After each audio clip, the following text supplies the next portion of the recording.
The City of Springboro and Heatherwood Golf Club would like to welcome you to today's live coverage of the Ohio High School Athletic Association Southwest District Division II Girls Golf Championships. Thanks for joining us this morning. I'm Neil Lamberg. I'm here with Austin Schoonmaker. Good morning, Austin. Yeah, good morning, Neil. You're looking at a live shot of the driving range as today's participants get ready to get today's round underway. Be going off both tees this morning. First tee time is going to be 10 o'clock off of number 1, so just a few minutes here and we'll get some tee shots for you. Yep, looking forward to it. Another great day of golf here, hopefully, at Heatherwood. Kind of get a shot here. If you can see number 1 green or number 1 hole there, and from the tee, you're not going to be able to see the green. So when Austin and I talk about this dog leg to the right, that's a good idea of what we're looking at there. Most of these young ladies are going to be trying to get it out there by the 150 post, which is kind of right in the bend of the fairway there, and maybe some of the longer players may want to take it down that cart path and try to get it down there closer to the green. If they can hit it far enough to get through that rough and into the fairway there, they can actually get it pretty close to that green in the 100-yard range or so. I would say something like that.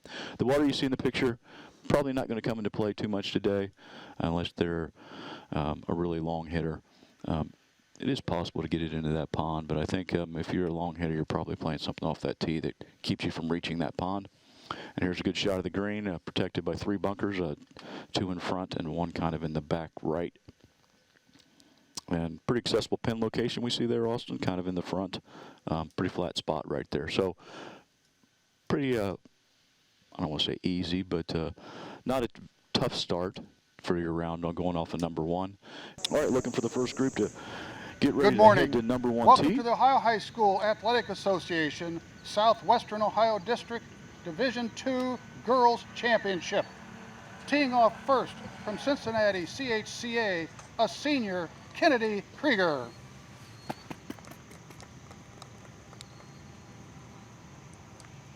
Again, that's our starter, Ken Herr. We'll be seeing him on number 1 this morning. Kennedy is as he mentioned, a senior, and she's from Cincinnati Hills Christian Academy. So, if that gets abbreviated, that's what that stands for. Yeah, Kennedy looking like she's going with some sort of iron off number 1 here. Again, like you said, Neil, not a super long hole to start their day on number 1. So, just looking to get something in play down there by that black and white pole that you can kind of see on the right center of your screen there.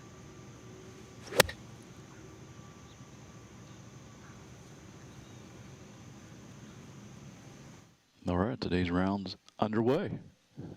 From Versailles, a senior, Carly Timmerman. Again, Carly is from Versailles.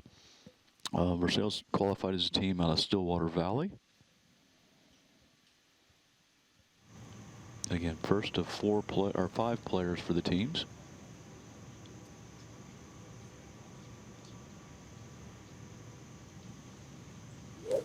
Yeah, Carly going with driver here on number 1.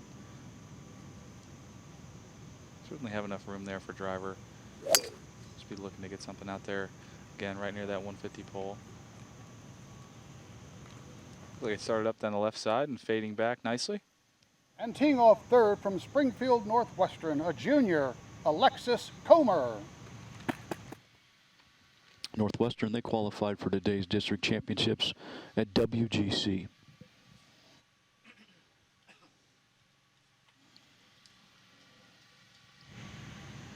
First left-hander of the day, Austin. Yeah. Starting out early with the lefty gang. Alexis also going with driver here on number 1.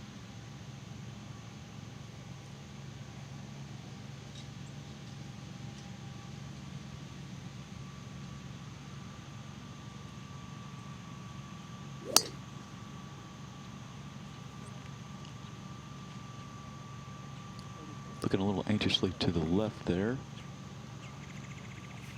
Again, as we see this hole a little more today, we'll see the cart path. We didn't really see it in that shot there, but the more you can take your tee shot to the right, the more you're going to shorten up this hole. So I don't know if Alexis was wanting to hit it over there, but I got Ken talking to him a little bit about maybe some rules or something. Not sure what Ken's going over with them there, but they are off and on their way. So 10 o'clock time on the golf course. again, like I said, so how this is going to go, we have cameras behind number 1 tee and number 10 tee. So we're going to try to bring you all the tee shots of the young ladies this morning.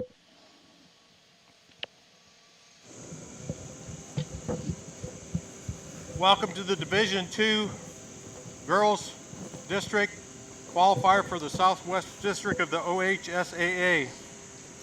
Teeing off first from Madeira High School, Sophie Graham. Again, Mark Robart doing the starting for us on number 10 tee. Get to see Mark get all the groups on the way that start on that side. Sophie is a senior from Madeira, getting ready to get her round underway.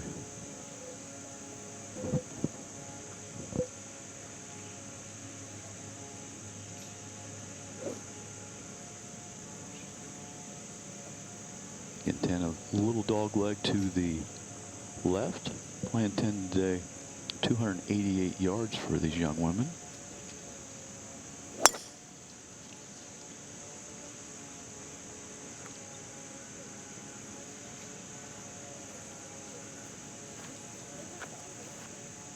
Teeing off second from Russia High School, Josie Bergman. Josie is a junior for the Raiders.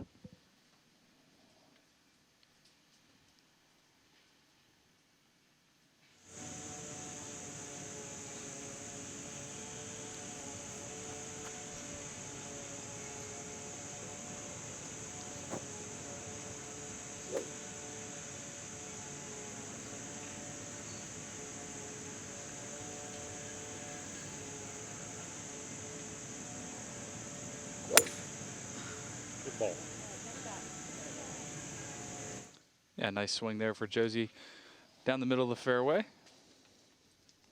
Teeing off third from Oakwood High School, Helen McMullen.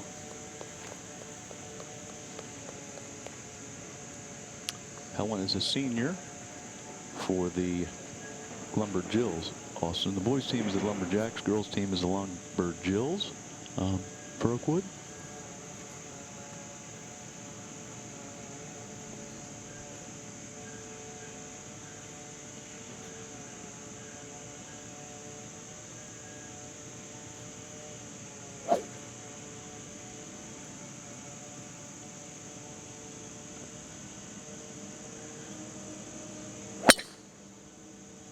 Shot. All right, Helen hits one down the middle also. So first group on the backside, underway. Again, as I was saying earlier, Division II girls, there's only 2 divisions in golf for girls, 3 divisions in boys. So I would think that would be because some of the schools don't have girls teams, Austin. So again, this would be the lower division as far as number of girls in the school, and it's quite a range actually. So looking at number of girls, Miami Valley School has a qualifier here. They have 59 girls in their 4 classes. Again, competing with schools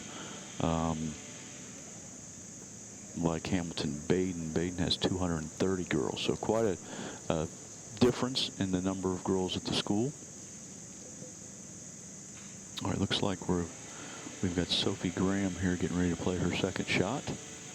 Not the tee shot she'd like, but she can get it up in the fairway here and give herself a chance to get it on the green and still make par.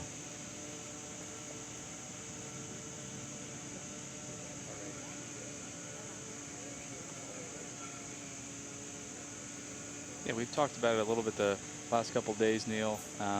Some of the further back tee boxes are more elevated. The tee boxes that the girls are playing from today actually sits down in a little bit of a valley, so they do have a little bit of an uphill tee shot, making this 10th tee shot a little bit more difficult, especially the number 1, which you'll see is maybe plays a little bit downhill. Yeah, again, playing 10 at 288 today. Number 1's going to play at 303 from this tee that they're on. And here's a good angle. As you can see, the 150 post out there. I think anything at that 150 post or Good a little morning. bit This is a 10-10 tee to time. the right would be Teeing a off good line. first from Cincinnati CHCA, a junior, Jenna Mullally.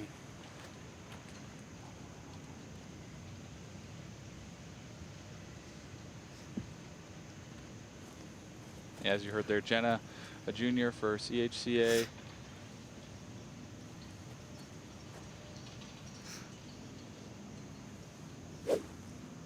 less than driver here on number 1.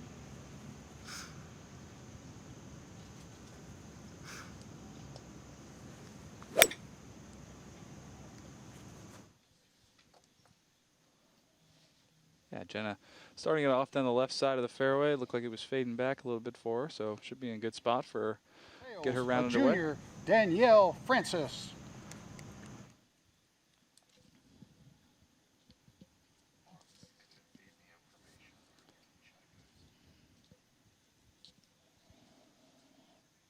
Yeah, again, Daniela Jr. from Versailles.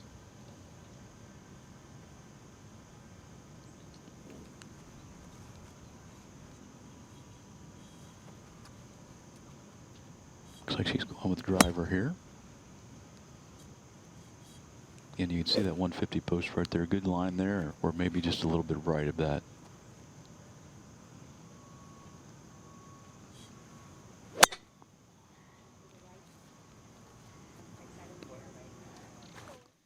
Yeah, good swing there for Danielle. Starting down the right side of the fairway. Should be in a great Springfield spot. Northwestern, Mila Snyder.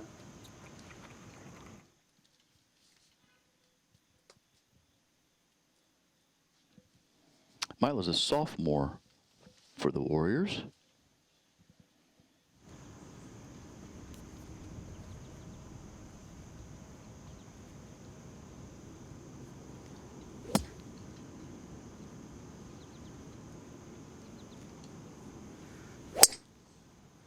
Well struck there. Ladies play well. Have fun. See you wins over. Yeah, hit well. Very, very solid start for her round down the center of the fairway. Mila going with the yellow ball there. First yellow ball we've seen. Yeah, that's right.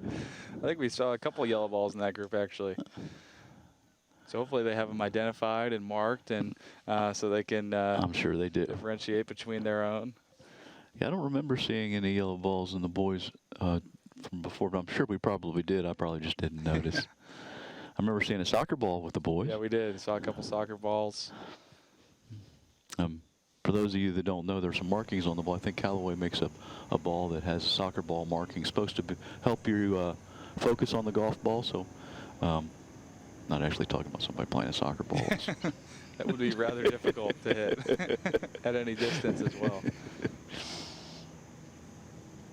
All right, girls underway here as we see them heading down one fairway.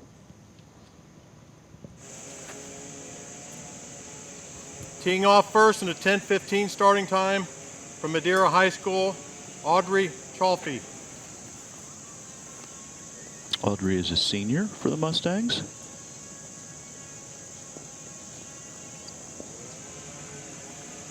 Again, as Austin was saying, as the tees move down here, which these young ladies are playing a tee fairly forward, makes this tee shot a little bit more uphill.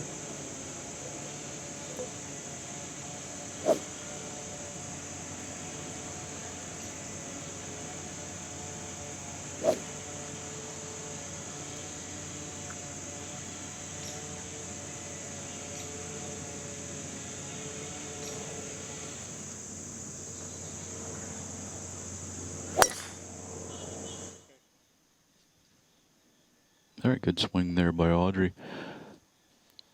The angle at our camera set there. Teeing off second from Rushi High School, Grace Monin. You can see the 150 post off to the left of your screen there. That's actually a pretty good target line, or actually a little bit left of that, same as what we've been talking about, dog leg left, so you can hit it left of that. So they're really not really aiming down the center of our camera angle. They should be aiming to the left side of our camera angle here. Grace Mon is a junior. Good ball. And nice swing there for Grace to start her round.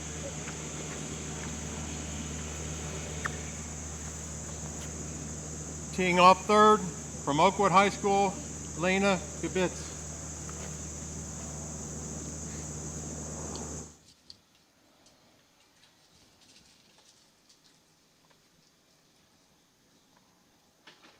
Yeah, Lena, a senior for the Lumberjills.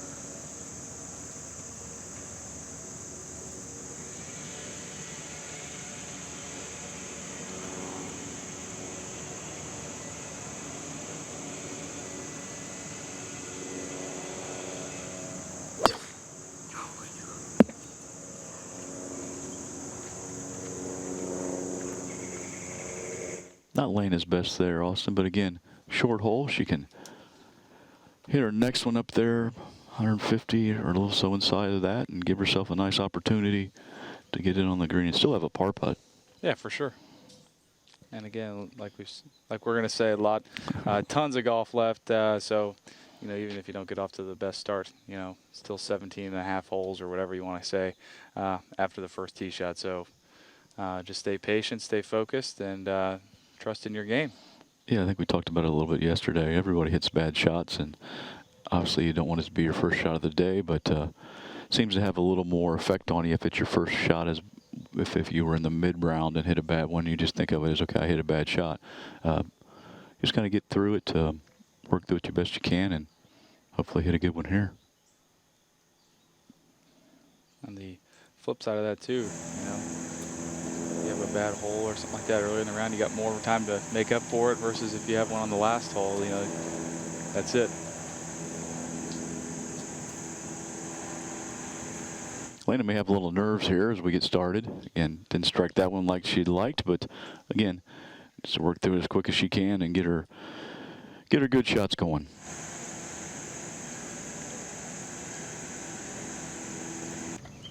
All right, back to number 1, Anna Mullally from Cincinnati Hills Christian Academy.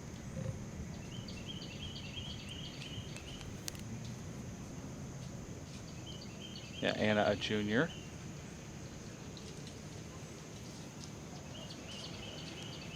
Got our first pink ball. We do. Looks like.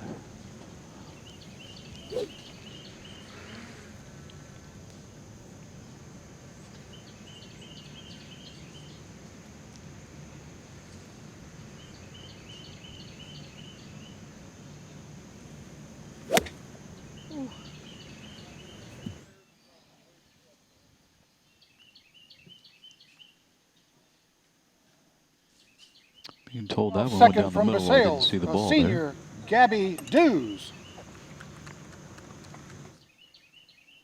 Gabby Dews next to play.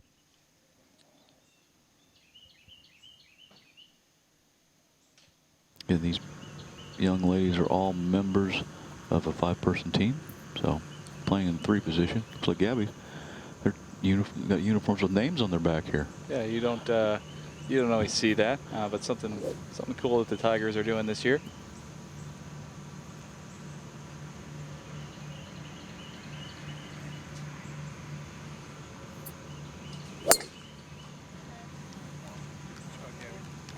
Looks like she hit that one really well. Yeah, nice swing there for Gabby to start her round down the middle of the fairway.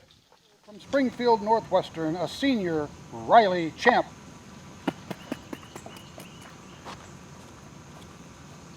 And Riley last to play for the 10-20 group here on number 1. Looks like she's going with driver here.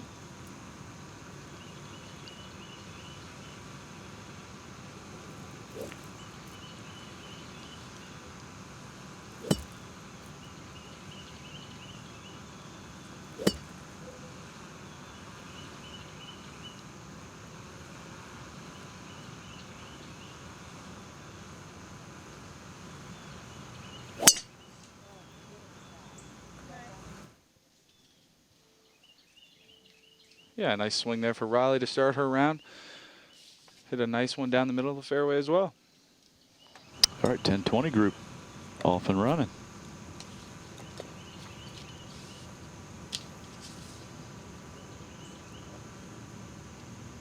And all these teams, individuals qualified through sectional qualifying to get here today. So they've taken 3 locations, took the 4 best teams from each of those 3 locations to give us our 12 teams here today.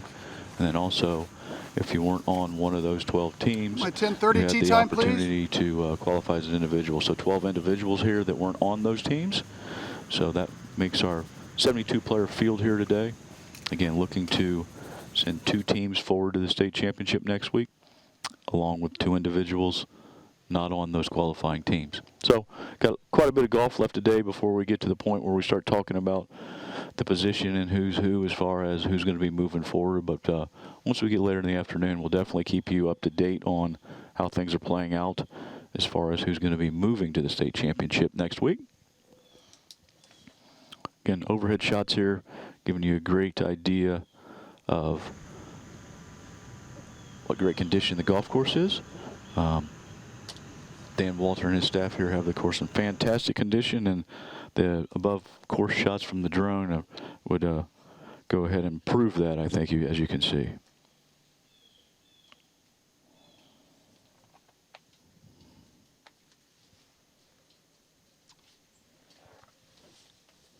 Yeah, Dan Walter and his staff do an exceptional job out here all year round, and especially during this week and next week for the district tournaments.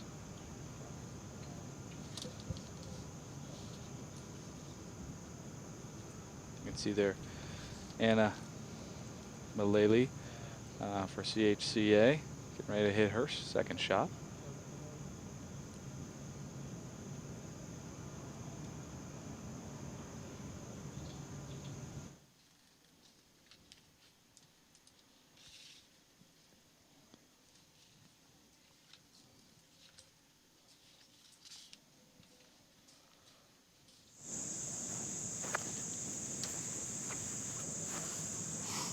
Now over to number 10 tee. Teeing off first in the 10:25 starting time from Madeira High School, Kate Donnellan. Kate's a senior for the Mustangs. Again, playing in the third position for the team. As we talked about earlier, you can see the 150 post just to the, well, it's just moving out of camera view there. So they're going to be aiming to the left side of your screen here. And that's just kind of a byproduct of our camber position here.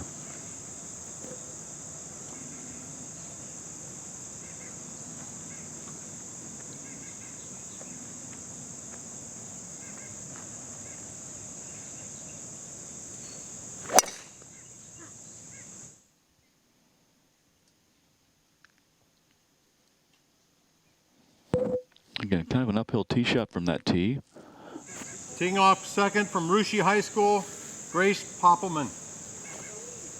You get some people saying golf's a game of opposite, Austin. So if you're trying to elevate that ball, sometimes you come up on it a little bit and hit it a little thin, which causes it not to get in the air. So could be some of the issues we've been seeing on 10T is them trying to hit a higher shot and not making their normal swing that they were making on the driving range this morning. Grace going with an iron off the tee.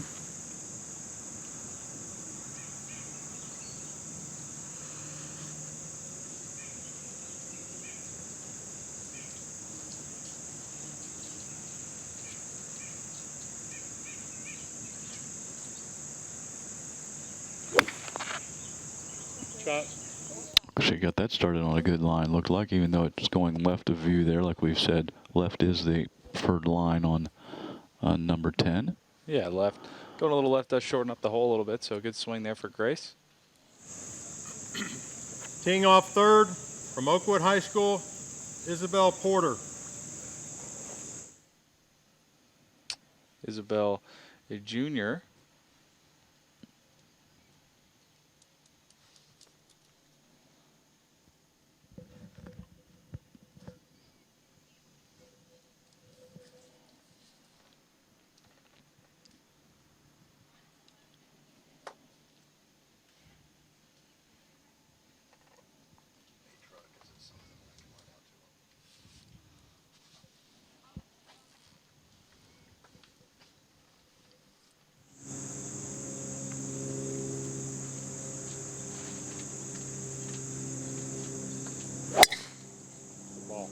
It looks like that was well struck there and on a good line. Yeah, it looked like a really good swing.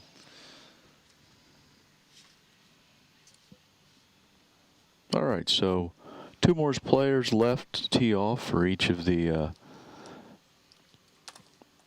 three teams teeing off on each side. So 6 teams out there on the golf course. Got 2 players left to get on the course. And then we'll start our second wave of teams. And then after the second wave of teams gets out there, we'll show you the individuals who'll be teeing off later this morning.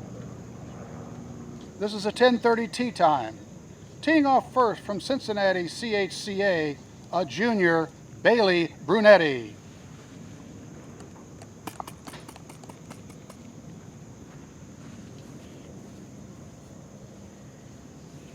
Again, Bailey Brunetti first to play here off number 1 for the 10:30 tee time. Bailey looks like she's got a driver out.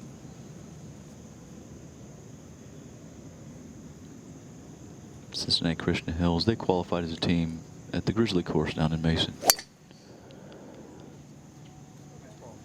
Looks like she hit that one pretty well. Yeah, nice swing there for Bailey to start her round. Teeing off second from Versailles, a senior, Emma Garrison.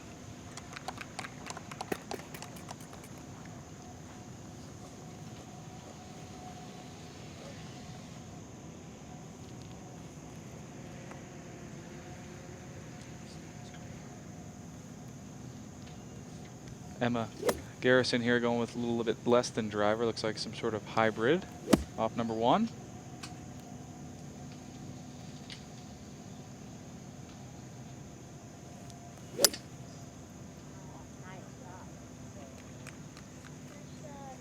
Emma looks like she started off down the right side of the fairway. Should be in a good spot. Yeah, again, number 1 playing just Third, over from 300 Springfield yards. So Northwestern, a freshman, Bailey Ryder. different choices of clubs you can take there off the tee, Austin. If you want to take a driver and aim down the right side, you can get it down closer to the green. Or if you want to do like Emma did there, take a hybrid or a fairway or even an iron, you can play it, 160, 170 yards and just get it past the 150 post. For sure. Looks like Bailey is also going with a little bit less than driver here. Some sort of fairway wood.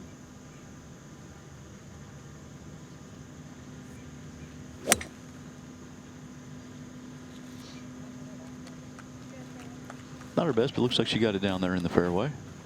Yeah, kept it in the short grass, so check that box. Other fairway. 1 for 1 in fairways today for That's Bailey. right. That's right. All right, that's the 10:30 group. Heading down number 1 tee again from the tee box here. Fairly flat to the landing area, and then a slight downhill shot into the green on number 1.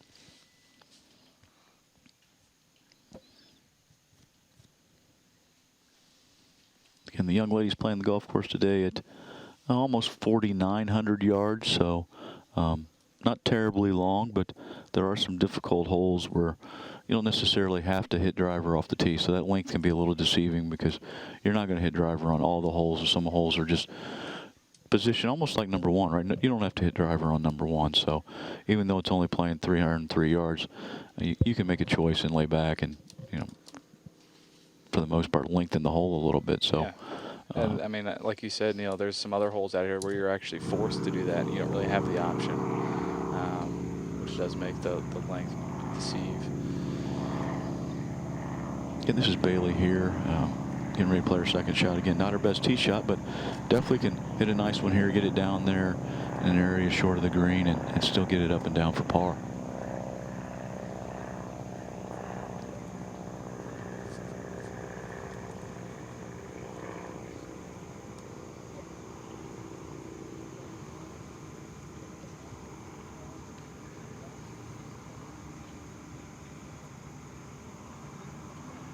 Looks like a good strike there.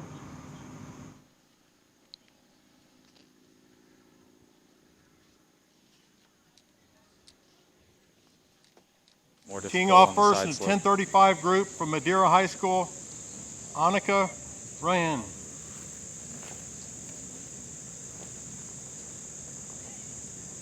Annika's a sophomore for the Mustangs.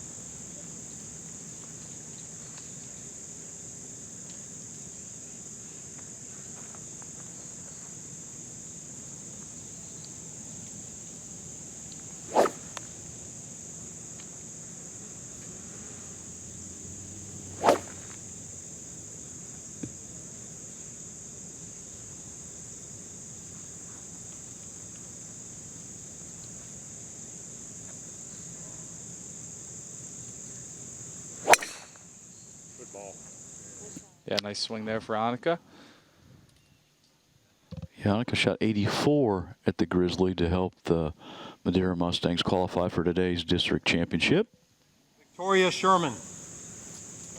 Victoria Sherman next to play for the Russia Raiders. Victoria is a senior. She had 91 at Stillwater Valley to help the Russia Raiders qualify.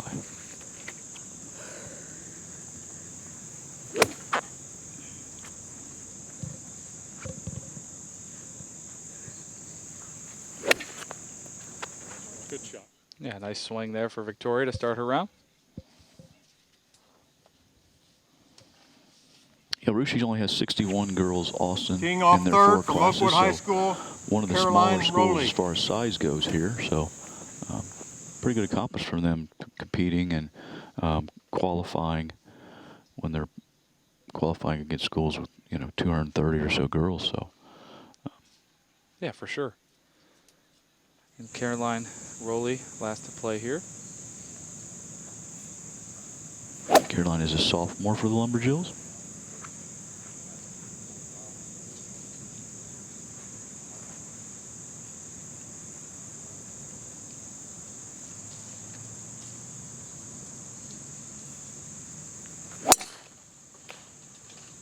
And well struck there.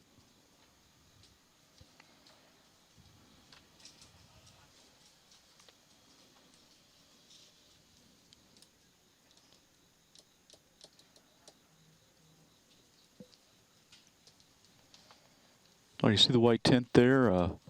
My USGA tent. Miami Valley Golf Association is actually administering today's event. Steve Jurek and his staff be taking care of all the district tournaments here at Heatherwood. And again, we're doing all 5 districts from Southwest Ohio are coming through Heatherwood. We did D3 boys on Monday. D2 boys were yesterday. Obviously, we're watching the D2 girls here today. And then next week on Wednesday, we'll have the D3 boys. And then Thursday, we'll conclude the district play here at Heatherwood with the D1 girls. All right, back over number 1 tee. Molly Fessenmeyer from Cincinnati Hills Christian Academy. She's a senior. She's playing in the number 1 position, so last girl to get on the golf course for CHCA.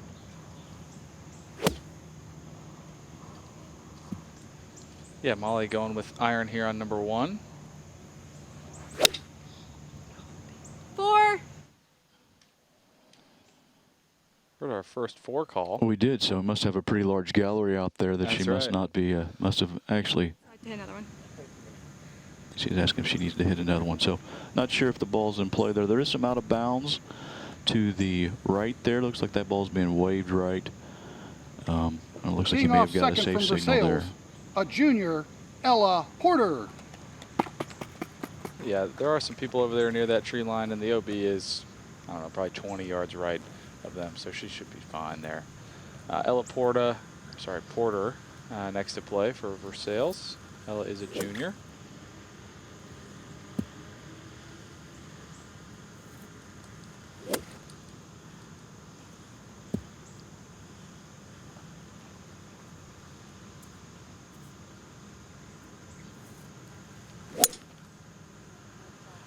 A solid swing there for Ella. Yeah, it looked like a good one. Teeing off third from Springfield Northwestern, a freshman, Cadence Monroe McCoy. Yeah, as you hear from Ken, Cadence is a freshman. Had a really nice score, 81, to help the Warriors qualify for today's event. And a freshman as well, so regardless of how today goes, lots of golf in her future.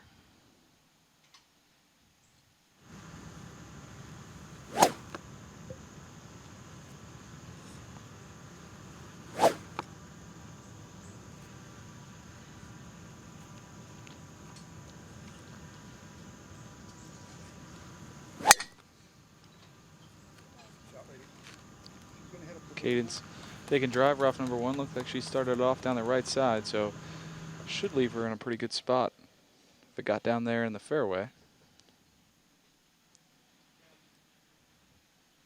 Looks like Molly may be hitting provisional ball just in case they first one's out of bounds. Again, this is really a pace of play thing here, so if she finds her first ball and it is in bounds, she'll be required to play that first ball. she's just hitting this one just in case that ball is out of bounds. And if they do find that ball out of bounds, this ball would be the ball in play.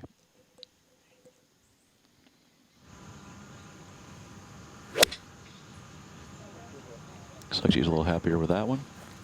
And again, really just doing that as pace of play rather than going down there searching for that ball, finding it out of bounds, and having to walk all the way back to the tee. They're just, as we're saying, hitting provisional ball just to, if that scenario plays out, then she's already hit her second shot, or her second ball. All right, Molly Ella Cadence heading down number 1 fairway. Again, they're the 1040 group, going off both sides here. Staggered tee times. 1045 group will be next to play off of number 10.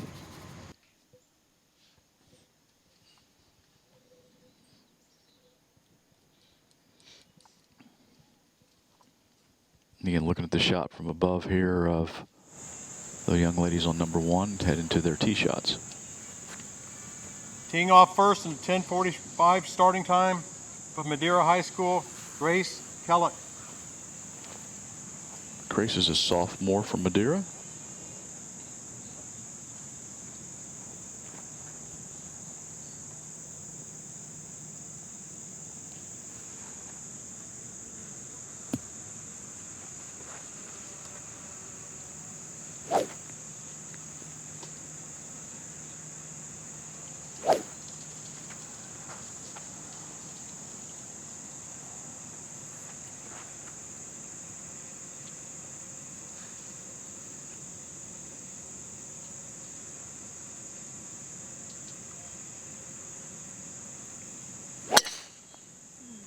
All right, Grace, that'll work. Good shot. Also, as I was doing research trying to find, mascots and teams' names, Madeira had an interesting one. They were the Mustangs, but they also had a nickname of Second the from Russia Amazons. High We need to get the School, backstory Lily on Fullenkamp. why they are the Mustangs and the Amazons. Yes, we do. Yeah, so if someone knows the story there and would like to let us know through our YouTube channel, we'll make sure we get that on there and explain that. So I just went with Mustangs. I don't know. Maybe there's a certain team that just goes by the Amazons. It's definitely interesting. It's not really related to Mustangs either, so No, we'll have to again, figure that out. not much related to golf either, but No. Lily Fullenkamp from Russia here to play on number 10. Good shot. She got that started on a nice line, looks like. And nice swing there for Lily. Again, the camera angle there's a little deceiving. This whole, they're going to be aiming to the left side of the screen there. Teeing off third from Oakwood High School, Kate Maxwell. Yeah, the 150 post is actually off picture there to our left, so hitting the ball left of screen is actually the preferred line there. Kate Maxwell next to play, junior for the Lumberjills. Yeah, Kate had a nice round of 82 at WGC in their sectional event.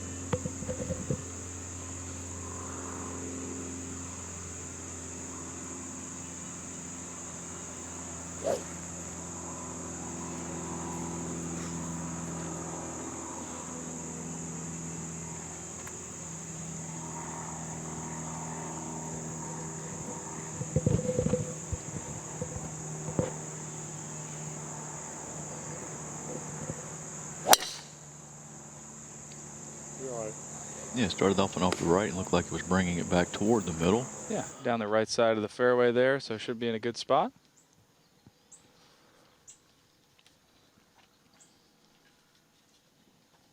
All right, so the first wave of teams are on the golf course. Again, you're watching live coverage of the Ohio High School Athletic Association Southwest District Division II Girls Golf Championship from Etherwood Golf Club here in Springboro, Ohio. Looking to qualify 2 teams and 2 individuals for next week's state championship to be played at the Ohio State University Golf Club, and they'll be playing the Gray course up there next week. Pretty much everyone's goal here, Austin, as they come here this morning is to move forward, to get to play one more week.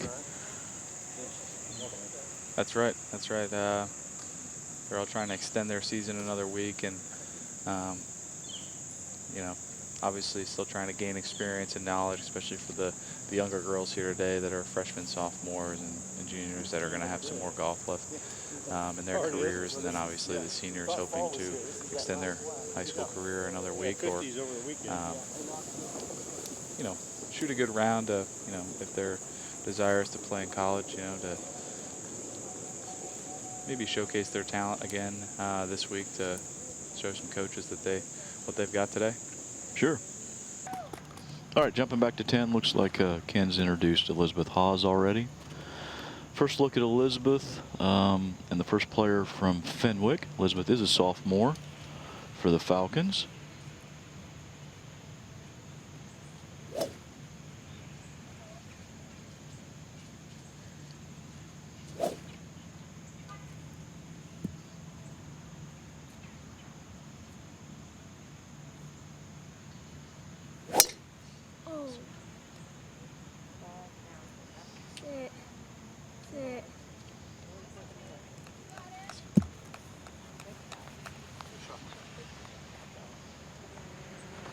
Teeing off second from Graham Local, a senior, Grace Tyler.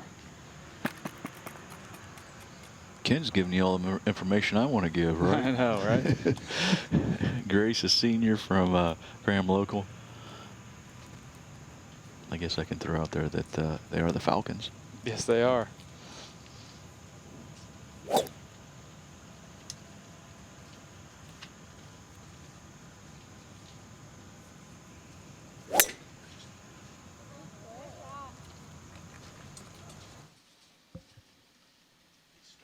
And teeing off third from Alter, a sophomore, Isabella Brady. And last to play here, Isabella Brady from Alter. Austin, Fenwick, and Alter have gone with very similar outfits here today. Yeah, both wearing yellow and white.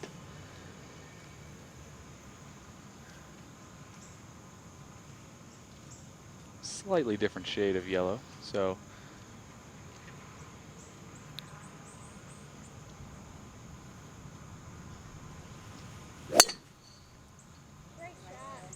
good swing there for Isabella down the right center of the fairway.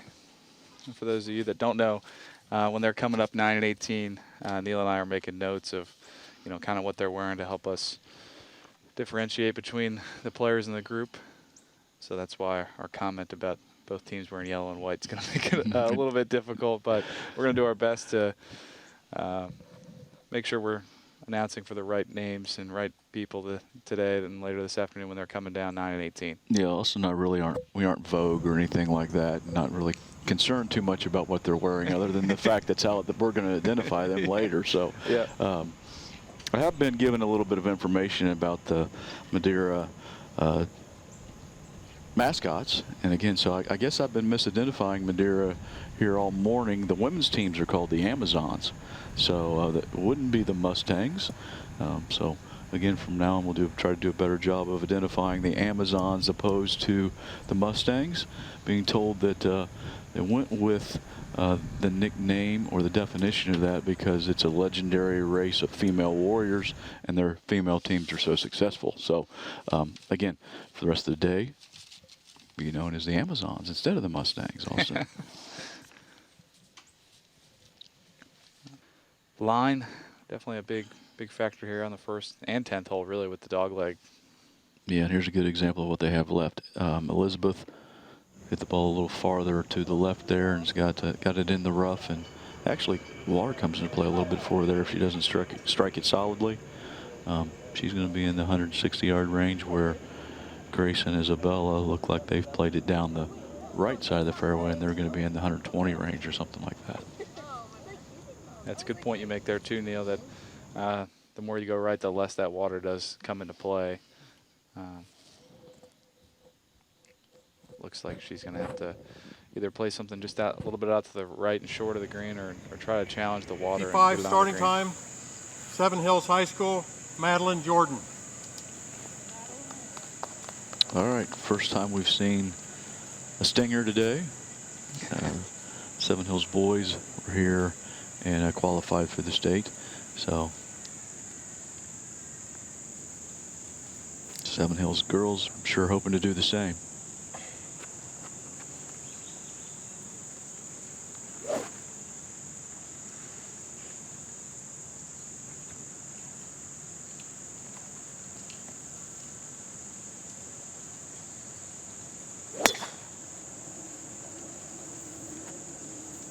Looks like Madeline got that one started a little bit farther right than she wanted.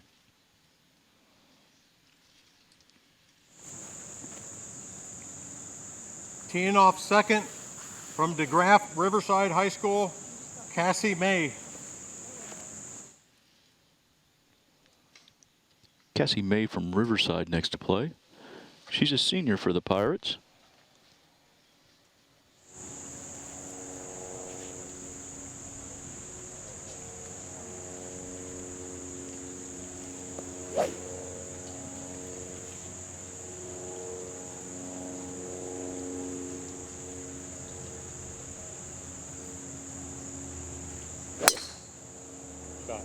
Yeah, nice swing there for Cassie. Looked like it was turning over down the left center of the fairway.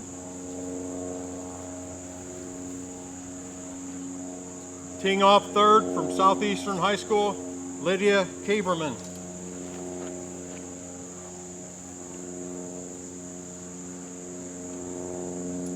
Finally, Lydia Kaberman, sophomore for the Trojans. And again, a couple very similar outfits also.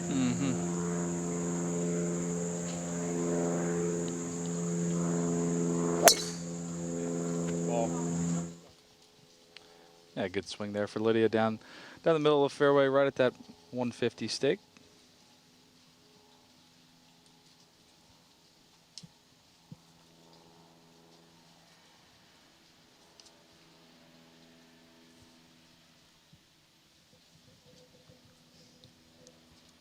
All right, so the 1055 group and the first group of players for the respective teams heading down number 10 fairway. Beautiful day for golf, as we said earlier here. Temperatures now in the low 70s and not a cloud in the sky. Not much breeze as of right now, but we'll typically get a little bit of breeze as we move into the afternoon. And here a nice view of what we're talking about, how number 10 dog legs to the left, and how the farther left you get, the more advantageous that is, like I say, mirror images of number 1. Yeah, we've got Madeline Jordan here from Seven Hills, playing her second shot on number 10.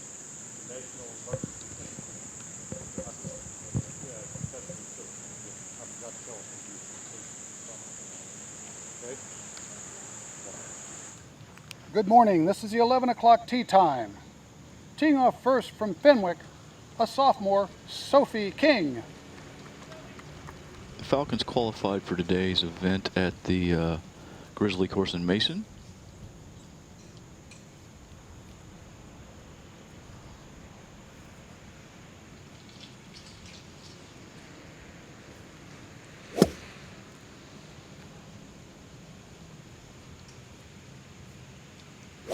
Sophia going with driver here on number 1.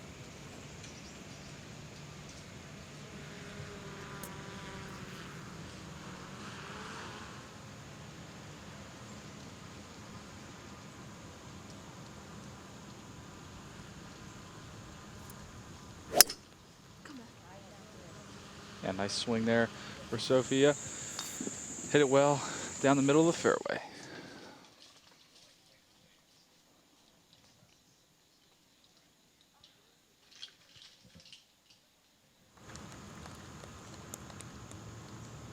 Kaylee Dowdy next to play here for Graham Local.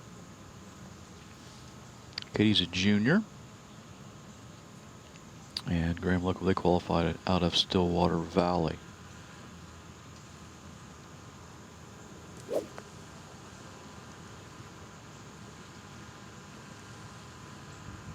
Kaylee going with some sort of hybrid here off number 1 tee.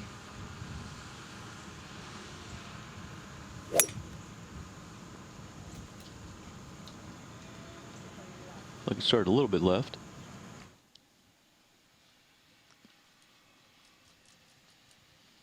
And teeing off third from Alter, a sophomore, Jordan Thornburg. And the Knights qualified at WGC.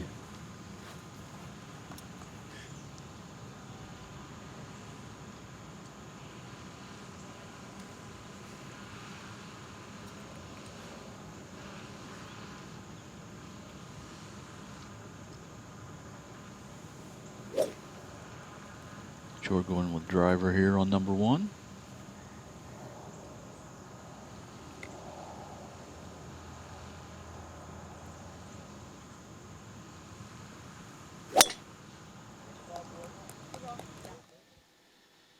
Looks like she started that one down the middle and maybe moving right a little bit. So again, shortening the hole up that way, depending on how far she hits it, whether she can get it through that rough to the fairway or not. Yeah.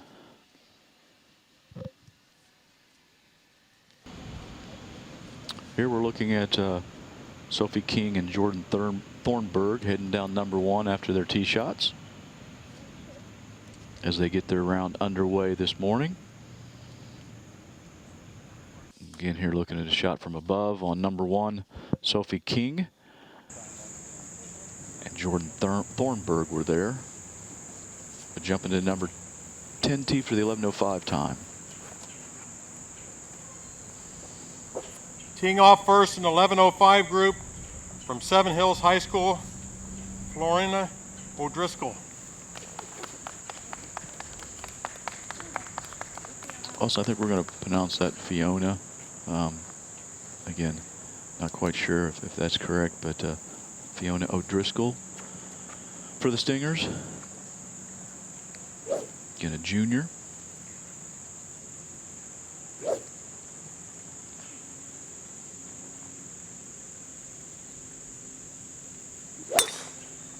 Good shot.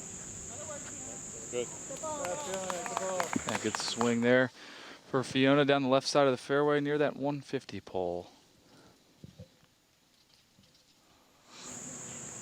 Teeing off second from DeGraff Riverside, Zoe Elmbrewster. Zoe Armbruster next to play for the Riverside Pirates. She's a junior.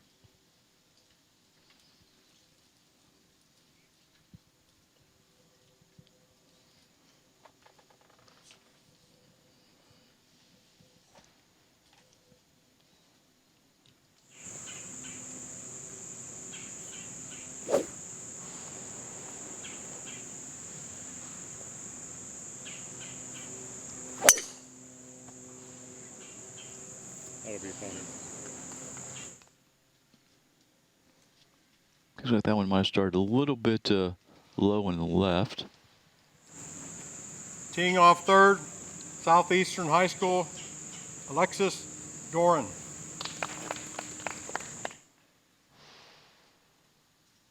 Alexis Doran next to play.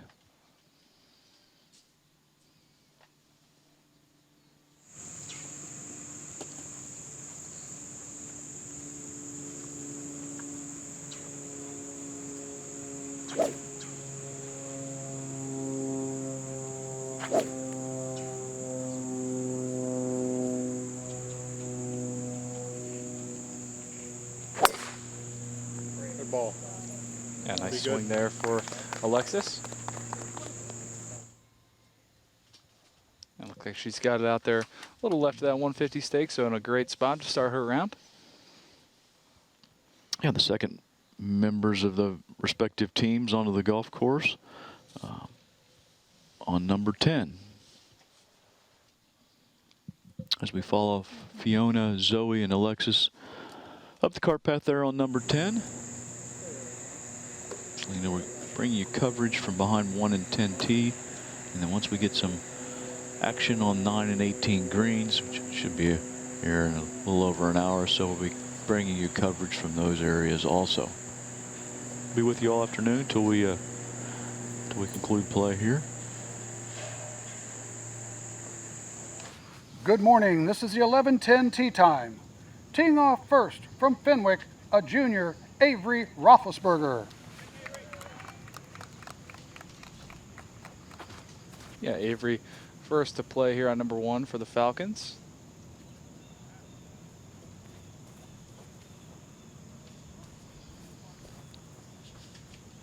I haven't seen too many left-handers this morning, also. I know we saw at least one. Really, I only remember one. I think she might just be our second one. Yeah. Brian in the truck, he keeps track of that. He informed me yesterday that we miscounted left-handers also. Yeah, he is a lefty, so he pays attention to that kind of stuff. Looked like a good swing there, though, for Avery to start her round. Teeing off second from Graham Local, a junior, Madison Murphy.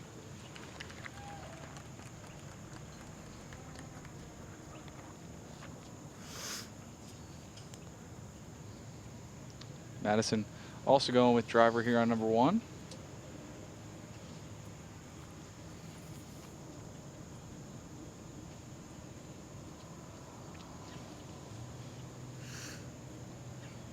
She kind of looked like she was sneaking up on it there in her pre-shot routine. She did.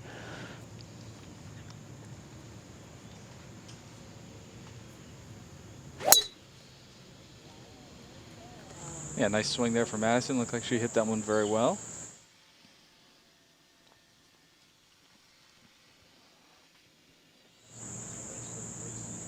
Yours.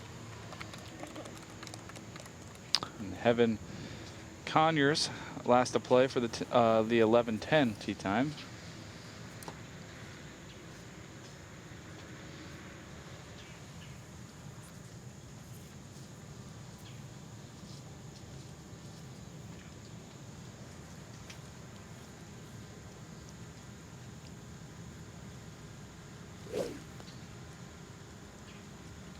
Evan also going with driver here.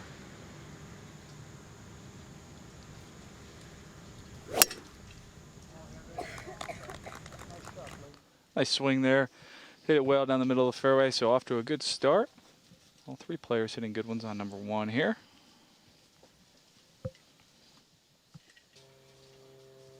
All right, this looks like Heaven Conyers and her tee shot on number 1. Just a little more than 150 heading down the hill here.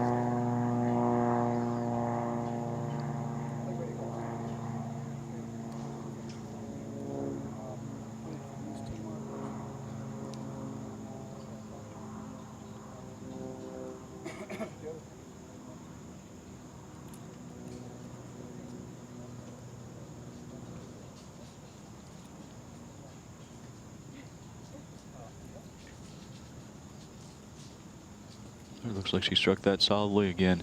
Just doing our best to give you as much action as we can here. So I don't really know the result, but looked like it was a good strike. Avery Roethlisberger, Madison Murphy, her playing partners in this group. As we jump over to number 10T, Mark Robart getting ready to start the 11:15 group. Teeing off first in 11:15 starting time from Seven Hills High School, Lucy Pease. Lucy's a junior for the Stingers.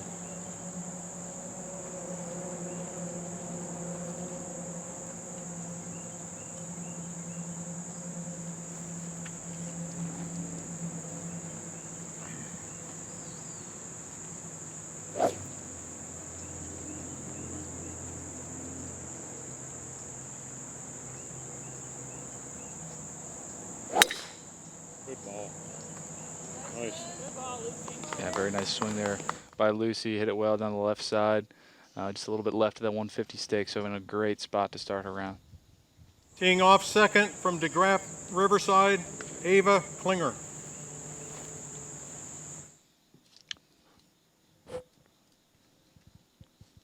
Ava Klinger, a senior. Again, Riverside Pirates qualified at Stillwater Valley last week to move forward to today's competition.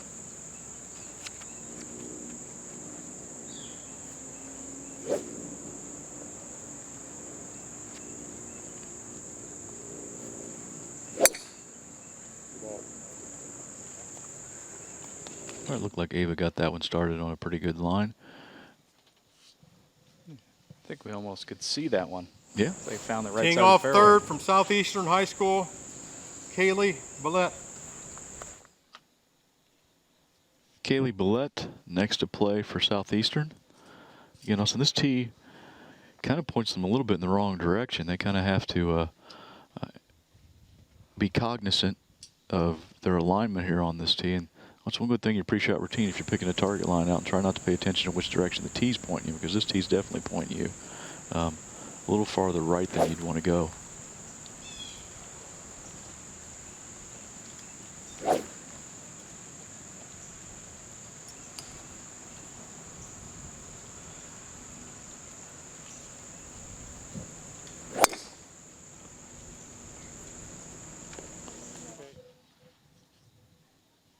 Kaylee hit them, looked like a little bit low, so not quite sure if that got up on top of the hill there. I think there's a chance that it was just a little bit short hit into the bank. Maybe run onto the fairway possibly, but again, that fairway there is a little bit elevated. All right, looks like we're getting some celebratory pre-round hugs with the Alter Knight and Fenwick Falcons there. And I'm not quite sure. Cardboard cutout of someone's yeah, face. someone's got a big head there. So again, a little pre-round activity here. Again, that looks like Alter and Fenwick both playing the same conference, so I'm sure those young ladies have known each other from some matches during the season, probably played together a little bit, and who knows, they might have been playing together for 4 years here. So again, some camaraderie there amongst teams before they get on the golf course. And we have to find out the story for the big head for Alter. Maybe once we get Maureen in here later, we can find out what the story is with the cardboard cutout. Maybe they had, you know, some cutouts, I don't know, around the football field or something, and they brought that in. Or hey, maybe they. Yeah, could have been something from senior night that they Yeah, took. They yeah. may have had everybody's head at senior night, and who knows. But Be a scary sight if they had cutouts of us walking around here. yeah, we'd have to. I don't know what we would. We'd definitely destroy my head if we had the big head of me. You're a little bit better off than I am. I appreciate you saying that, although it might not be true. Fenwick, a sophomore, Emma Lohman. So we're going to jump to 10T as Kaylee was going through her pre-shot routine. Emma Lohman getting ready to play for the Fenwick Falcons.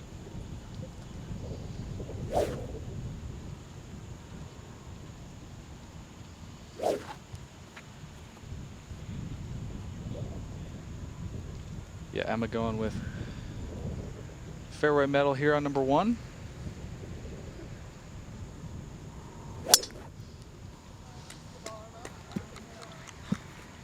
A good swing there for Emma.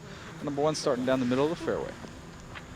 Teeing off second from Graham Local, a senior, Bella Odell. Yeah, you saw Emma kind of get up on her toes there. You can't really see the landing area there as it kind of goes over a hill. So she was trying to see if she couldn't see where her ball stopped there, but kind of out of view from the tee box there. Bella Odell next to play from Graham Local. Bella is a senior.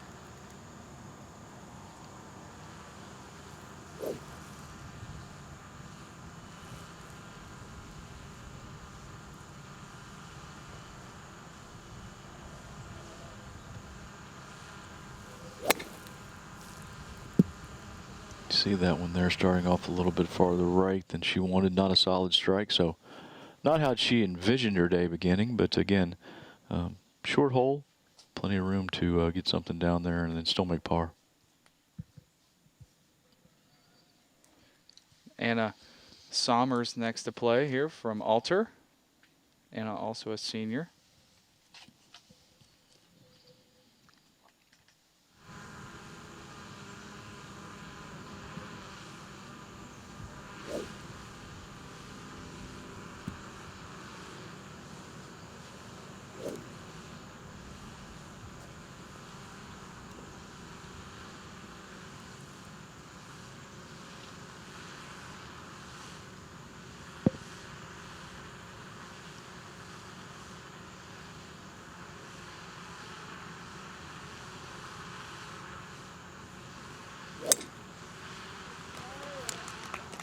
well, ladies. Yeah, nice swing there for Anna. Relatively quick tee pickup there too. That's right, Austin, our first first one one. we've seen of those. And again, we see the big-headed cutout come on the screen again. I'm going to assume that's Anna's head. Right? I think that's a good assumption. 11:30,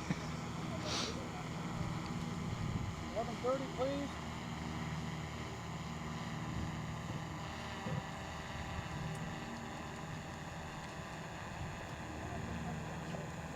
All right, so Emma Bella Anna, the number 11:20 time, heading down number 1 to get their round underway.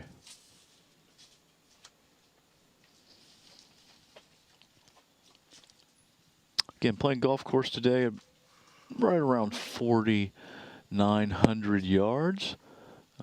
So not terribly long, but good distance for scoring, but also a good distance to determine the two best teams here today.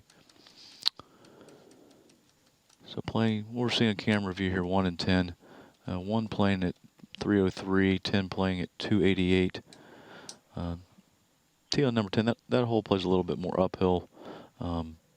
1 plays a little downhill once you reach the landing area, so very similar distances on holes in 1 and 10, and should play relatively the same other than 1 dog leg left and 1 dog leg right.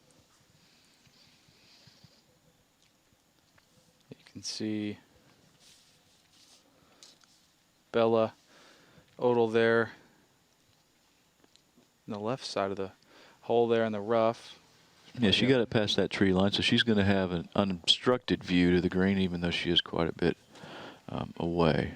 Probably in the 200-yard range, maybe, Austin? Yeah, something around 200. So she's probably going to be looking just to get something closer to the green from here. Obviously, try to get it back in the fairway to give herself a chance to try to get something on the green from there and have a chance for par.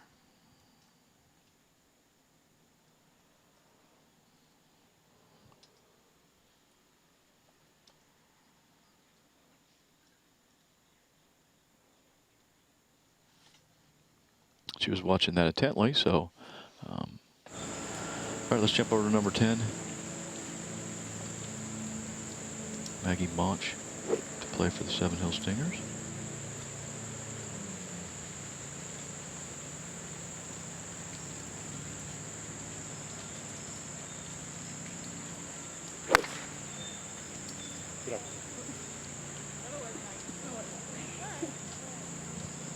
So she hit that one kind of low.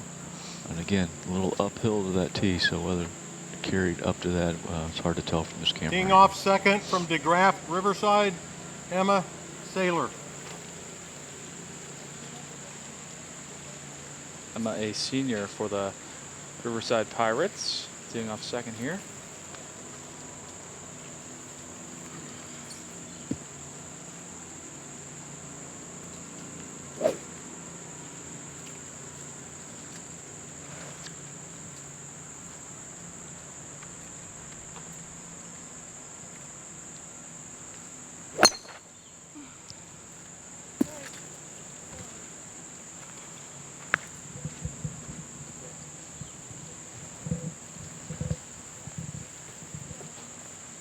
Teeing off third from Southeastern High School, Laney Bonify.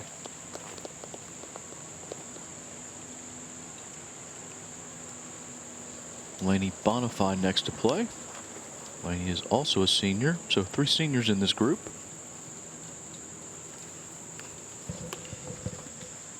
She's also chosen an iron off this tee.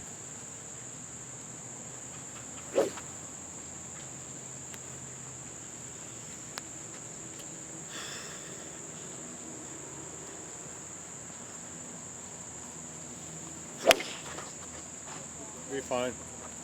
Shot. It looks like she hit that a little low also. But I did hear someone say that'll be fine on the tee or in the microphone there, so sounds like she probably got it up the hill and in the fairway. I mean, I think some people might be using. See Emma Saylor there from Riverside. As a coach. Follow on this right here, that'd be a better one. On the other side, it's 208. That's off unit. She's got it going a little left. Might have hit off the cart path. Yeah, should be fine. If it hit the path, it might even be give her a good kick back into the fairway, possibly. Yeah, that path, a couple bounces on that path down through there, and it's not that far from through the rough to get to the fairway, so very possibly a couple bounces on the path and then right into the fairway down there, 70, 80 yards from the green. Yeah, and we did get a peek at the back right hole location earlier on 10, so honestly, it could be a good angle from there as well. Sounds like no reason for her to make par at this point, Austin. Just write it down and move on to the next That's one. right.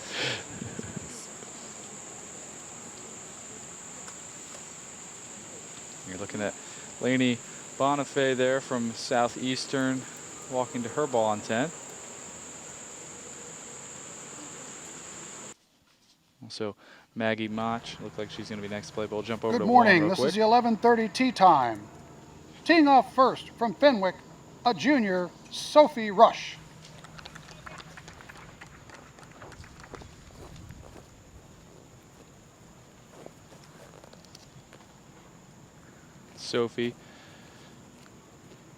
Sophia shot a nice score of 83 at the Grizzly course.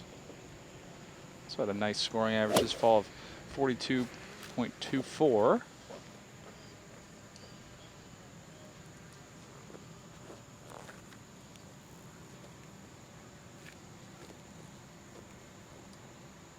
And these ladies now playing in the 1 position for their teams. Looks like signaling a little bit to the right there, but again, not necessarily bad if she could get it through the rough into the fairway down there. Zoe Merritt. Zoe from Graham Local. Zoe is a junior. Had a great score of 74 at Stillwater Valley. And also had a great scoring average this fall of 39.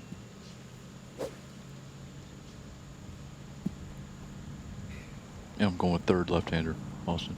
That's right. Zoe electing to use an iron here at number 1. She hit that one pretty solid. Pointing a little right as well. But again, there is some room up there if you get it over those trees or over the corner And of those teeing off trees. third from Alter, a junior, Lauren Miller. Yeah, you're shortening the hole up by going down the right side, whether in the fairway or the rough. So,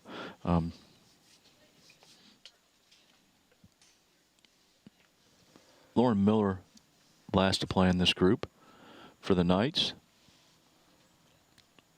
Shot 76 at WGC to help them qualify, and again, a sophomore.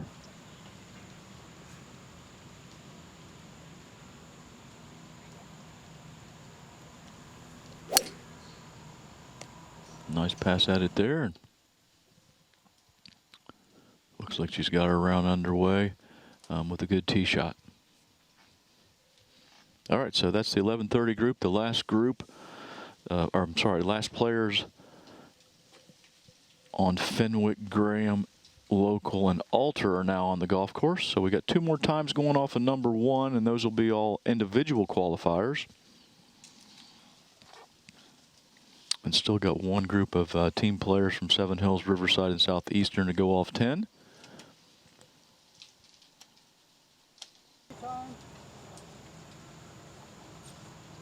Again, looking at Anna Somers heading down. Oh, sorry, Lauren Miller heading down number 1 fairway.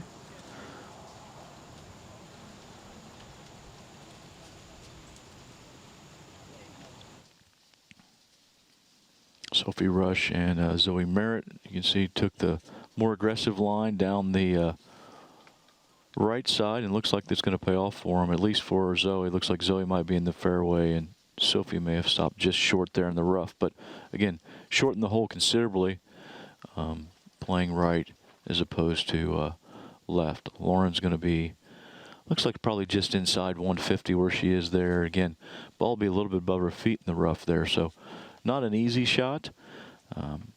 Sophie definitely has a flatter lie and an easier golf shot where she can land that short and run it up on the green if it's something where she doesn't have a lie where she can fly it all the way to the hole.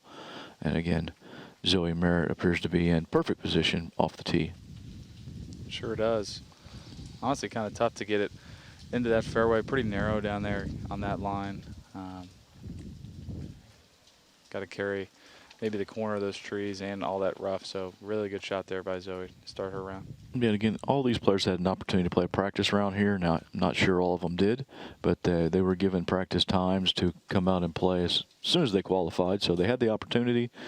I know Fenwick and Alter aren't very far from here, so I'm sure those young ladies have played this course numerous times.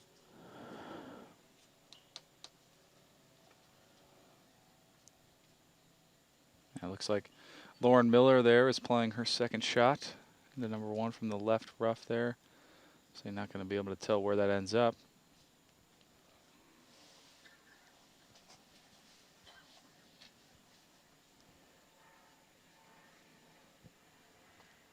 Getting a nice blimp view here, Austin. This is only one of 25 blimps in the world being broadcasted from right now. A fun fact if you didn't know that, Neil. I did not know that. Yeah, there's only 25 blimps in the world, and only about half of those are even active. You're full of knowledge this morning, Austin. That's about all I got. Teeing off first in 11:35 starting time from Seven Hills High School, Julia Zhu.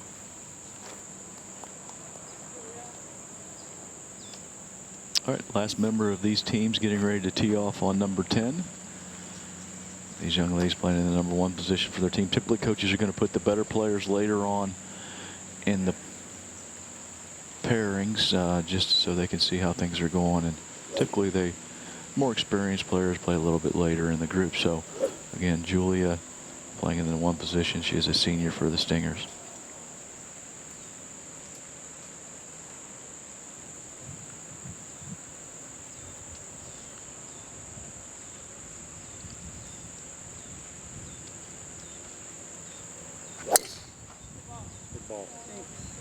Nice swing there for Julia.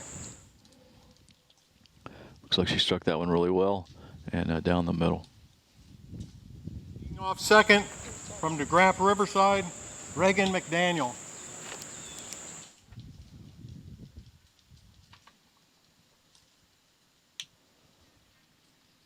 Reagan is a sophomore for the Pirates and shot 81 at Stillwater Valley to help them qualify for today's event. Going with iron off number 10 tee.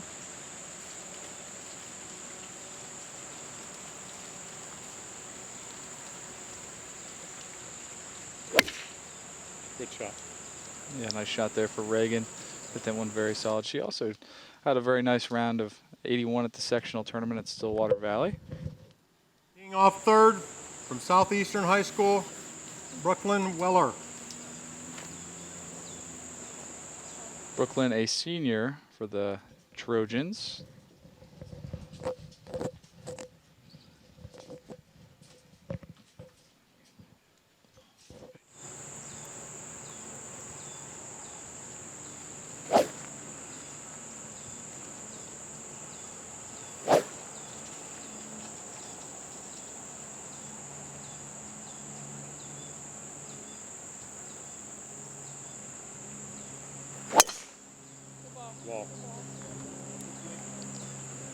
And another good swing off number 10.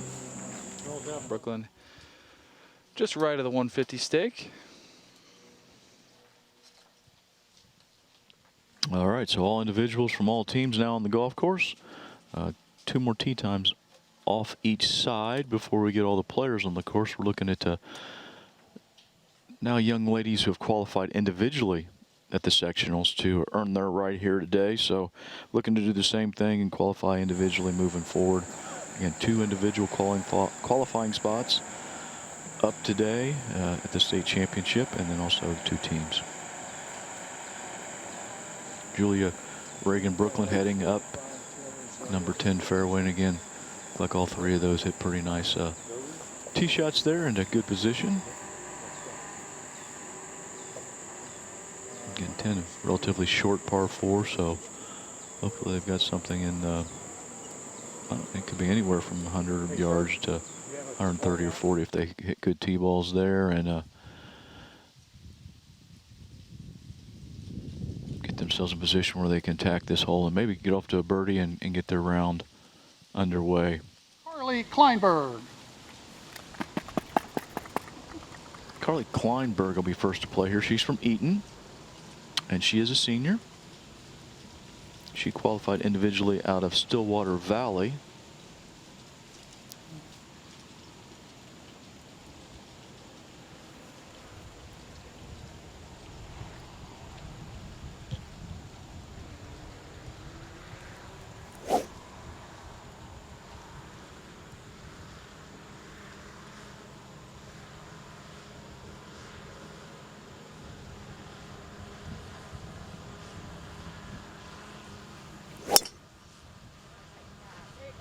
Yeah, nice looking swing there for Carly.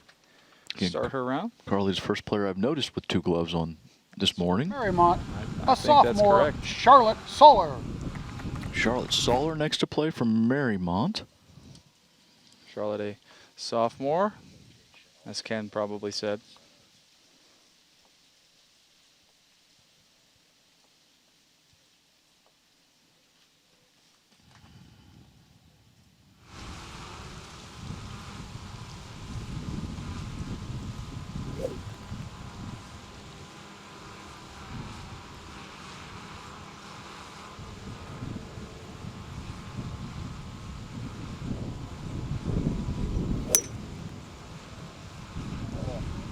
'89 at the Grizzly got Charlotte in today's event.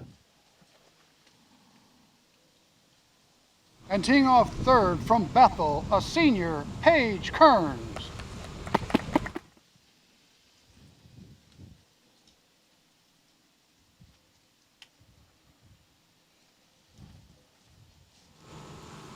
Paige qualifying out of WGC.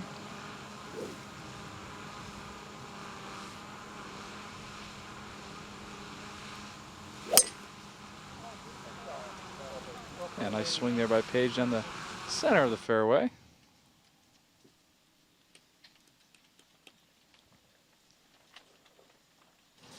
One more group to go off of number 1. Still 2 to go off of number 10. Again, these young ladies qualified through individual scores at the sectionals.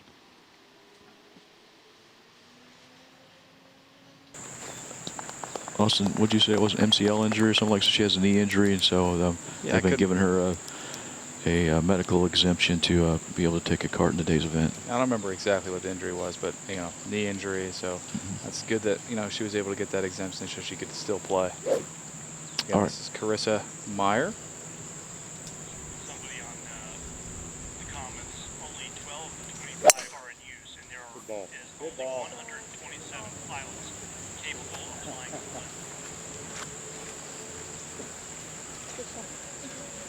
Teeing off second from Baden High School, Taylor Zose. Only 12 of the 25 are in use, and there is only 127 pilots capable of flying the plane.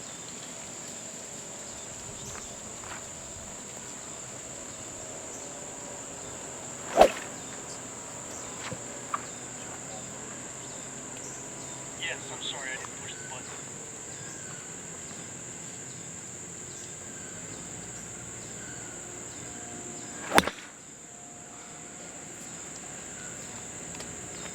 Taylor, a freshman for the Rams, shot a nice 82 at the Grizzly to get here today. Teeing off third from Urbana High School, Morgan Richards.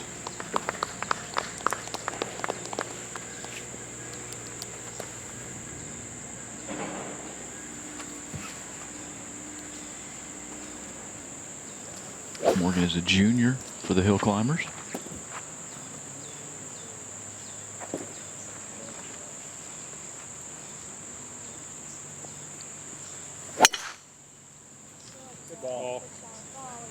Looks like she hit that one well, and just a little bit right, but hit it pretty solidly. Yeah, Morgan did win a 2-person playoff to advance here today from WGC for the one of the individual spots. A nice overhead shot in number 10 here, as you can see how it plays to the left. And again, tee box actually points to the right side of the fairway there, so you definitely want to not line up with the tee. You want to line up with the hole and try to take it to the left side of the 150 stake, which you can see there in your picture. And as the farther you get up there, you can see how it widens out up there on the left. So if you can hit it up there in 180 to 200 yard range and take it down the left side, you can get it up there pretty close to the green in the fairway with a nice approach to this green that is doesn't have any bunkers on it. So again, relatively benign starting hole on the back side here at Heatherwood. Give you the opportunity to get off to a good start before you get to some more of the difficult holes. And a lot of water in play here, so they're going to go from 10. Actually, they'll go underneath a road, get to 11, and get welcome to a lot of water hazards at that point, as everything on the other side of the road has a bunch of water in play. It sure does.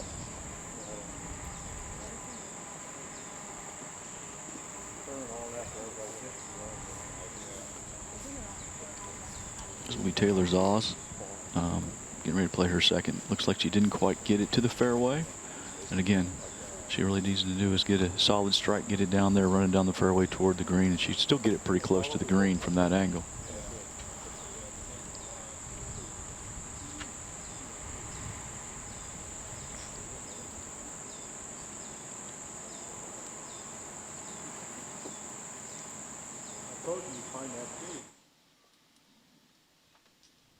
Final tee time on this side. Teeing off first from Tri-Village, a junior, Reagan Brewer. All right, Reagan Brewer first to play in the final group on number 1. Reagan shot 81 at Stillwater Valley to secure her position here today.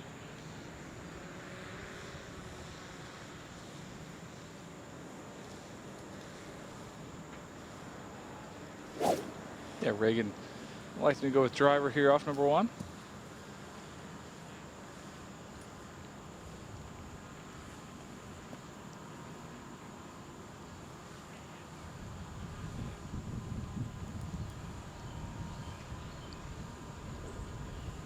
Reagan shot a nice score of 81, Stillwater Valley.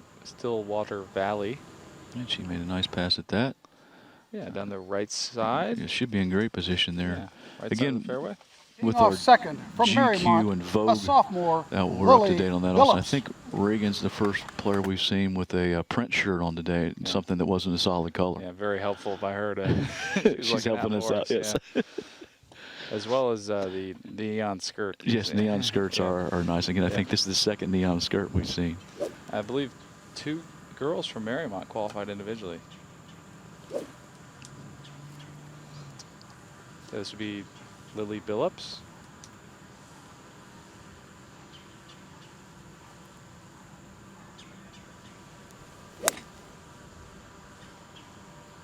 Lily, a sophomore, qualified out of the Grizzly, with a score of 91. A sophomore, Celia Mendez. And finally, last player in this group, Celia Mendez from Miami Valley School. Their mascot is the Rams. Celia shot 82 at WGC.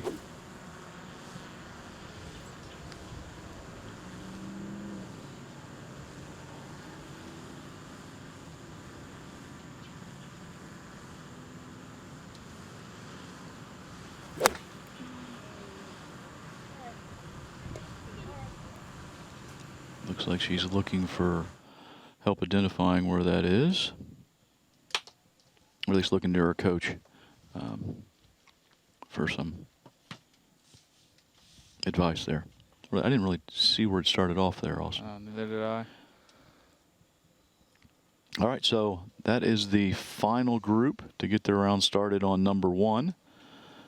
One more group to go on number 10. Then we're going to have all the players on the golf course this morning. Again, looking at Celia Mendez there from Miami Valley School. Looks like she's just come up a little bit short on her first tee shot there, but again, short hole. Looks like she might have a little bit of trees to work around or go over. So it looks like she's just discussing with her coach kind of what distance shot she's going to want to hit here and where to hit it to leave herself the best chance to have a third shot from the fairway and maybe have a chance to make a par.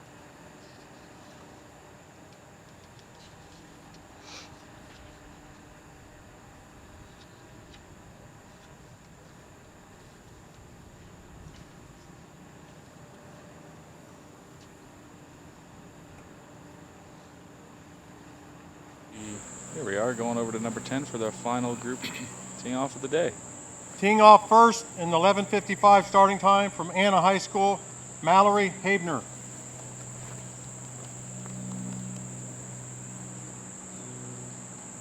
Mallory is a senior for the Rockets.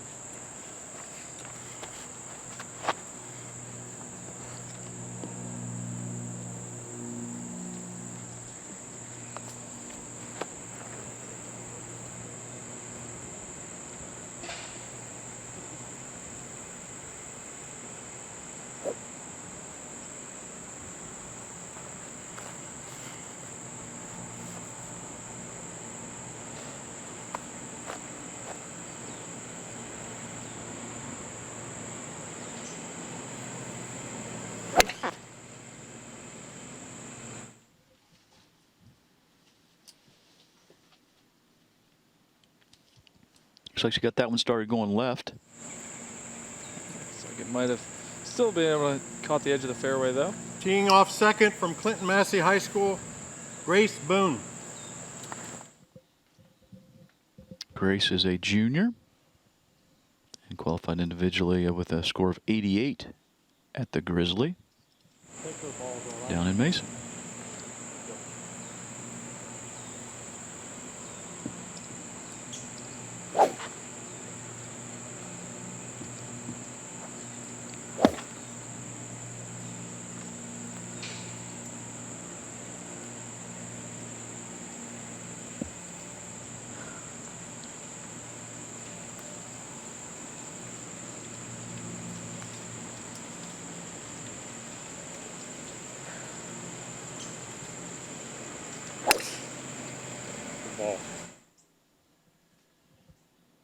Heard someone give her a good ball comment, so looks like started a little bit left.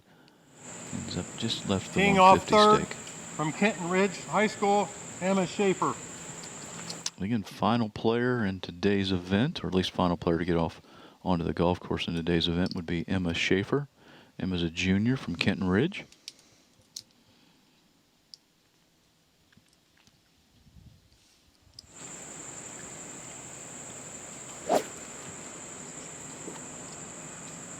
Emma qualified out of the WGC.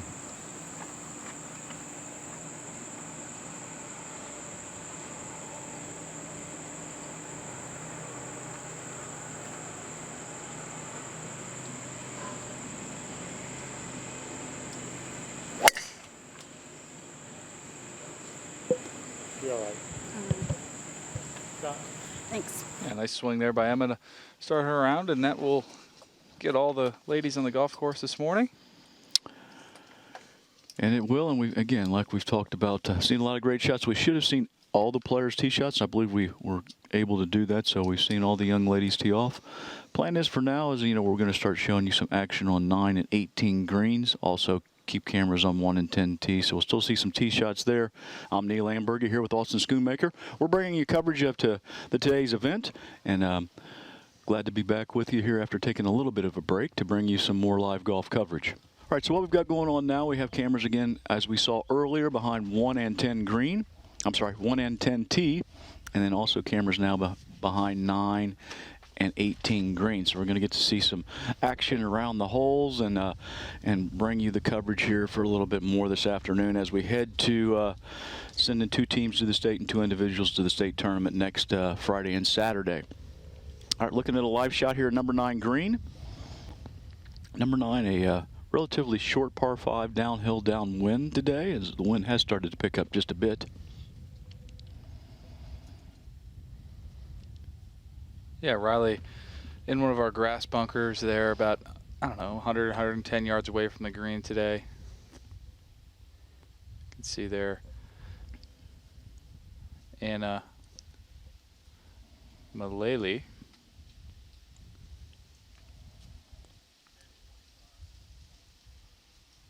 Again, Anna's from Cincinnati Christian Hills Academy. Riley was from Northwestern. The third player in this group is Gabby Dews from Versailles. Should be Gabby right there. Looks like Gabby's waiting for someone to play before she moves forward to her ball, or at least plays her shot. So she's looking into the fairway to either Riley or Anna to play next. And again, looks like Riley has got her ball into the fairway now. And again, inside 100 yards here. Get a look at where the pin position is here a little bit today, but from where she is, the green set's a little bit above her. Relatively small green. Again, par 5. Bunkers on front left and right, and then another bunker in the middle a little bit back on the right side from where she's playing. So I couldn't really see where that shot went there. Again, yet to see the, looks like we're panning over really quickly now to Anna Malele. Has got it in the rough again, just needs to get it up over this bunker and onto the green, and once we see where the pin position is, depends on the difficulty on the shot, kind of where the pin's cut on this green, Austin. Yeah, certainly. Not quite sure how much green she has to work with.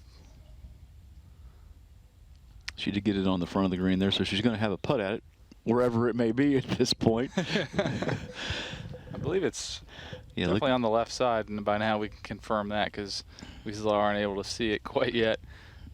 obviously it probably needs, it's in the back here too, because I haven't really seen it. We've seen all the front of the green so far, so going to assume that it's going to be back. But again, once we get the camera to pan out a little bit, we'll know for sure. In fact, I can kind of look over that way, and it looks like it's going to be back. And on the left side, as the players are playing the hole, the right side as we're seeing it from the camera angle. This will be Gabby Dews. Looks like she's in the bunker there. Definitely in the bunker as she comes out. It looks like she definitely got it out of the bunker, just a little bit short of the green surface, but relatively straightforward chip from there, from just off the green. Again, short par 5 downhill. They're playing it today at 403 yards. So should be able to get, some of the players I would assume will be able to get close to it in 2. Just about everybody in the field, I would think, with 3 solid shots should be able to get it up by the green. Yeah, certainly. All right, Riley Champ here in the back bunker. Tough little bunker shot here, not much green to work with. Actually has to carry this ball pretty good distance just to get it onto the green, so let's see how she does here. Looks like she got it out but didn't carry it quite far enough. And here comes Gabby Dews there, just burning the edge. Not a bad shot.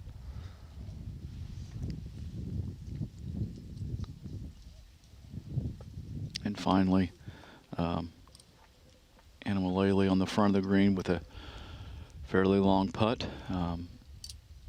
back to this pin location. It's going to be coming uphill a little bit to kind of plateaus up by the hole.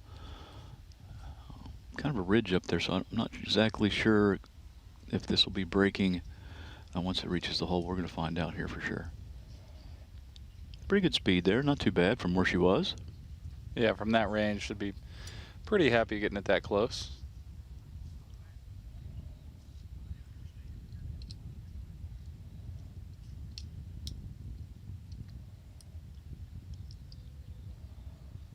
Who just barely cut up, close to being a fantastic shot, but the rough caught it just a little bit and slowed it down there and left it in the French. As we're watching Gabby bring her putt up, and first look at the action on the green here. So one major difference from covering the Division III boys and Division II boys the last 2 days, and then covering the girls here, the Division II girls, is once the girls get up around the green, they tend to play quite a bit faster. Yes, they do. You know, they'll be ready to go and you know, hit another shot as you're seeing right here. They're ready to go and ready to play, and they're going to just kind of go as quick as they can and get the ball in the hole, where the boys themselves take a little bit longer time to line up putts. And not necessarily saying that's good or bad, but the girls definitely are ready to play once they get around the green. Not really sure the reason of that. I think we talked about that last year also. Don't know why. There's that difference there, but there definitely is. Yeah, they're definitely ready to rock. The That is girls right. are. You see there Anna tapping in there to finish her front 9. And again, Riley Champ here from right around 3 or 4 feet or so. Maybe a little closer, a little bit hard to tell from this camera angle how far away she is, but not a long way to go left here. Hoping to get this one in and make our way over to number 10. Yeah, and this also should be a relatively flat location here today. Not much break around the hole at all. Yeah, again, Gabby Dews here from Versailles looking to finish up here on number 9. Another difference is all 3 girls putting with the flag stick in there. Yes, yeah. I We know. tend to see that. If I remember Yeah. correctly from last year, that Yeah, they tend to do wasted that. effort around the greens for the girls. And those ladies will head over to number 10 tee. All right, so first look at number 18, and definitely a difficult pin location for these young ladies today, as they've got that pin tucked on the right side of the green as the players are looking at it, obviously left side on our camera angle. There's a bunker protecting that in the front that we're not going to be able to see from the camera angle, but if they decide to play on line with the hole, they're definitely going to have to carry that bunker. If they are in a position where they're going to run it up onto the green, they're going to have to play to the right side of the green as we're looking at it, but the left side as they're playing the hole, there's an area of fairway there where they can run it up on the green, but that's going to leave themselves quite a long putt if they have to do that. Again, very difficult pin location for them, and looking forward to see how this plays out for them today. Yeah, that was Kate Donnellan hitting from over there. You can kind of see her on the right side of your screen, hitting from just across the cart path. Also in the group, Grace Poppelman and Isabel Porter. Grace from Russia and Isabel from Oakwood. That would be Grace in the blue shirt and Isabel in the white shirt. Looks like Isabel's going to be next to play here. Again, long shot from here. She's got probably to carry this 10 yards or so to get it on the green, and then lots of green to work with from there as well.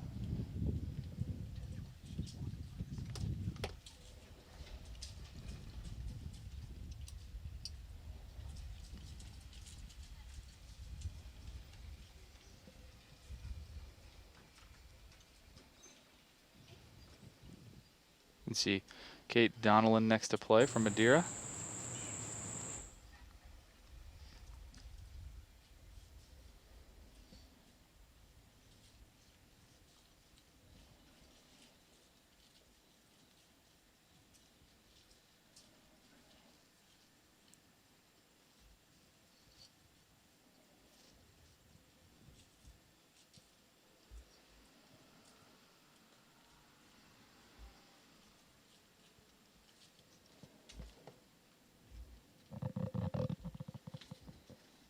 This is going to be Grace Poppelman from Russia to play here. Relatively simple shot here, up the hill toward the hole, about 30 feet or so. Yeah, really good looking shot there. Very well played by Grace.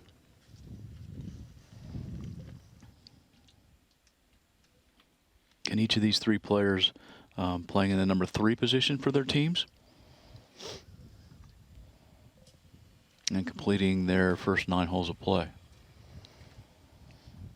Isabel Porter from Oakwood next to play here. And pretty long putt, about 45, 50 feet or so. It's going to have a little bit of work left to do on 18 here for Isabel.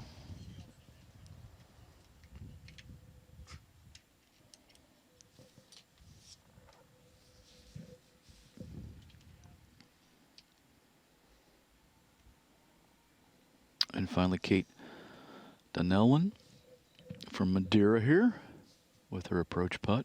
Again, looking from this distance just to get it close to the hole and leave yourselves a short tap in. And if this was happen to be drop, I think this would be a bonus. But again, still a little bit short here. This does run downhill a little bit away from them, so, and especially past the hole, it runs downhill a little bit quicker there, Austin. So probably guarding against getting too far past the hole and getting on that downslope, causing them to leave it just a little bit short.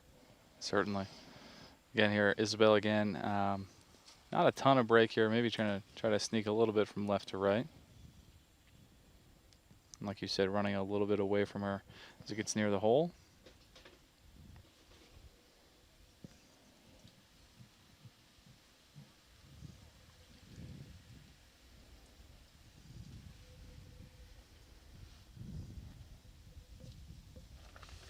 All right, Kate looking to finish up here. It's about a 5-footer or so.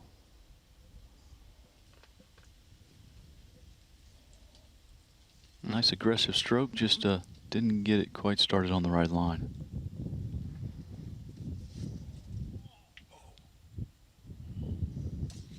Unfortunately missed that little one coming back there too. So Kate does tap in, and they'll be heading to the next tee. Short walk from number 18 to number 1 here. Just a quick little trip across the cart path to the number 1 tee. As we look down the fairway now, it's going to be Annika Rain from Madeira coming up here. Got herself a nice position here.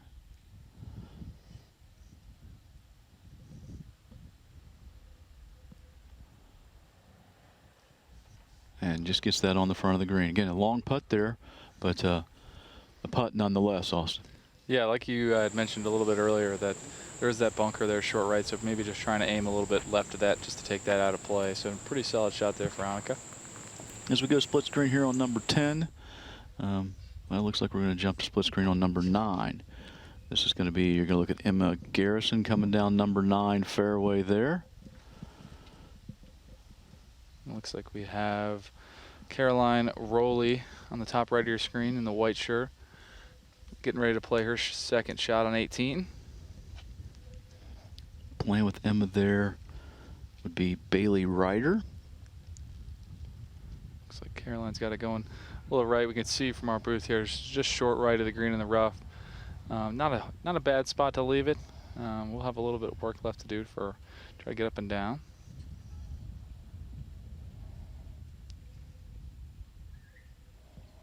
Again, on the bottom left, that was Bailey Ryder taking a couple practice swings as we pan over to Emma Garrison, getting ready to hit her shot in here. Kind of difficult to tell how far out she is from this camera angle, but definitely has an iron in her hand.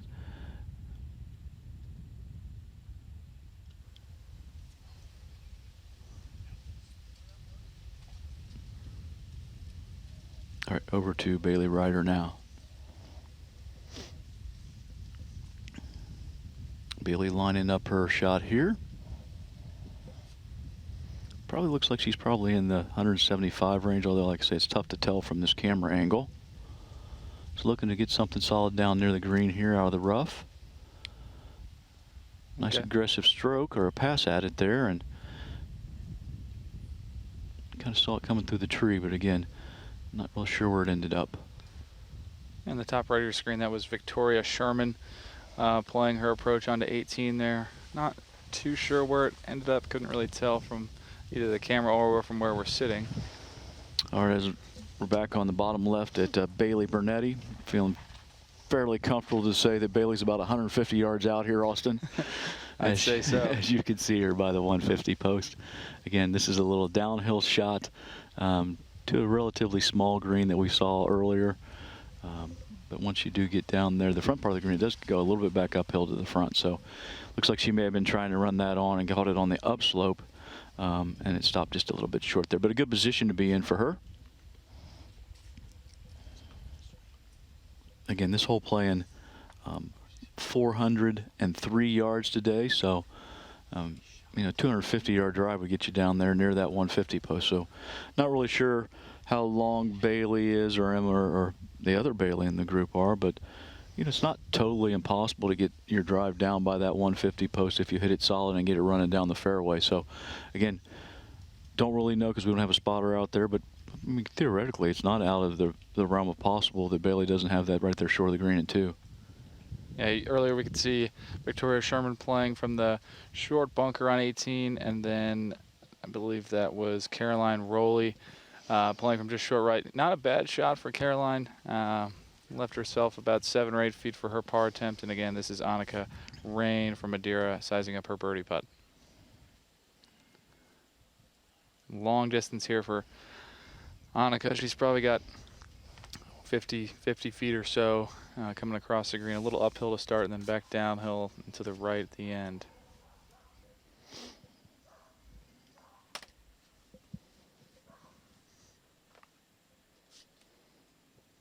Again, tough to see on this camera angle, but I'd say 3 or 4 feet past that hole, Austin, it does kind of take a slope, down slope toward the fringe. And if you do get it 3 or 4 feet past, it can run quite a bit away from you there. So kind of guarding against that. But we do have Victoria Sherman coming straight back up this hill. So she can be real aggressive with this stroke. And she is a nice putt there, just a little bit farther by than what she was hoping. But that was a good aggressive stroke. Sure was. And again, this is Caroline Rowley for a little bit longer than what I probably thought originally, 10 feet or so for her up and down save.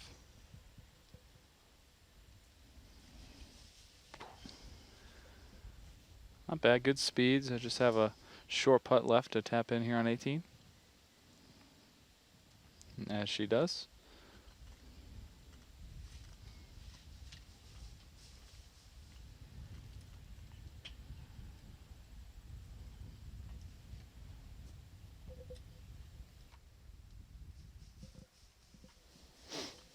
Again, Annika Rain here from Madeira, sophomore.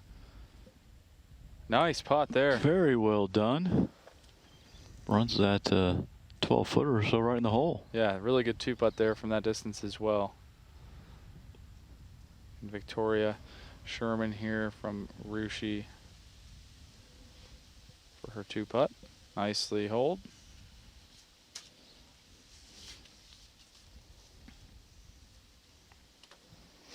All right, that was the 11:35 time, finishing up on 18, just completing their first 9 holes of play.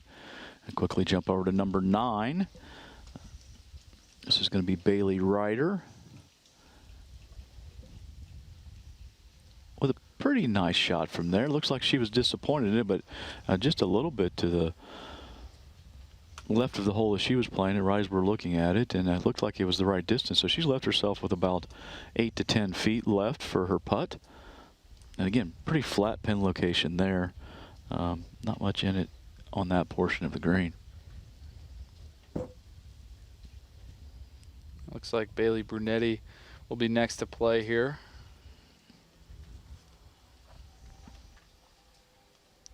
Pretty good chip there. Only a foot or so left. Yeah, she played that nicely. Kind of bumped it into the first cut there and let it trickle down by the hole.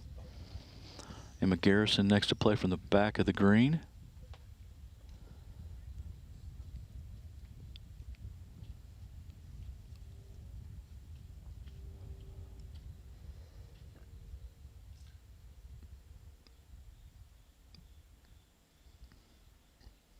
And just a little bit short there.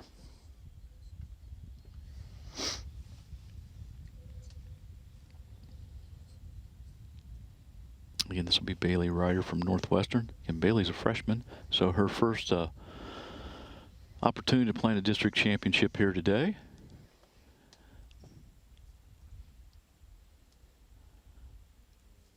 I don't think there's much in this one also. Maybe, if anything, just a little bit of movement from her right to left, and she's decided to take the flag stick out. Actually, the first young lady we've seen take the flag stick out here.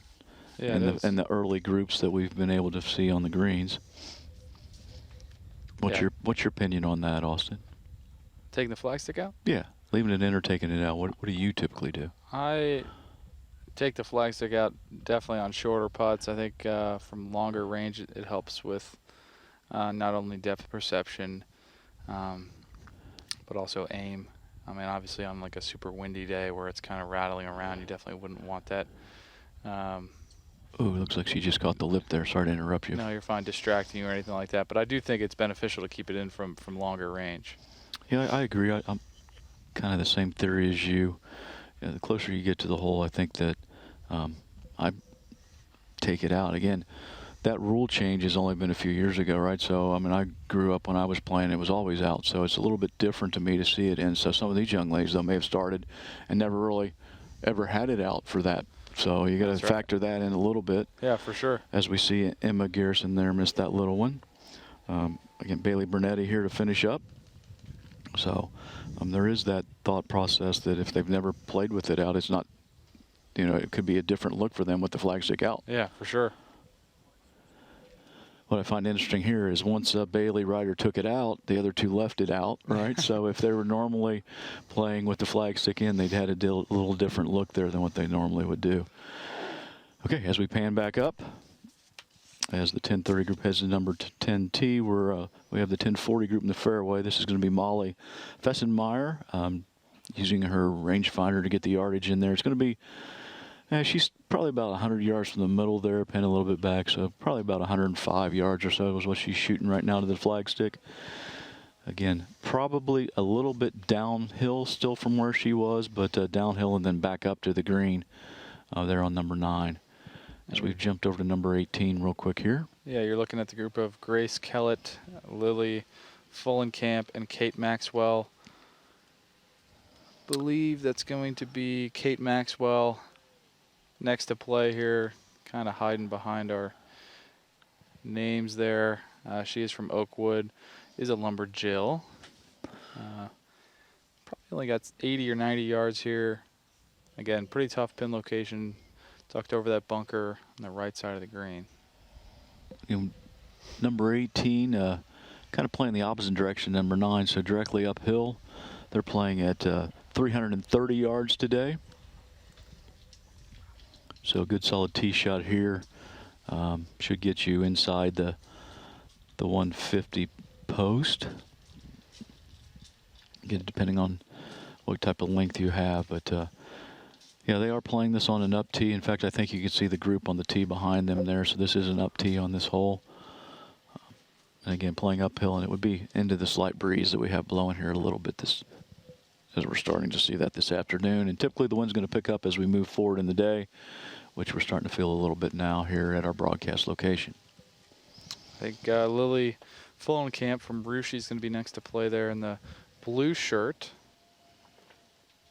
Now, only about 50 yards or so to this pin location, but again, we're going to stress this a lot today. Pretty difficult shot here. Not a lot of green to work with, going over the bunker and over a good amount of rough. Yeah, and players in the position they're in right here.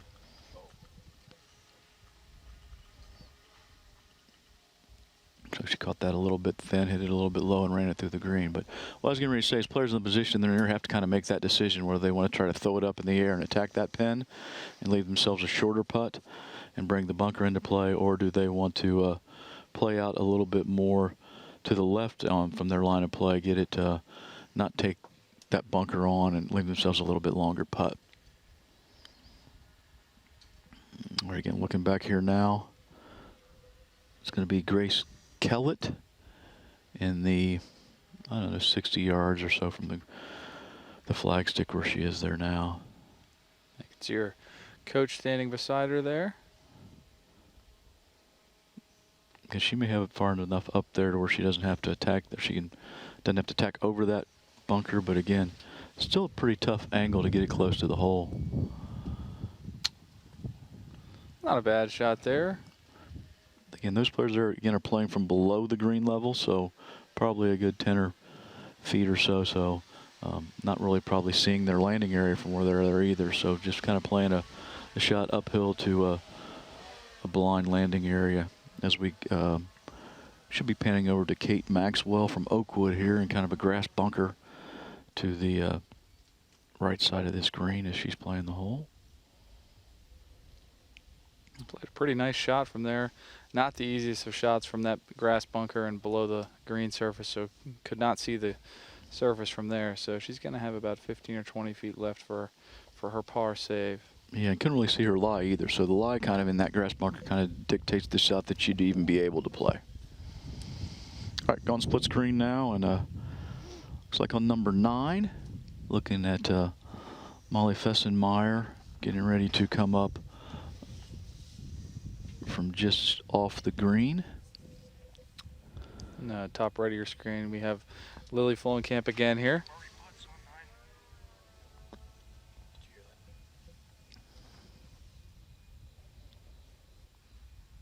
Yeah, Lily just over the green here. A lot of green to work with, so looks like she's played a pretty nice shot here. Should be down there within 4 or 5 feet or so. Yeah, very nicely done. All right, as Molly, it's a nice little pitch shot there, a little bit short, but she's got herself a nice looking putt there. Being told that the other 2 players on number 9 do have birdie putts, so Ella Porter and Candace Monroe McCoy looking at birdie attempts here. This is Candace, you see in your picture, freshman from Northwestern. Got herself a slightly uphill putt here from probably, it's going to tell, tough to tell on this camera angle, but I'm going to say 15 feet or so. Again, not much movement around the hole, but playing a little bit uphill from her, so a great spot to attack this flagstick on her birdie putt. In the top right of the screen, we have Grace Kellett sizing up her putt on 18. Looks like Cadence left that just a little bit short, but again, easy tap in for par, looks like. Again, Grace Kellett there on the top right of your screen from about 40 feet or so, maybe a little bit shorter than that. Just looking to get this one close to 2-putt and get on her way. And again, Molly Fessenmeyer from Cincinnati Christian Hills Academy with her putt on number 9. As we see Ella Porter come in from Versailles, got herself a short birdie putt here, so looks like it's going to be a nice attempt for her to make a birdie. Yeah, overhead view of Kate Maxwell looking to try to get up and down. Just left that a little bit short, only have a couple feet left though.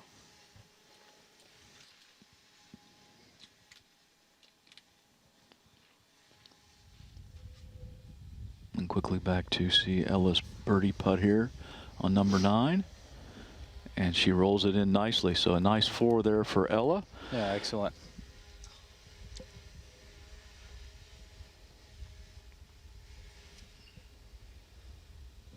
And looks like Kate had just burned the edge there, so it looks like she's just going to go ahead and finish. Nope. Looks like she's going to let Lily Fullenkamp go ahead first.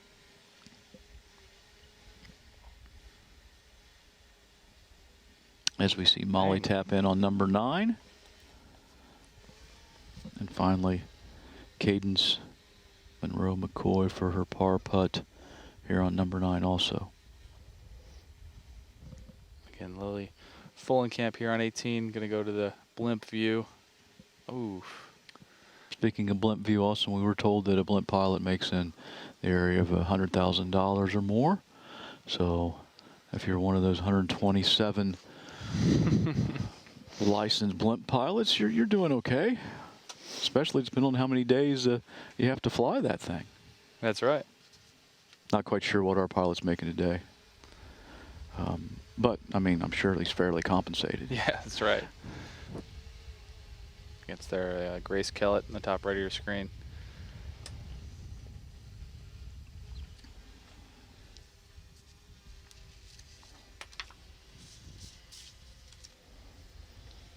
Looks like Kate Maxwell is just moving her mark out of the way for Lily to finish here on number 18.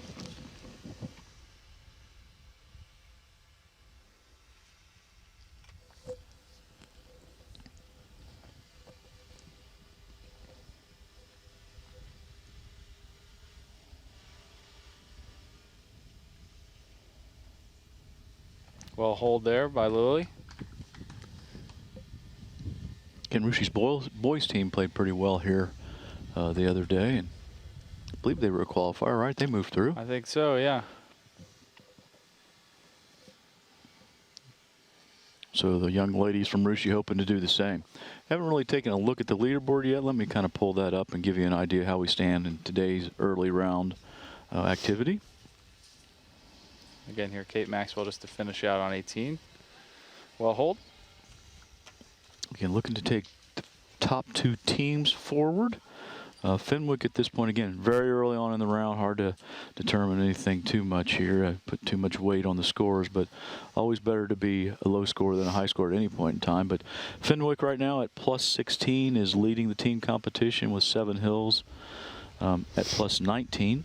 followed by Graham Locum at plus 28 and Southeastern 32, Alter at 33 over par. Again, all those teams relatively early in the round, but it's kind of how we're off and got things started here today. And again, all those teams have played quite a few less holes because they started off in the second team wave than the teams that started off earlier.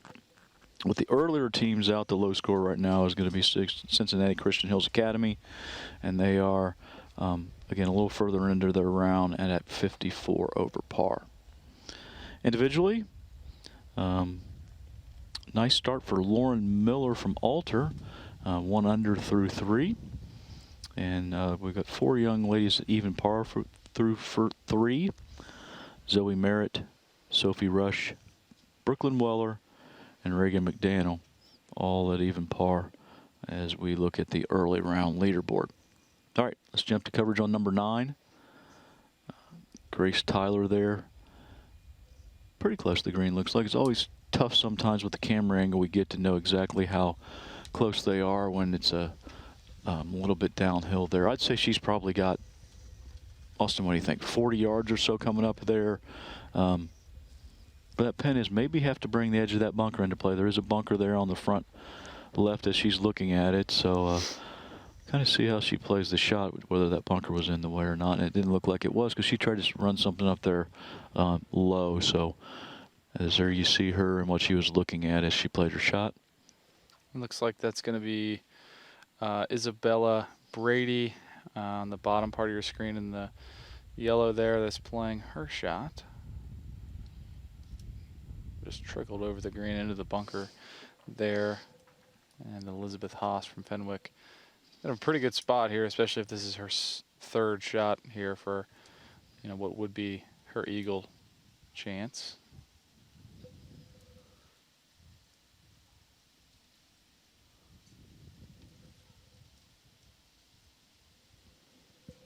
Couldn't really get an idea of where that one was, Austin.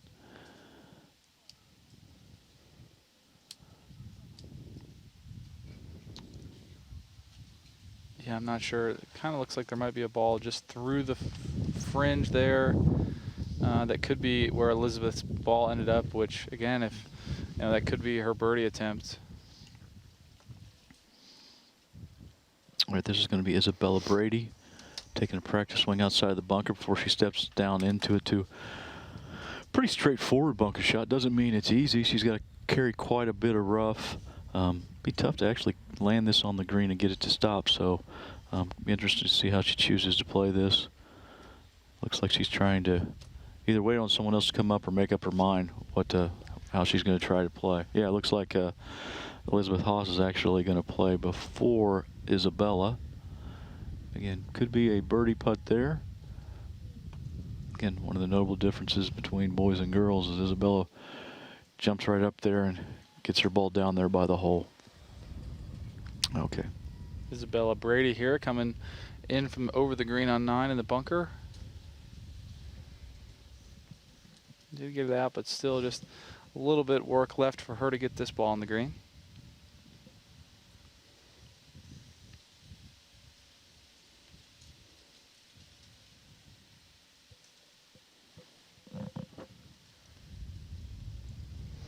You can see the wind is definitely picking up here, Heatherwood today.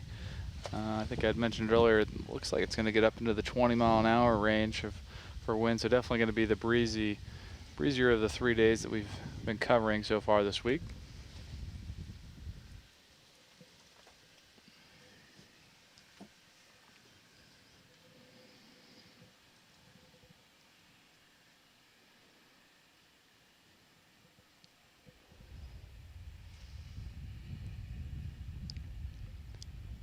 As we go split screen here, Elizabeth Haas taps in on number 9. I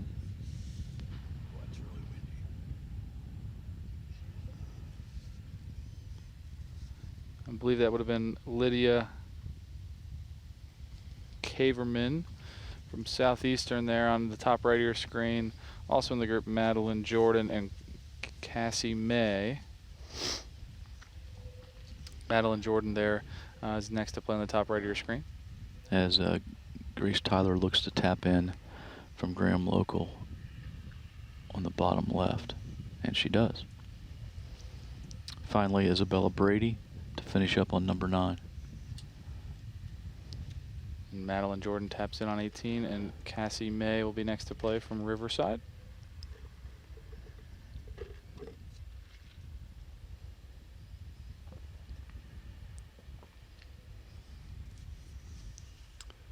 Not a bad putt there for Cassie. Just a couple feet left for her to finish up on 18. I believe Lydia Caverman still a little bit left, a little bit more work to do here on 18. You can see there Cassie moving her mark out of the way for Lydia to putt. Important to remember for her to put her mark back, Austin, or it would be a penalty. It sure is.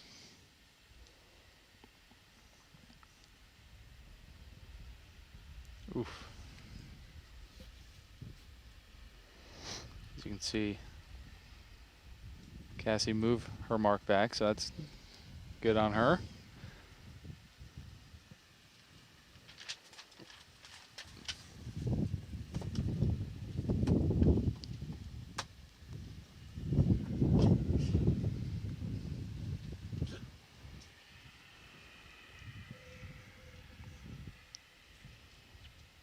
Well hold there by Cassie.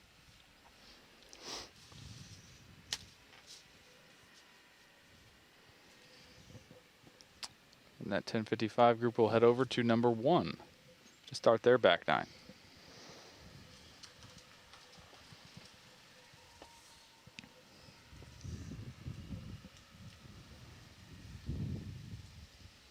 Well, you can see the short distance from 18 green just across the cart path to number 1 tee. So not very far at all from 18 to 1 here at Heatherwood. Quite a bit farther from 9 to 10. So actually shuttling some players from 9 to 10 as you got to go really the length of the driving range past the clubhouse to get down to number 10 tee. As we're looking at number 10 tee right now, I believe this might be Ella Porter for sales there.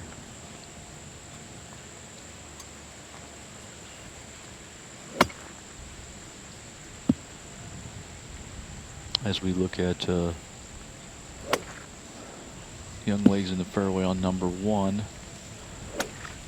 Looks like that's probably Lily Fullenkamp we see there in the blue shirt. And in the background, Kate Maxwell and Grace Kellett.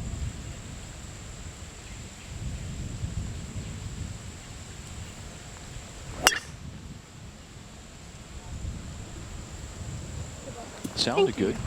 Sure did.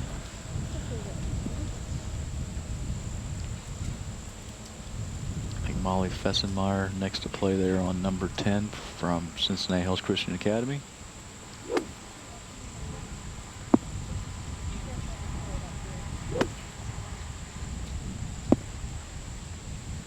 As Lily goes ahead and So a nice swing there by Molly on number 10.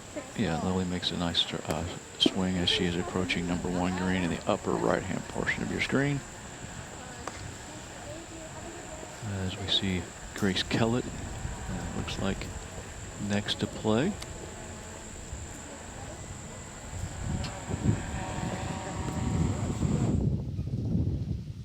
And come back over to number 18 at this point. Yeah, coming up 18, next group, the 11:05 tee time off number 10 is going to be Fiona O'Driscoll, Zoe Armbooster, and Alexis Dornan.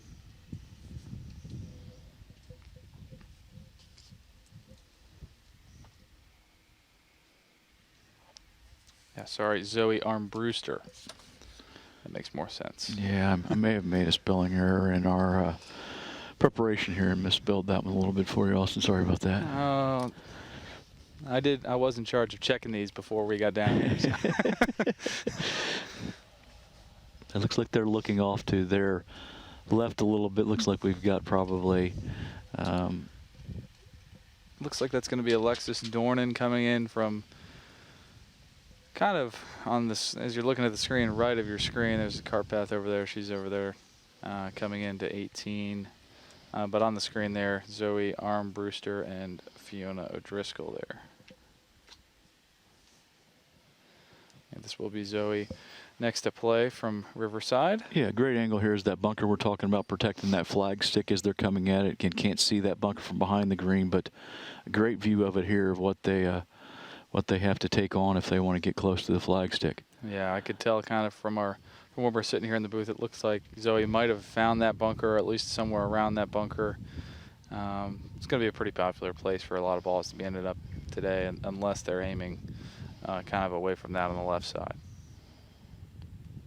Yeah, and I don't know. Kind of depends on your game, whether you attack that pin or not. If you can hit a high ball in there with some spin and stop it, then you go at that. I think if you're more of a low ball player, maybe you aim a little bit farther left and try to get it pin high, maybe 20, 25 feet out to the left as the players are looking at, or playing it right as we're seeing here. So aiming to the left there a little bit, left of that bunker, getting it pin high is going to leave yourself 15 feet down the hill. So might be the more prudent play than trying to take that bunker on if you're not capable of hitting a high spinning shot. That's not going to stop. Certainly. I believe this is Fiona O'Driscoll here from the Seven Hills. Good angle from where she's coming in. You know, doesn't have to really play over that bunker. Looks like she's hit a pretty good shot in there. 15, 20 feet or so, which from down there, 40 yards or so away from the green, pretty solid. Yeah, from where she was, she actually has to play uphill to the green, and then once she gets it on the green close to the hole, it's going to run away from her. So pretty tough to control the distance and get that exactly right. So I think she played a pretty good shot there. It looks like Alexis Dornan has found that left green side bunker, which is a very long bunker shot to this whole location today. So has to carry it along.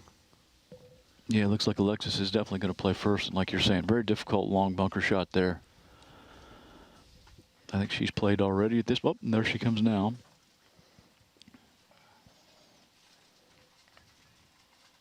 You can kind of see the green a little bit from our broadcast location, and I think that one's come up short. Again, maybe she didn't even get it out, Austin. Yeah, I mean, those long bunker shots are tough.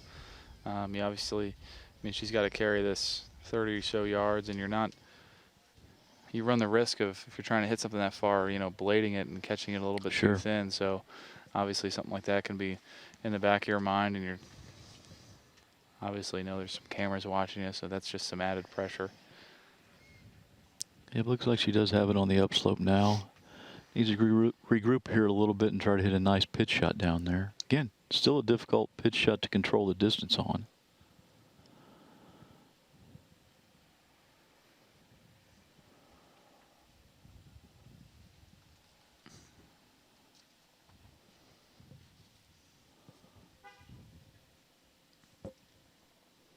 Again, didn't really see where that ended up, Austin, but so I could probably come over here now to Zoe Armbruster, or Zoe out of the bunker already. So we're, looks like not sure who's going to play next there. Looks like Zoe played her shot out of the bunker while Alexis was playing also. So they probably took turns there. We only caught Alexis on the camera view, but it looks like Zoe has got that on the back of the green. This looks like Alexis's ball coming down toward the hole at this point right here.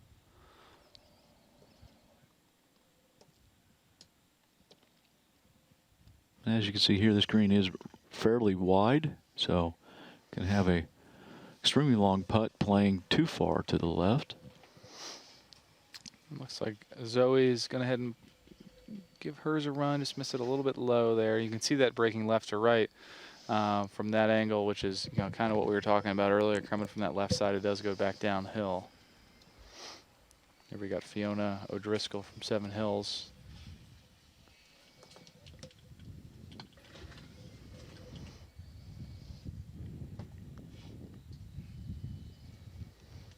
And I think everyone we've seen from that position so far has left that short, giving it the respect that it needs to have, getting too far past that hole and running quite a bit past.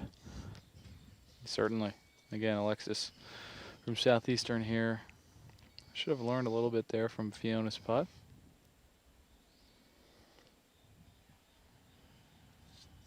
Not a bad effort there.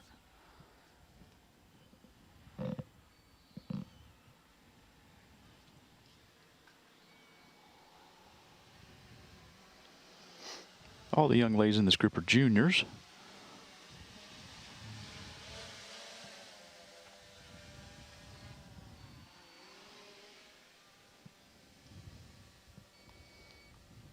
And Zoe looks to tap in there on 18 and head over to number 1. Start her back 9.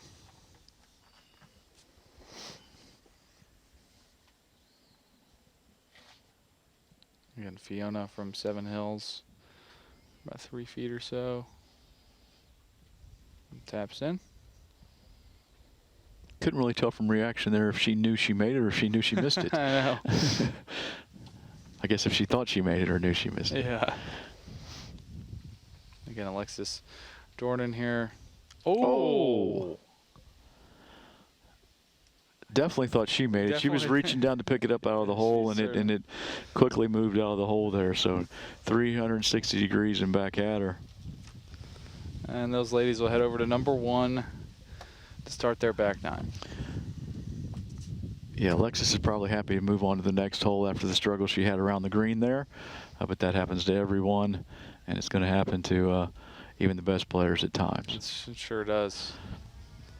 Looking over to number 9, we've got Jordan Thornburg there and Sophia King. Sophia's probably, again, 200 yards or so there. As she's looking at, that's probably her tee shot, and so she's probably going to go with a. Looks like a fairway metal or a hybrid. I can't really tell here, but again, trying to move it down just on line, and I mean it's possible to run it up to the front of the green downhill downwind here if you strike it solid.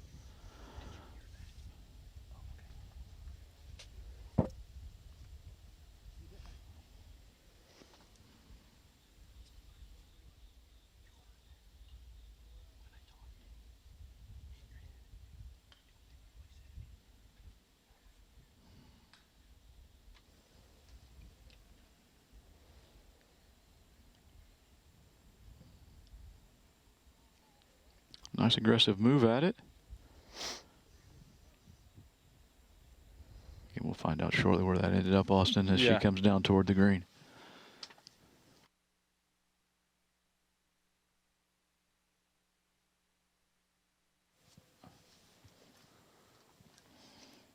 All right, this is the 11 o'clock group completing their 9th hole of play here as we're looking at them from above. This will be Kaylee Dowdy from Graham Local. Just inside the 150 post there, so probably 140 yards to the hole. Again, green sets just a bit downhill from where her location is, but does run downhill and then back up to the green if she's trying to run it in there. Looks like she's taking it up in the air, though. And again, we'll find out where that ended up shortly. Again, third player in this group, Jordan Thornburg. We saw her walking down the fairway earlier. I'm not quite sure where she is at this point in time, but well, there she is. There she is. Yeah, she's got it down there in the rough. A little right of the fairway. Yeah, probably 100 yards or so from, Yeah. if I'm guessing where she is here. Nice angle, actually, at this hole if she's got a nice lie in the rough to where she can land it short and run it on.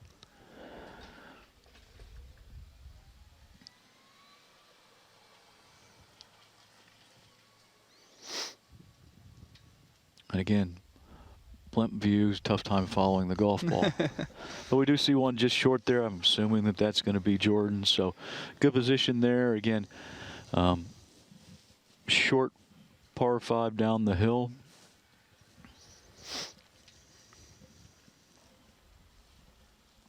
And again, we're looking at Kaylee Dowdy there.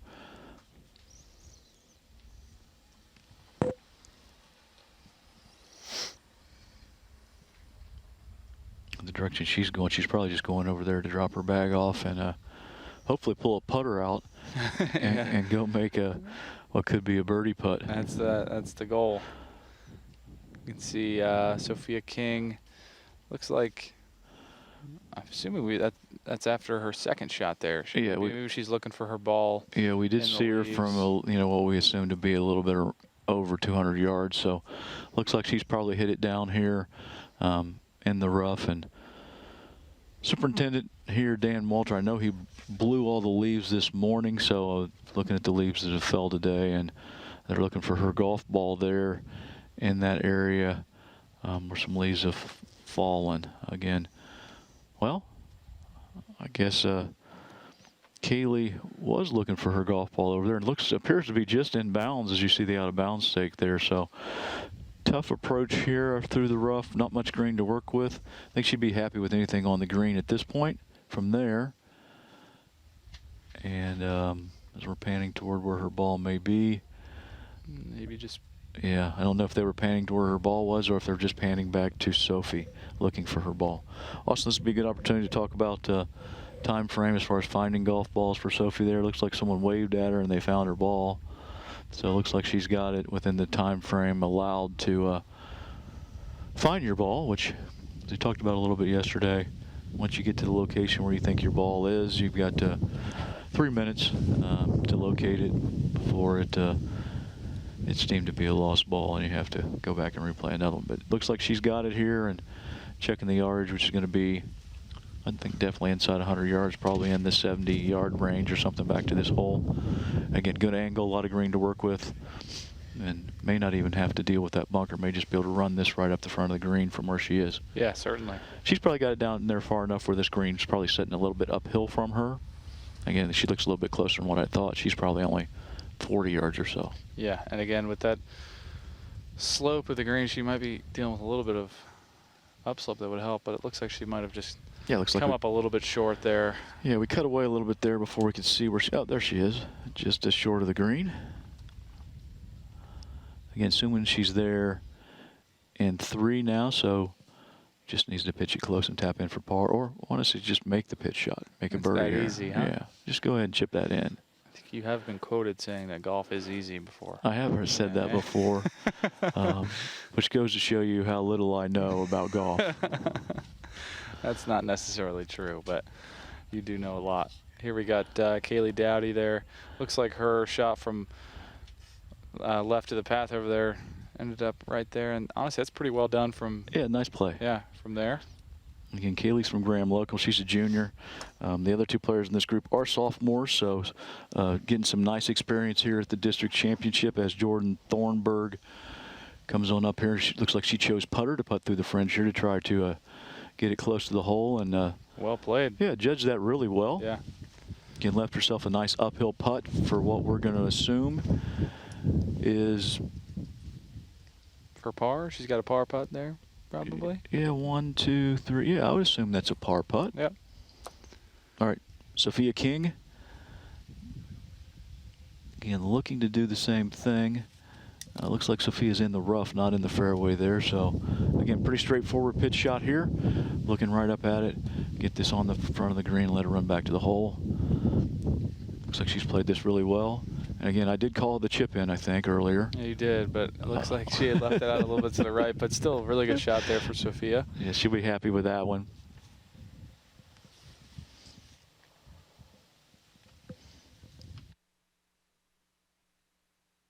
I already hit him up.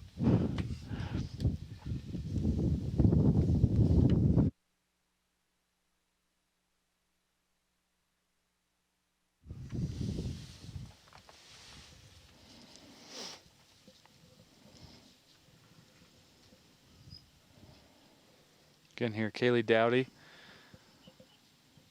She's got about 8 feet or so here on number 9 green. Should be breaking a little bit from her right to left. Not enough break that she was seeing there, but only about a foot left for her to tap in. Should be able to take care of that one. Jordan Thornburg next to play here, looks like. Again, straight up the hill, what we think's a par putt for Jordan. Again, choosing to leave the flag stick in as we go split screen here. As another group is approaching number 18 green. Jordan left that out a little bit to the right. I don't know if that was her best stroke there. But we'll tap in here and leave Sophie King last to play. Yeah, the group on 18, you can see there Ava Klinger. It's going to also be Kaylee Billette and Lucy Pease. Looks like Kaylee Billette is there in the all white. Got quite a long putt there coming across 18.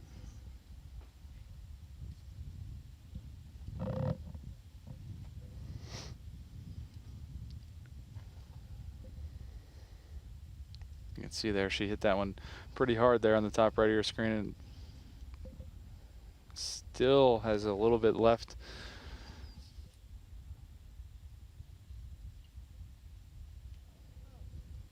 And again, back over to Ava from Riverside from just on the back fringe of 18. Sophie leaves her approach putt just short and then taps in.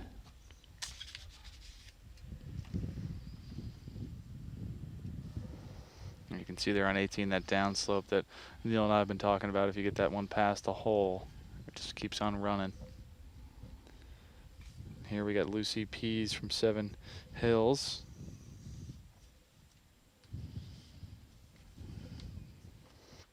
As we're looking at the Avery Roethlisberger, Madison Murphy, Heaven Conyers group coming down number 9.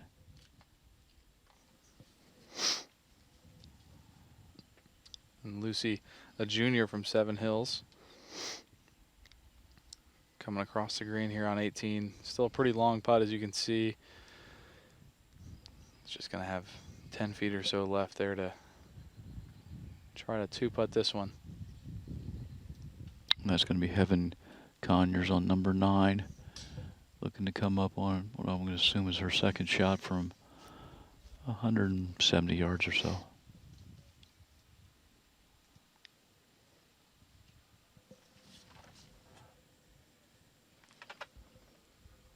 Yeah, maybe a little closer than that, as Austin's pointing out that grass bunker there. She could be down in the 100-yard range there. Again, there you can see Kaylee Billette from Southeastern. Just burning the edge there. And again, Ava Klingler.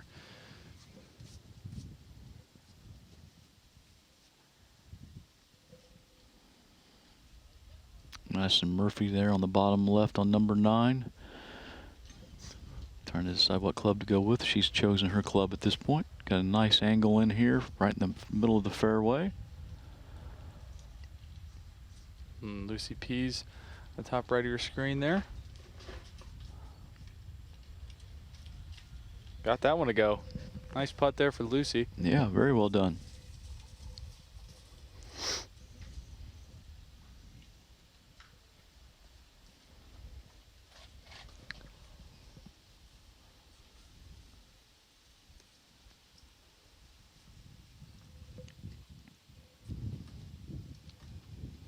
Ava finishes out there on 18. And I'll just leave Kaylee Billette.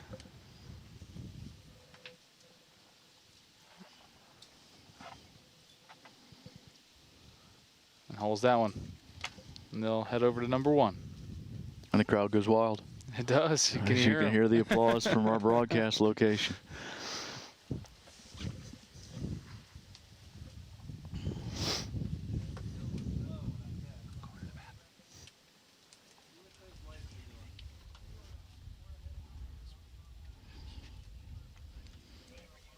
All right, Heaven Conyers here.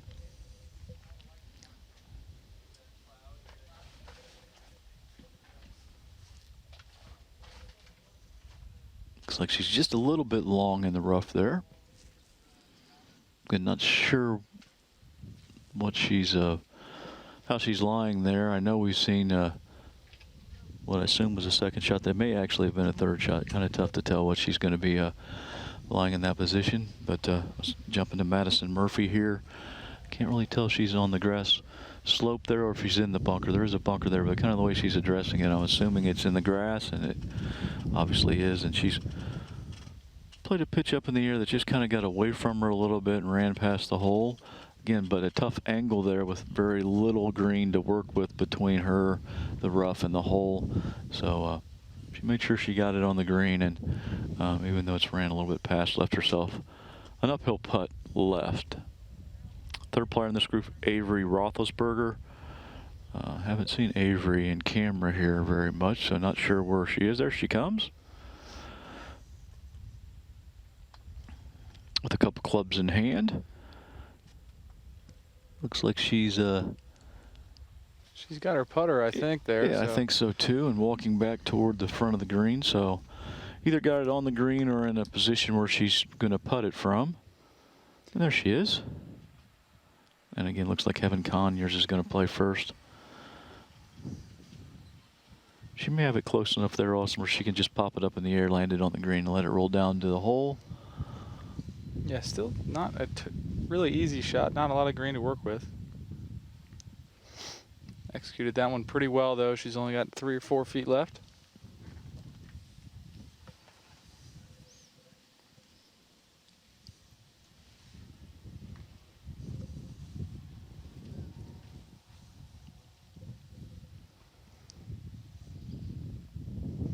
I think Madison may be waiting for Avery to play, but not quite sure here. Again, both of them have similar distance putts. Avery's a little bit farther off screen here.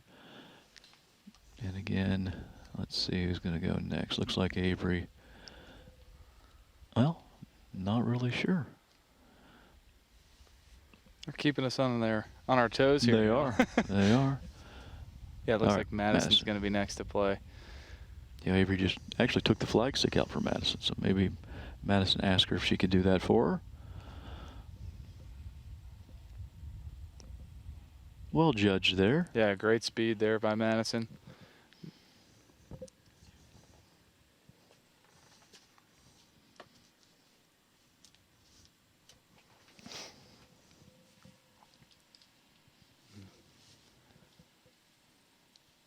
Oh, Avery must have wanted the flag stick back in. Give this one a good run. Avery did, just going to have a little bit, probably more work than she wanted to have coming back.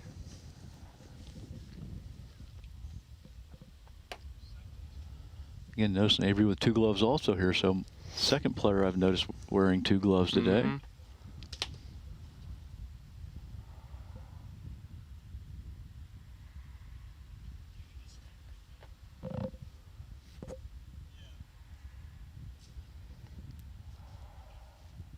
Ooh, that hit the hole. I think it caught the I edge, think it yeah. caught the edge there.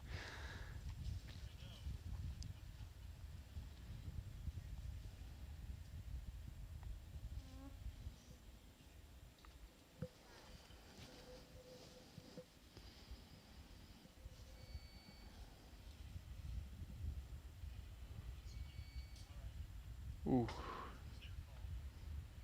She knew she missed that one early on. You could Mhm. tell by her reaction. Yeah, just got that one started off a little too far to the left.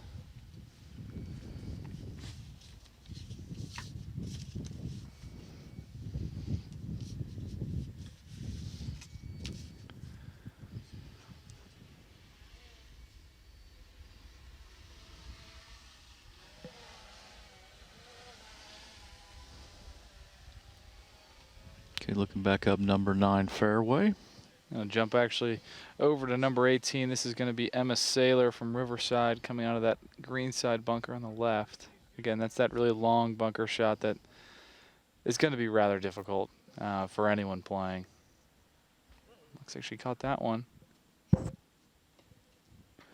Oh, Yeah, out of camera angle, actually flew the green, caught a down slope, bounced where I thought it was going to come all the way over to our broadcast location, hit a cart fence, bounced back toward the green, and turned out really not what she was hoping for, but it definitely a playable shot straight uphill to the green, probably, I don't know, 15 yards or so. Again, caught that one thin and flew the whole green there. I don't know if there's some TV wiring over there, but she might need a ruling. Yeah, I think she might. It's a good point. They, some of our cabling to our cameras behind the green looks like she's going to be close to those. Again, probably going to need a rules official over here to help her with that if it's in her way. Again, but we'll let that play out in front of us here. Looking at Bella Odell there on number 9, coming in from right around 100 yards or 110 yards from the right grass bunker.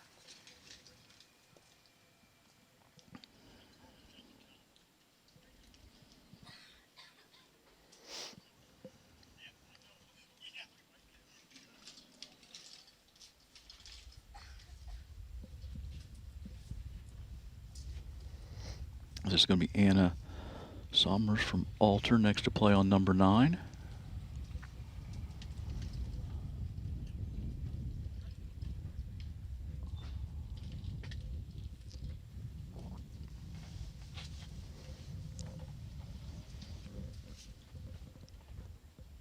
Anna just inside 100 yards probably there from her position. Nice shot in there for Anna. If it stops, might have jinxed that one a little bit too early. Called that one. She did land it on the front there. And as we see, that would be Emma Saylor from her position that she put it out of the bunker. Almost got it up there to the green. And that would be Maggie Mach and Lainey Bonifay also in the group. But I believe Emma Saylor is going to be still out. She's going to play her chip shot.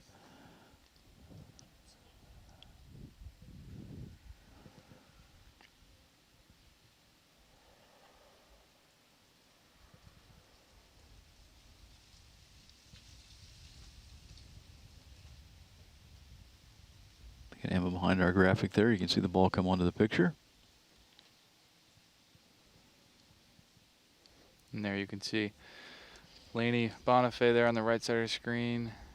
And Maggie Mach was taking the flag out there.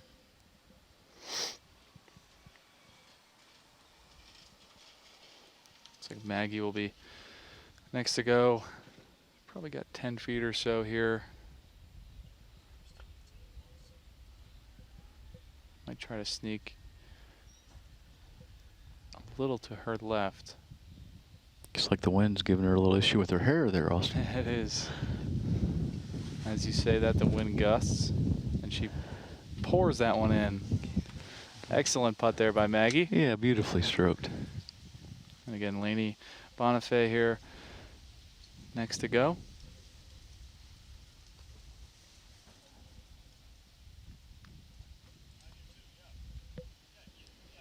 She's got about 7 feet or so here on number 18, breaking us slightly left to right and a little bit downhill.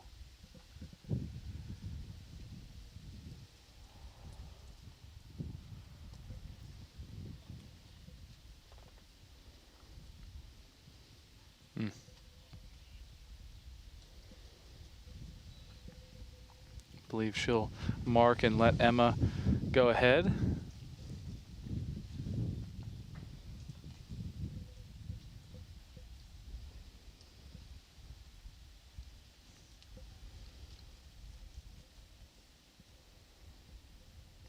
Nice putt there for Emma. Good way to finish. Again, what we've talked about, a very difficult hole location here on number 18. Again here, Lainey from Southeastern looking to finish here on number 18.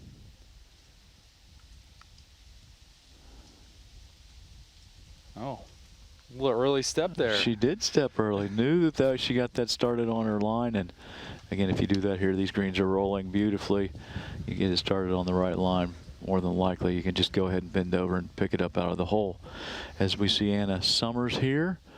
Again, we saw her hit that nice shot, land on the front of the green, and just roll over the back. And she comes up there to leave herself with 6-8 feet. Again, kind of up the hill there. Maybe a titch break in that right to left as she's looking at it. Bella Odell here from the back of the green.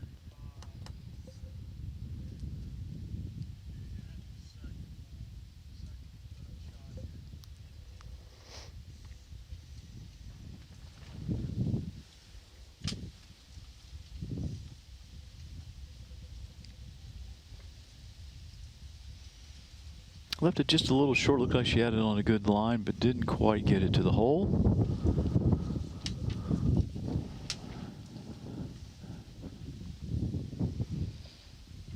And finally, Emma Lohman from the back of the green. Again, 15 to 20 feet. Maybe a little downhill, and again, maybe just a little bit of right to left in this one.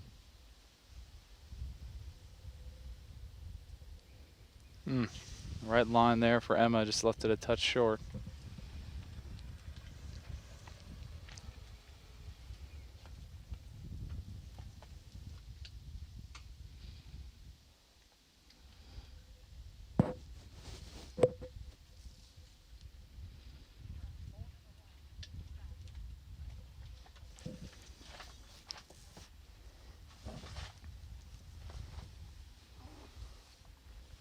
All right, Anna looking to finish up here.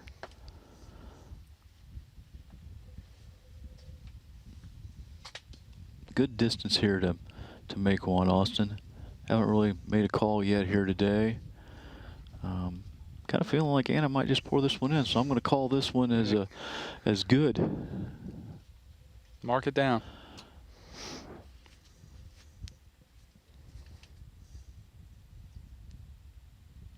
Anna let me down.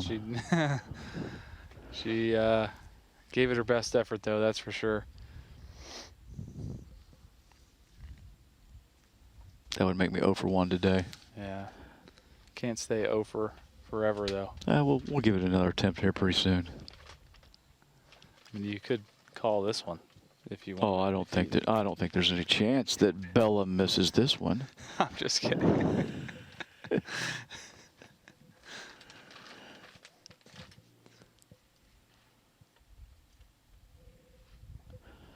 I was a little worried about jinxing her right there for a second, Austin, but she made it through the Ambergy jinx and just poured it right into the hole. Yeah, there's no jinx in Bella today. I'm not sure Anna feels the same after I called her last putt and she missed it, so just a little bit left for her tap in here, though.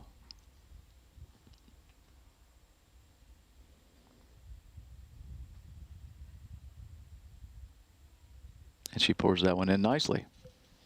All right, that's the 11-20 group finishing up their front 9. Be leaving number 9, heading to number 10 tee as we jump over quickly to the 18th green with Regan McDaniel from behind the green with her chip shot down to the hole.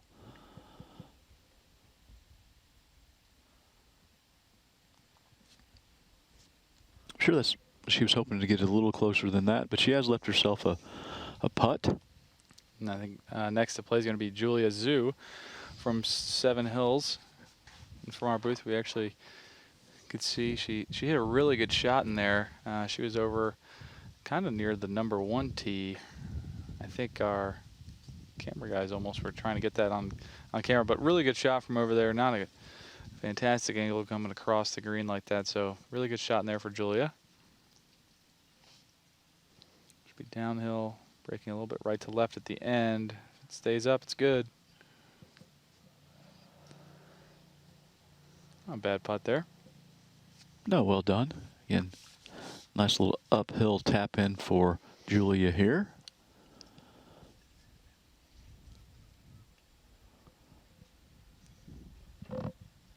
And then Regan McDaniel next to play there.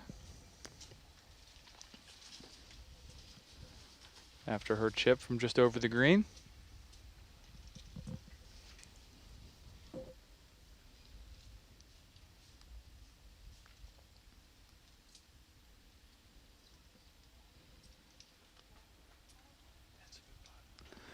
Solid putt there by Regan. Definitely not a distance that you're going to make a high percentage of those. So Very well done there to get it down there close to the hole and tap in range. I thought Regan was going to just pull the flag stick out with one hand and tap in with the other there for a second. And that would be a penalty, so I'm glad she did not do that. And lastly, Brooklyn Weller from Southeastern.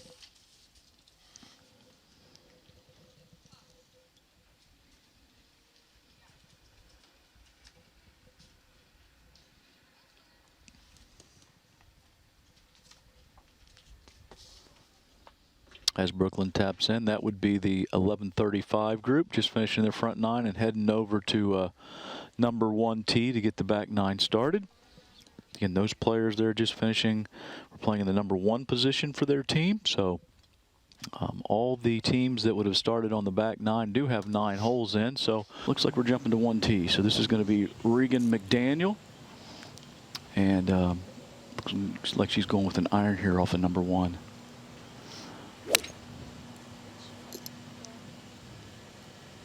Looked like a solid swing there by Regan off number 1. Still eyeing it a little bit.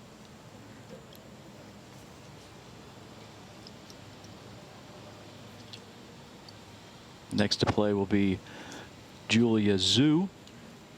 Julia's a senior from Seven Hills.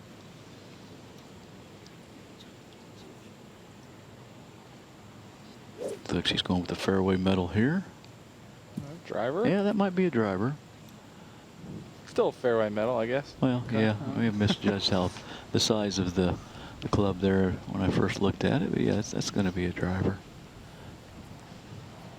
Again, you can see the 150 post out there. Perfect line here would be to the right of that. And looks like she's got that started on a good line.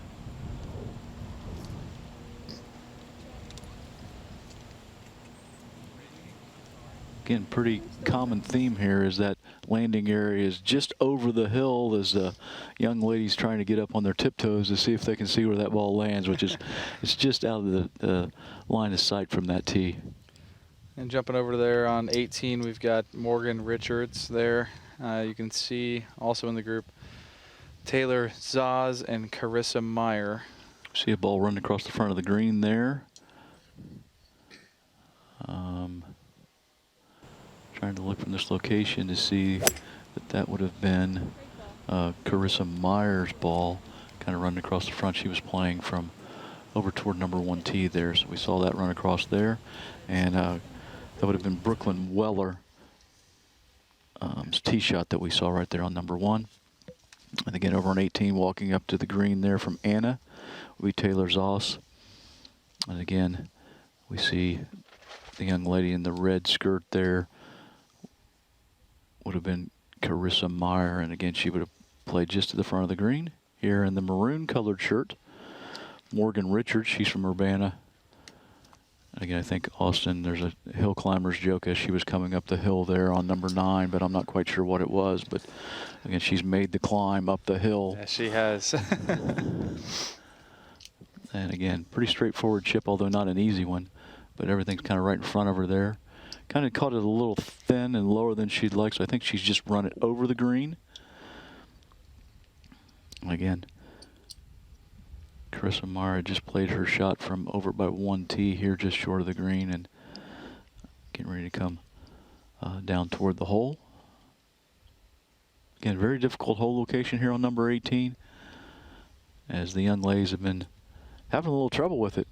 Just about every group has been struggling to get near the hole, or they've been leaving themselves some putts.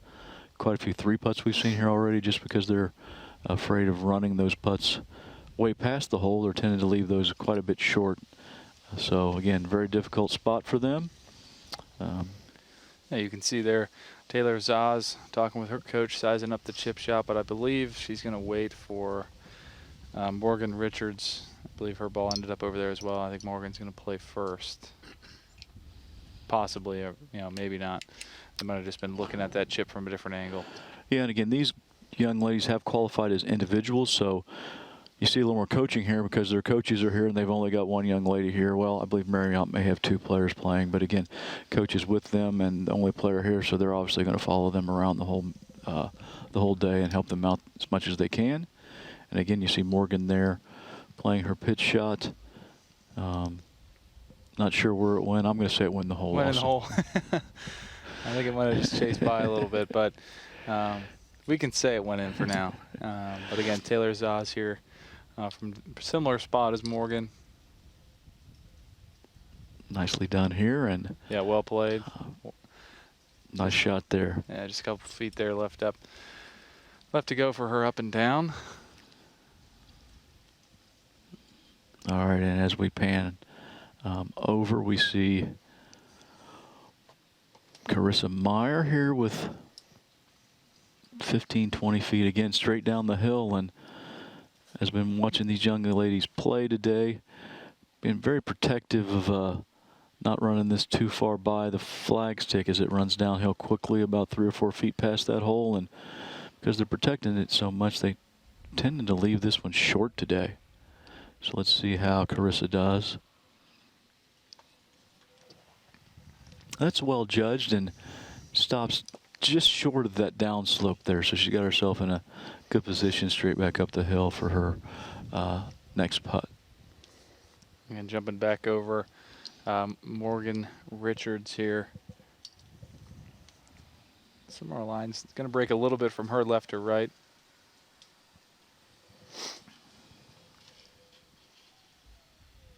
And the hole cut behind our names there. Got about 15 or 20 feet left. Disappear. Not a bad putt. No, really well judged there.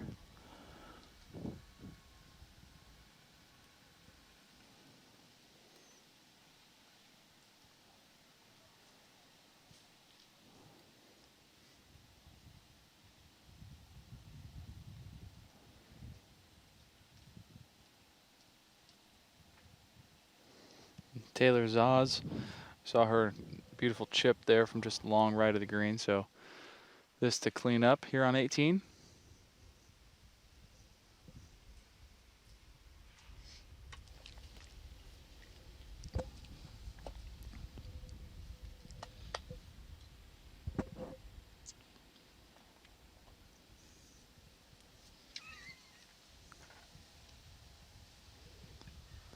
Yeah, nice up and down there for Taylor.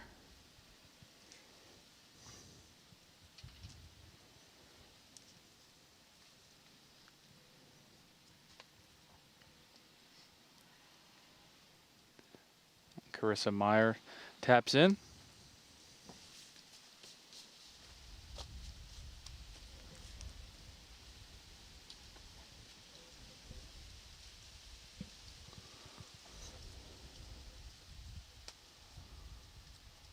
And Morgan Richards last to finish out on 18.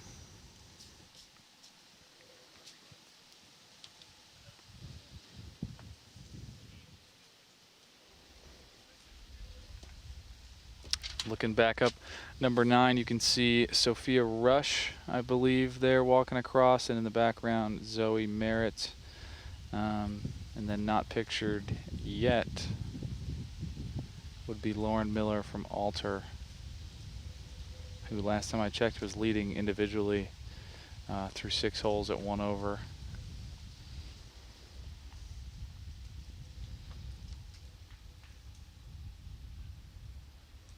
Yeah, and obviously we're getting scores every 3 holes, Austin, so that hasn't been updated since they posted that. They'll update after she finishes 9 here, so we're going to get an idea how she played on 7, 8, at 9 once she finishes this hole. But yeah, she's a leader at this point, and had a really nice start to her day. Again, here we got Sophia Rush from Fenwick, 60 yards or so. I think we're going to have a really good idea. Oh, I can kind of see the ball there. Pretty good shot there, not the best angle. So got 20 feet or so there for, could be a birdie attempt. Yeah, this is Lauren here pulling putter from the bag, looks like.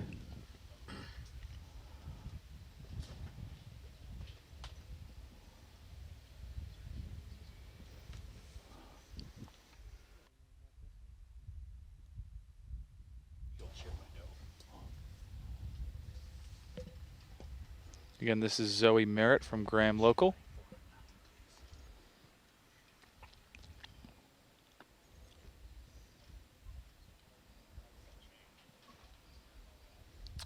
chased over the back edge of the green there, but still on the fringe, so definitely going to be a putt there.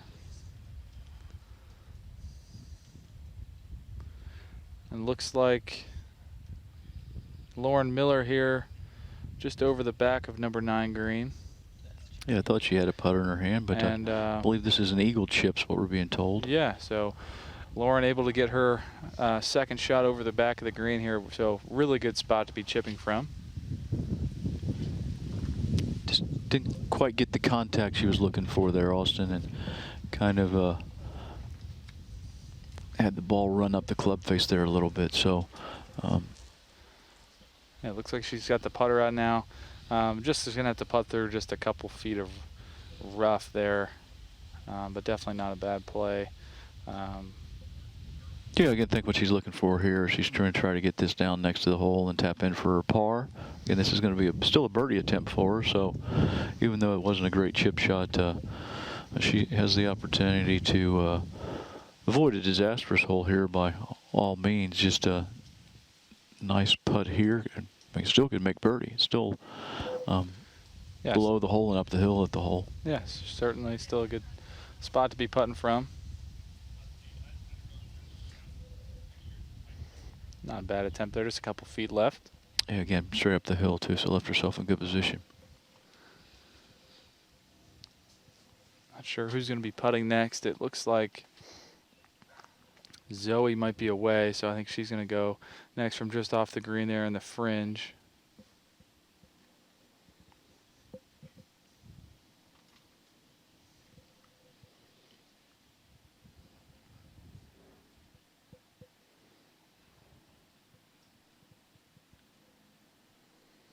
And Zoe just leaving that one a little bit short. She'll mark, and then Sophia Rush from about the same line that come up. Which could be a birdie attempt. We saw a really nice shot in there from about 70 yards or so, so very well could be her 4th shot here on the par 5 ninth.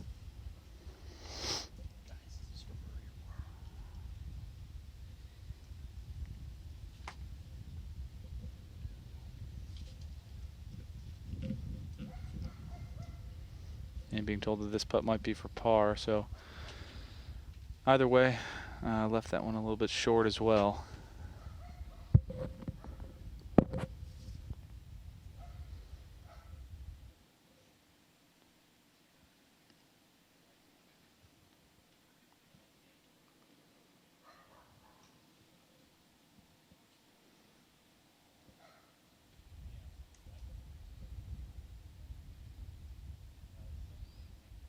As we see Lauren Miller reading this putt from both sides. Again, shouldn't be much in it. And sometimes those can be the toughest to read. Austin, you can try to figure out which way it's breaking and then maybe read a little something into it that isn't there. Oh, all around. She did sneak it in there, and again, it did move a little bit. Looked like to the left on her also. So. Yeah, good par there though.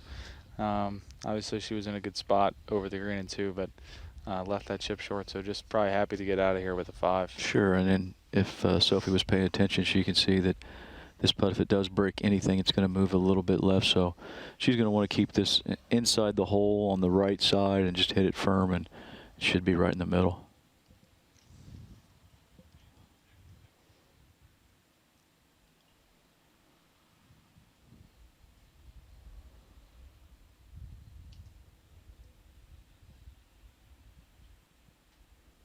Nice putt there.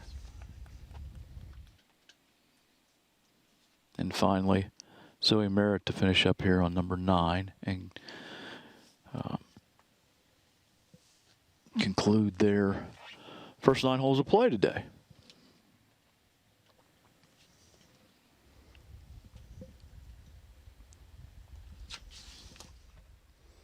Hey, Joe.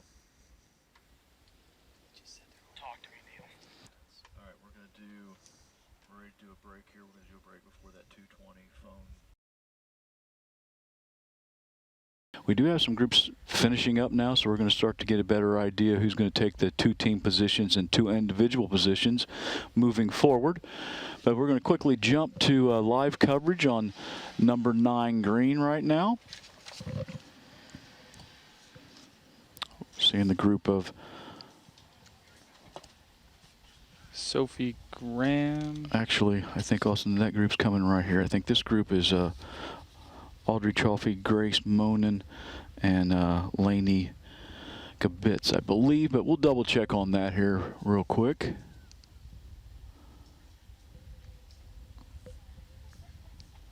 If this is that group, this is going to be Lainey Kabitz playing. Looks like she's just over the bunker and the rough and pitches it on the green and runs it down. Running a little bit farther past the hole than she would hope, but she does have a putt coming back up the hill.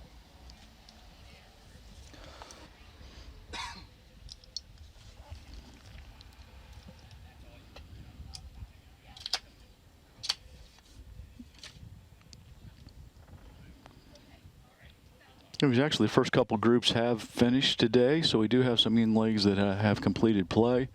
We'll continue to bring you coverage as the players as they finish their rounds today. That looked like Audrey Chalfie there with a attempt, really good attempt, almost holing that out there.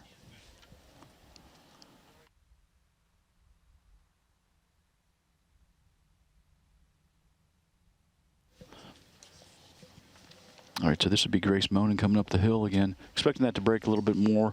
Started that out a little farther right than she really needed to, and again, didn't quite get it to the hole. So left herself with a uphill putt. Looks like about 3 feet or so there left.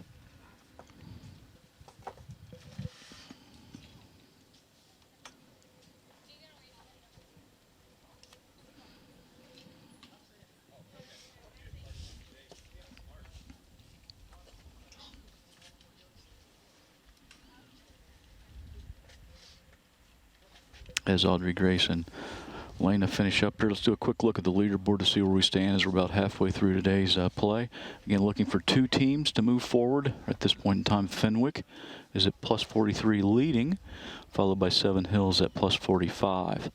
If we're looking ahead a little bit farther to the teams that teed off a little bit earlier and getting close to getting some players finished, Cincinnati Hills Christian Academy is leading that early wave of teams at 88 over. Well, actually, they're tied with Madeira. So Christian Hills Academy and Madeira both are in that earlier wave, so have played quite a bit more holes than the other teams, and they're both at 88 over. As far as individually goes, let's take a look at that, and we see that Lauren Miller is 1 over through 9, so she's leading the individual play. Julia Zhu and Regan McDaniel, along with Charlotte Soller, are in second place and tied for second place at 4 over. As we see Audrey Chalfie finishing her roundup on number 9 there and making a nice little short putt there to do so. All right, so again, that was the 10-15 group, and they are finished play for the day. What they're going to do now is head to the scoring area, verify that the scores are correct, and turn those scores in, and then they're going to go ahead and double check that the electronic scoring is correct, so we'll get a better idea. They'll correct electronic scoring in the scoring area, and then we'll know for sure once we see the final score posted that that's what those young ladies have shot for the day. All right. 18th hole here again. Got a camera behind 18th green and 9 green that we're going to bring you action the rest of the day with. And we won't be having any players turning to 1 and 10 now. All players have teed off on the back 9.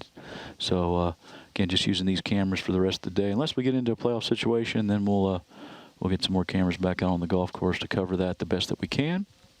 And we're looking at Danielle Francis from Versailles. Coming up on 18. Looks like she might have hit that one a little harder than she anticipated, just running through the back edge of the green there. Again, talked about it a ton today, Neil, but tough pin location today on hole 18, tucked over the bunker on the right side. So going to be a pretty popular spot, either out to the left or through the green, as it is going to be hard to stop that ball around the hole. Also in this group, Jenna Malali and Mila Snyder. Also in this group coming up, 18. You're looking at Mila Snyder now from just over and left of 18, so pretty long chip shot here.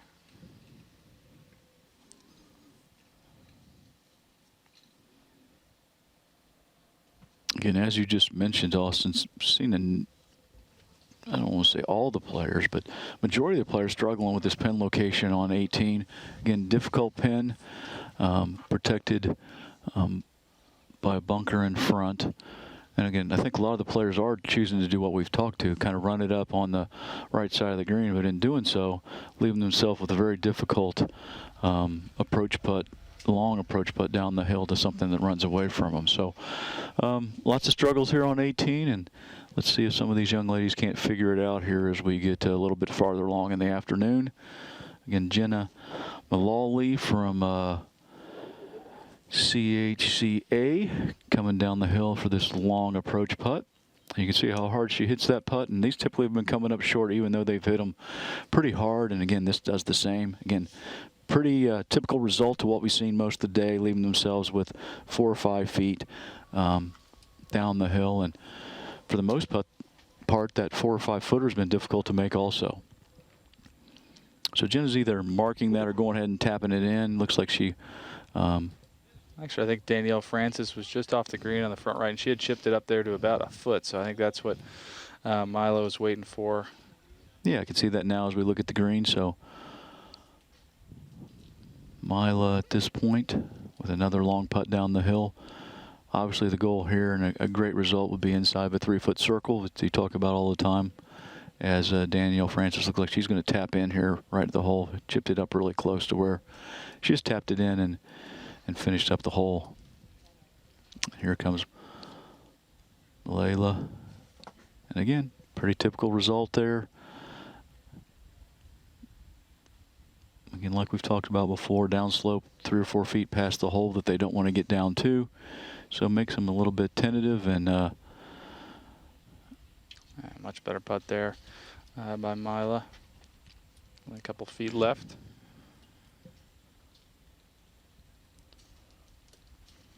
As she concludes play. And she's only a sophomore, so she'll have a couple more opportunities to get here in the districts. Danielle, who just finished up along with Jenna, they're both juniors. So again, all 3 of these young ladies with the opportunity to qualify and get back here for the districts next year, but they have concluded play today and going to go turn their scorecards in and post their rounds. Again, we have 12 teams here today, along with 12 individuals. The 12 teams and individuals all qualified through sectional qualifying last week. They did that at 3 different sites, and they took 4 teams from each of those 3 sites and then 4 individuals who weren't on those qualifying teams from all 3 of those sites. That's what's got us our field today of 12 teams and 12 individuals for a total field of 72 players here this morning moving into this afternoon.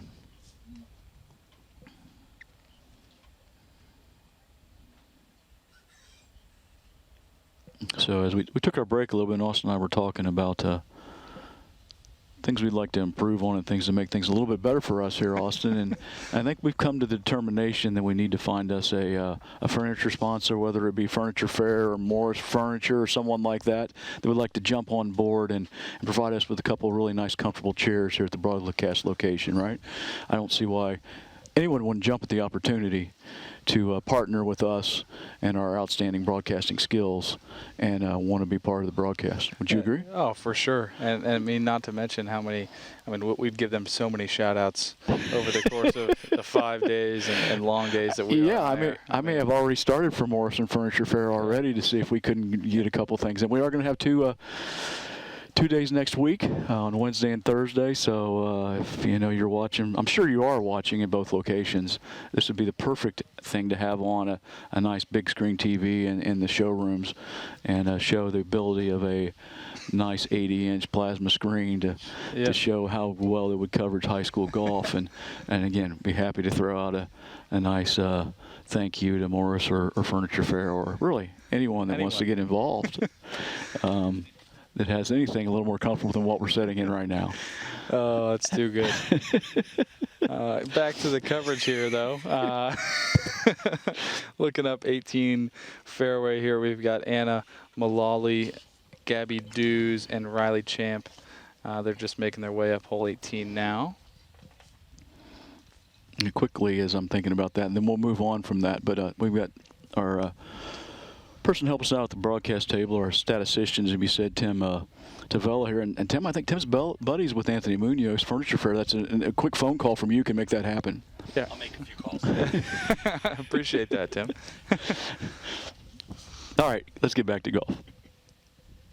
Well, I don't know if asking for some commission on any sales that we, help bring in too would be asking for Yeah, too no, much. I'd be happy with just a couple comfortable chairs, I think. I don't want to, sell ourselves too short here. Yeah. No, I'm just kidding. A couple nice chairs. Let's just start small and move our way forward, right? Before we get on the national ad campaign. That's true. That's true. Yeah. Anyways, again, looking at Gabby Dews there in the center of the fairway, it looks like we've got Riley Champ just right of the screen there. You can see her ball sitting just off to her bag there. She's getting ready to play her shot into the green. Again, these players in this group are playing in the number 3 position for their teams. So again, 5-player teams, going to take the 4 low scores of those 5 to get their team score for today's event. And again, so 2 players from this team have already finished play. And again, this will be the 3rd person to finish play. And this is the first wave of teams. So we got 2 waves of teams that teed off at 10 this morning, and they went 10 minutes apart, starting at 10, going to the 5 times, and the second wave started after that. So again, when you're looking at the scoreboard and you see that you have got some people farther along than the others as team-wise goes, that's because of the way we started things this morning. Again, a couple ways for you to see the leaderboard as Gabby Dews comes on up here on 18. Looks like it just came up a little bit short Yeah. there, either in the fairway or the rough, but did avoid the bunker there. Yeah, and again, she's quite a bit lower than that green surface there, and again, pretty typical result from what we've seen today. Looks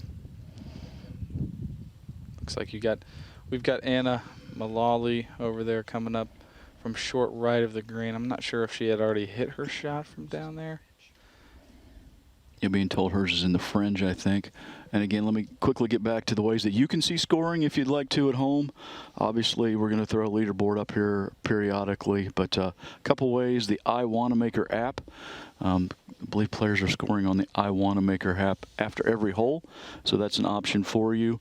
Also, if you wanted to jump on the Golf Genius app, we're getting scoring updated every 3 holes there, so maybe not as accurate, but you can jump on the Golf Genius app, download that onto your phone, and enter the GGID of D as in dog, the number 3, G as in good, M as in Mary, V as in Victor, and G as in good. So D3GMVG will give you access to a leaderboard on the Golf Genius app.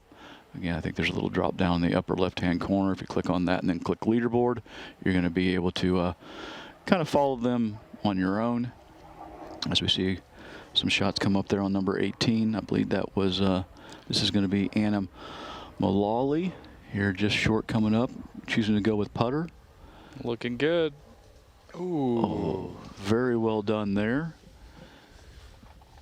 As her purple ball, or it looks purple, maybe pink, matching her outfit. Mm-hmm. And she goes ahead and taps in there to finish her round. We've got Riley Champ there from Northwestern. Saw her ball from just short, chipped it to there. Just a couple feet left for her 2-putt.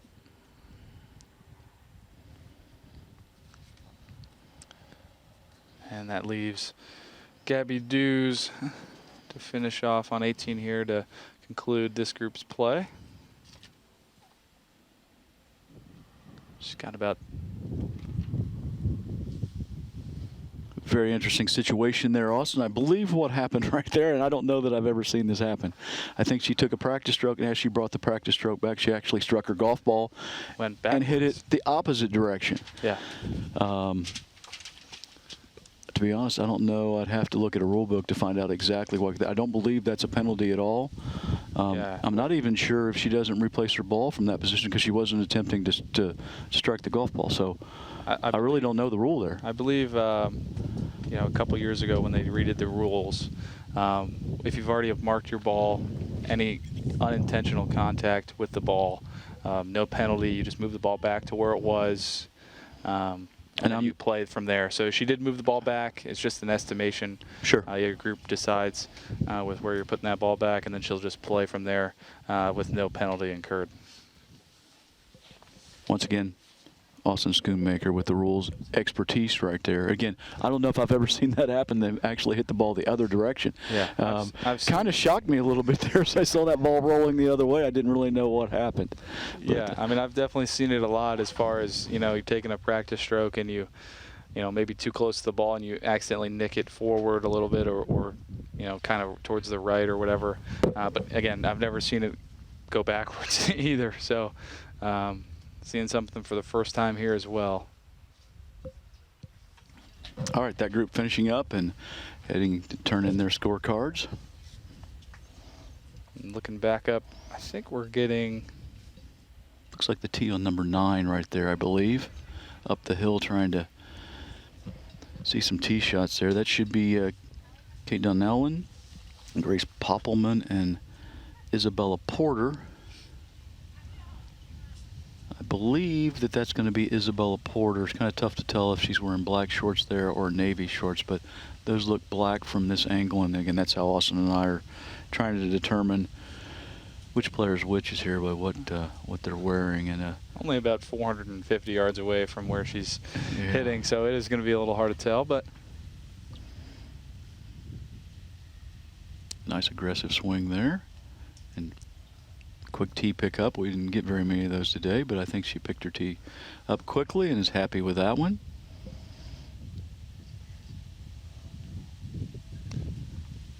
Yeah, looking over there, I believe that's Kate Donnellan there. I'm really a little confused. I guess those two are back over there already from the tee and already hit their tee balls, so everything's coming down the hill there. Could have, you know, made their way off the tee box and ended up having one that, you know, we're told that it was out of bounds or something like that. And yeah, definitely. And then yeah, she wanted back up. Maybe had to have gone back to the tee and re-hit. So, because it did look like Grace and Kate were already kind of making their way down the fairway when Isabel was hitting. So, certainly could be a possibility. Yeah, the other, we won't really know, but yeah. Again, the other thing I noticed right there, which is kind of unusual, but most of these young ladies are using push carts today. But I think Isabella was she was carrying her golf bag. Was she? She was, and I think she might be the first person I've noticed doing that today, because some of the push carts that they have are so nice now that you know, just as you can see her on the left side of the screen there with her. Yeah, she's definitely carrying her bag. Yeah, she's probably. I mean, she probably is the only one today carrying. I definitely didn't see anyone else. Again, this is Kate Donnellan for Madeira.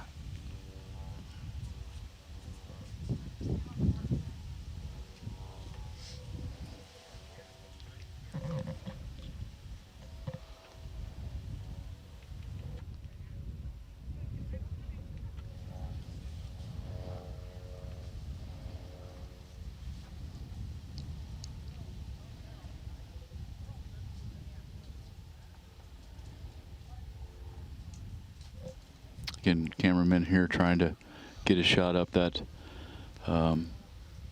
number 9 fairway. Again, this camera located behind the green, so I'm trying to give us something to see as they look back up the hill there. And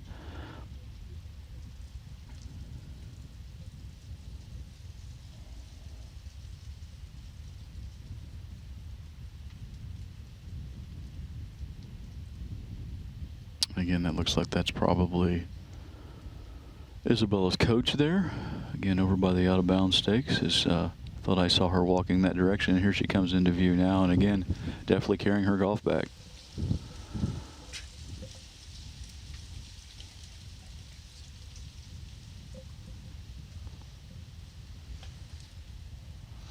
Looks like Grace Poppelman is going to be playing next from the fairway there. Probably over 230 yards. So just looking to advance something down there closer to the green and keep it in the short grass. You can see it coming down there. Definitely hit it straight toward the 150 post. Don't know how well it was struck, but I could see the ball flight. Should be in good shape as long as that stayed in the fairway. There are a couple of grass bunkers that do pinch in just beyond that 150 marker, so that can cause some trouble. But other than that, not a lot of trouble in that layup area. Yeah, so Isabella over here by the out of bounds. Again, hopefully this is her tee shot that it didn't go out of bounds, and the second ball we saw was revisional that will end up not counting. So looks like she's hit that one already and trying to get that back into position. Wolfgang to Doberman's yard.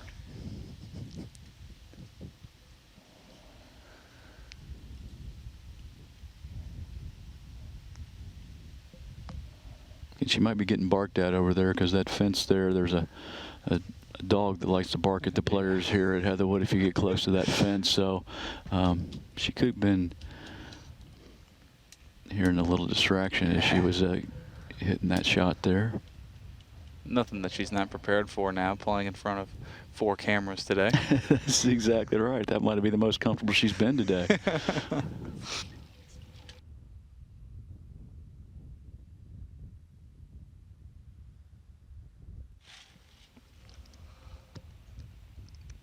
Again, you're looking at Kate Donnellan there from Madeira with her coach.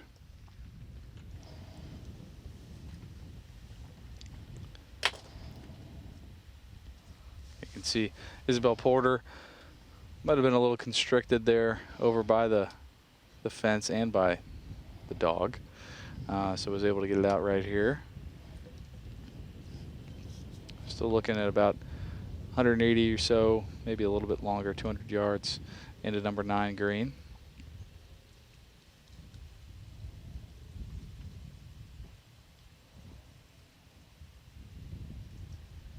Looks like that one was coming a little bit to the right of the green there, left of our camera view, so we'll see where she ended up. Isabella Jr. along with Grace we see in the camera view there, also a junior, and this is going to be Kate Donnellan, and she's a senior.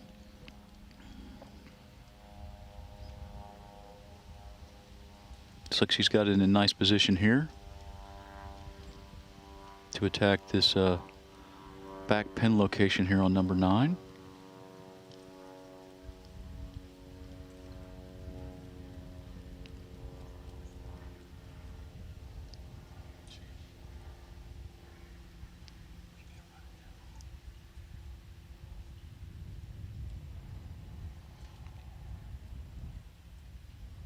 And finally, Grace Poppelman here with her approach on number 9.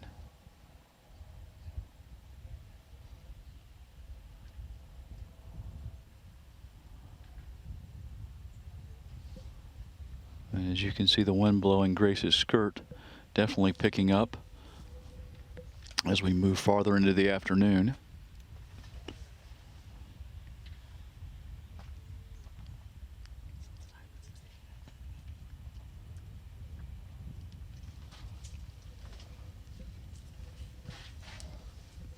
Taking a quick peek at the leaderboard, it looks like Lauren Miller from Alter has made a few birdies to start her back 9 and has got it to 1 under for her round individually.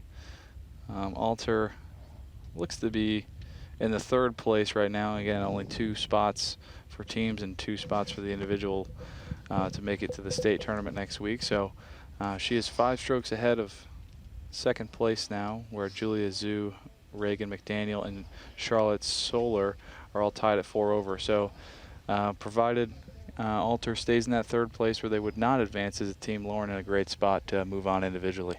And a great round she's Sure got going.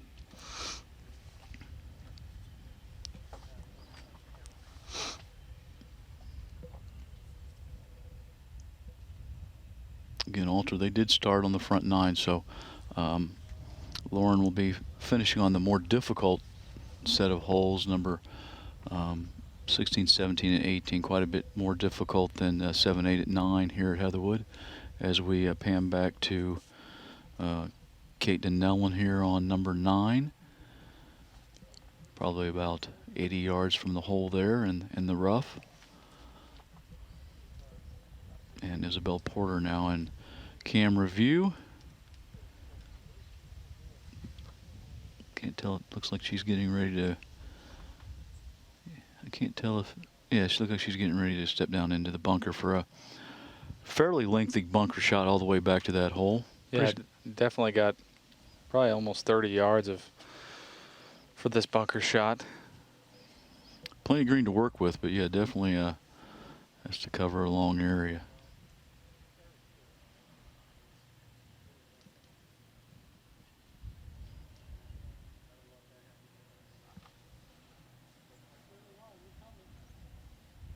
Can't really see that result there, but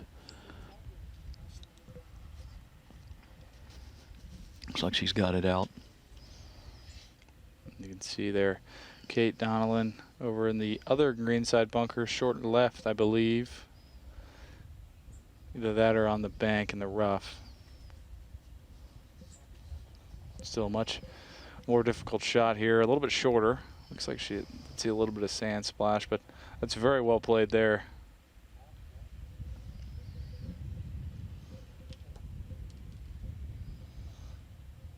And back over to Grace Poppelman.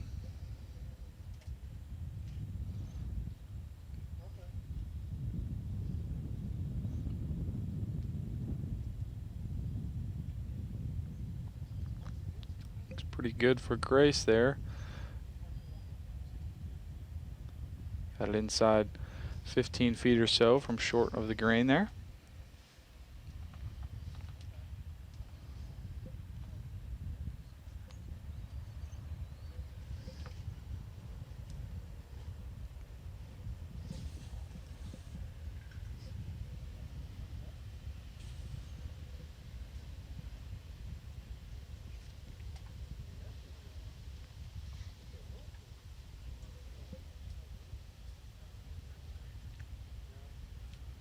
Watching live coverage of today's Ohio High School Athletic Association Southwest District Division II Girls Golf Championship here at Heatherwood Golf Club in Springboro, Ohio. Players finishing up play at this point in time this afternoon. Following them with cameras behind 9 and 18 green. And here we are at 9 green. Again, Isabella Porter. Oh! With an outstanding way to finish as she holds a fairly difficult chip shot from off the green. What a way to finish her round, and very nice to get that on camera for her too. She can go home and watch the replay and be very excited to watch the ball drop in the hole. And like I said, an extremely difficult chip shot there, as you can see her smiling. Yeah, almost no green to work with there, so to get that one to go down is excellent. Obviously any chip in's really good, but especially that one, especially one that you can get on camera. So very happy. And hopefully she does go back home and watch that over and over again. I think I'd share it with everyone. I would. I'd all my post that, friends. Yeah, exactly. Okay, final 2 players in this group. Grace Poppelman, Kate Donnellan. This is Grace here. 15 feet or so uphill, maybe moving a little bit left to right.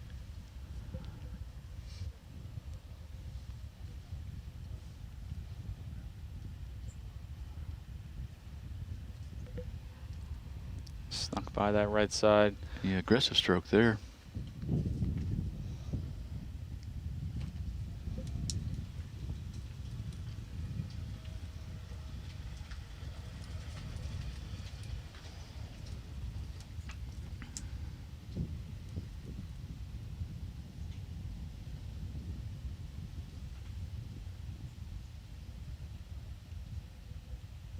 Oof. Again, that'll be Kate Donnellan from what we were calling the Madeira Mustangs earlier and have now changed to the Madeira Amazons. Again, Kate taps in there, and Grace to finish off the 10:25 pairing here on number 9.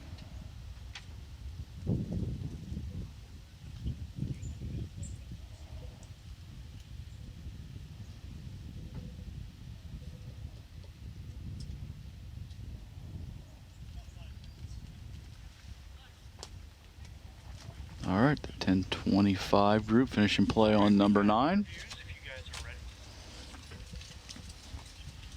All right, for those of you who happen to catch our coverage of yesterday's event and Monday's event, you know that once we get some players who've concluded play, we're going to bring Maureen Russell Hodgson in. Going to do a couple interviews and talk to some young ladies this afternoon. And Okay, hi, we're glad to be back today, and we've got, for our first interview, 2 students from Russia. And why don't you go ahead and introduce yourself and tell me what year you are in school? I'm Josie Bergman, and I'm a junior. I'm Grace Monin. I'm a junior. Okay, and how did you play today? Okay, for me, it was pretty good. I definitely could have done better, but the best of my ability. Not too bad. It's only my second time being here. Our first time it wasn't the best, but at least I did better today. How did you prepare coming into today? A lot of practice. We came here for a practice round last week, and we've been putting in a lot of hours at our home course. Yeah. What advice did your coach give you? Just to stay positive and relax. I feel like a lot of people come into this being really tense and nervous, but really when it comes down to it, you just have to relax and just kind of take it like it's another round of golf. How did the course play for you today? Oh, it was really nice. Loved the scenery. Even if I did bad, I just all right, at least it's beautiful today. It's not cold. I agree. It was a beautiful day out, and the scenery is great. Anything in particular challenging for you today? The fast greens. A lot of water and sand. At our home course, there's definitely not as much, so I had a lot of trouble with that. That's been a common comment, though, throughout the 3 days. So we're hearing a lot about water. And what did you really enjoy about today? Just playing with the girls I played with were really nice, so I enjoyed playing with them and just getting out and playing golf. Yeah, same. The girls I played with, if we did a bad hole, we're like, all right, next hole, we got this. And we all did it together. And I know you've got some fans watching back at home. What do you want to say to your fans? Thanks for watching. Just thank you for all your support at home and my mom and dad that are both here today. And my grandma. All right, so thanks to, there we go. Shout out to Mom and Grandma. All right, ladies, well, thank you so much. Enjoy the rest of your day. Thank you. thanks, Maureen. Can never go wrong with giving a shout out to Grandma. Oh, no. Jumping back over to number 9, we've got the group of Annika Rain, Victoria Sherman, and Caroline Rowley. It looks like Annika Rain has got a putt from the right side of the green up to this middle left hole location.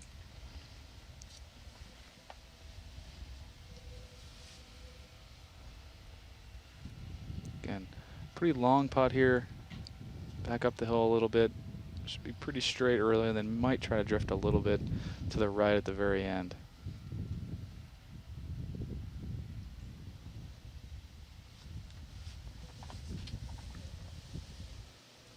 And looks like Victoria Sherman from Russia will be next to play.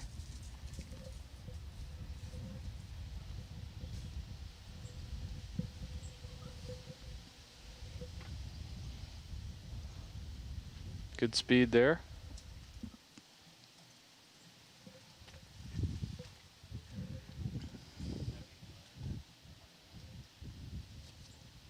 It looks like Caroline Rowley from Oakwood, member of the Lumberjills, about 8 feet.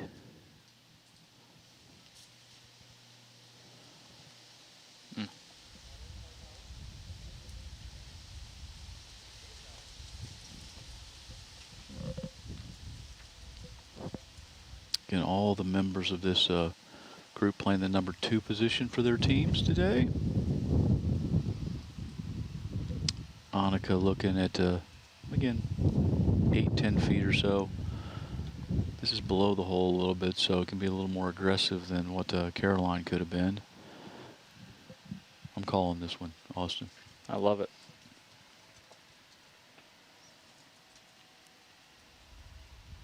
You got to start calling them if you don't want to end over. I know. Wow.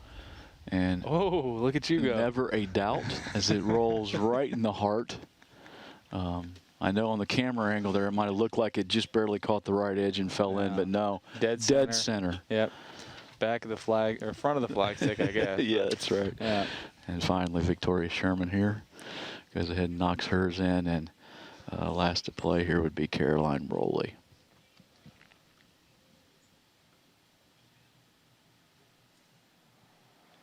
And then after 18 here, or rather number 9, we've got another interview.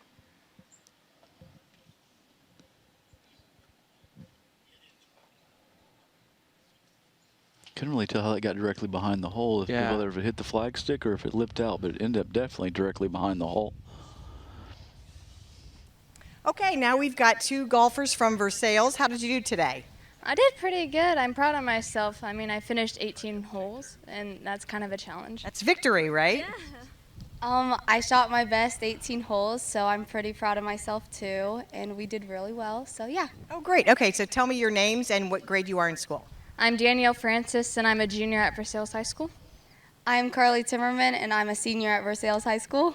Okay, so you said you both had a good day. What went particularly well today? Probably my drives on my first few holes. They're crisp. Oh, good work. Yeah, I had pretty good drives all the way around. I only hit it out of bounds once, so I was happy about that. And I only 2-putted. I never 3-putted, so that's good. What was challenging for you today? Any particular hole? Just my putting all around. It was bad.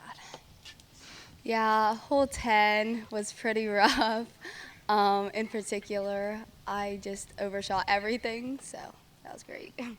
So when did you start getting interested in playing golf? This is my first year, but my uncle helped me a lot, so I'm really thankful for him. I just started learning golf like less than a year ago, probably. This is my first year doing golf, so yeah. Yeah, so did you play other sports before, or what was it about golf that you decided you were going to give it a shot? I did bowling, and I still do bowling. But Ella, one of our members, reached out to me. She said, "Hey, do you want to do golf? I think you'd be great." And so I was like, "Why not?" Yeah, I used to run cross country, and it was pretty rough this past year, so I was like, might as well go out for golf, try something new, senior year. So yeah. So this is your senior year. You Yeah. decided to go out playing golf. What are your plans after high school? I'm not sure what college I'm going to, but I think I want to go into occupational therapy. All right, did you have fun today? Yes, I had a lot of fun. 100%, yes. What was the best part? That I got a PR, and everyone on the team has done really well. That I got a PR, and the people on the team were so sweet. All right, well, very nice. Well, ladies, good talking with you. I wish you all the best, and we hope to see you later. Thank you. Look at our blimp shot from behind number 18 green again here. This would be Bailey Bernetti. And we also have Bailey Ryder and Emma Garrison. Bailey Ryder there in the light blue shirt marking her ball.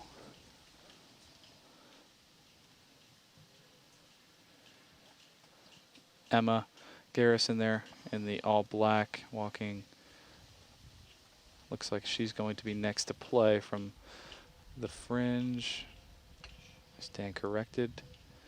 Bailey Brunetti just chips on from the front right part of the green.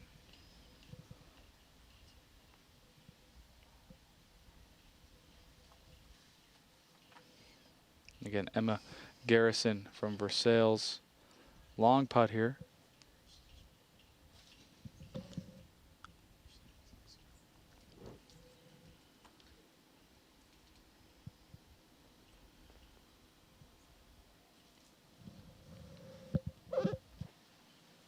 Again, pretty typical result on 18 today, leaving it quite a bit short from that far away. Bailey Ryder here from Northwestern, looking to come down the hill again. Again, Austin's seen very few putts even get to the hole from this side of the hole today, so let's see how Bailey does here.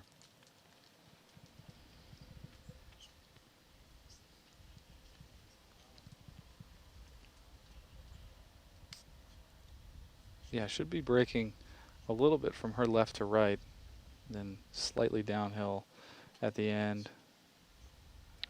Just burn the right edge Yeah, there. and That's a one, really like good I said, putt. one of the few to get it to the hole today, so nice job judging the speed there, and left herself with a straight uphill putt there to finish off. I think Bailey Brunetti next to play. Not on camera at the moment. She's hit a nice shot up there, just a couple inches away from the hole where she can just walk up and thought she was going to do the one-hand tap in there. All right, back to Emma now.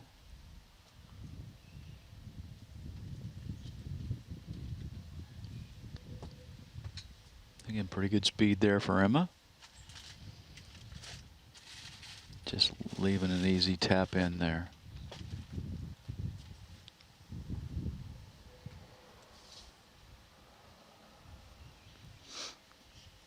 And then back to Bailey Ryder to finish off here on 18. Just a couple feet left.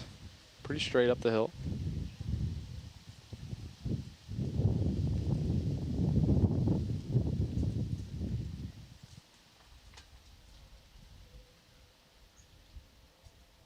Nice putt. Yeah, good two-putt there by Bailey, and these young ladies finish out their round. And this group playing in the 2 position for their team, so one more player for each of those teams still left on the golf course to come through and finish their round today. Again, they're going to head to the scoring area, turn in scorecards, and we'll get a first look at some final team scores to give us a number to shoot for the team still out on the golf course. All right, we're going to look back up number 9 fairway now.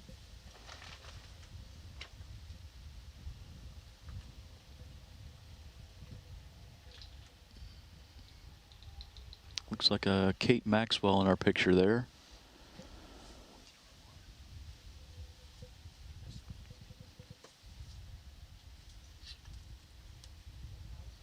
Yeah, also in this group, Lily Fullenkamp and Grace Kellett. It's like one of them coming out from between those trees over there. I believe that would be Grace Kellett.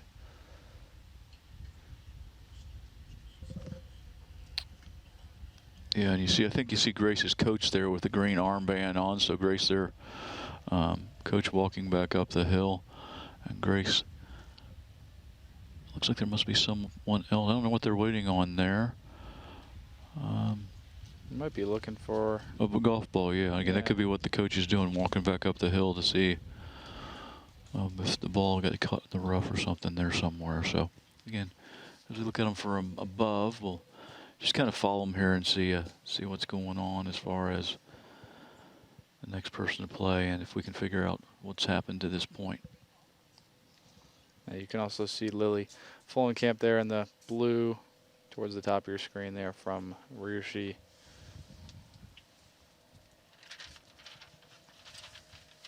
Unsure whose ball. Well, I'm assuming it's probably Lily's ball. Maybe not. Anyway, Kate Maxwell there from Oakwood. This came up a little bit short there. Not a bad place to be, though, right there. No, it should be up there far enough where I want it to go over that bunker or anything. Yeah, it looks like Grace is making her way down closer to the green. Maybe Lily has found her ball a bit farther back.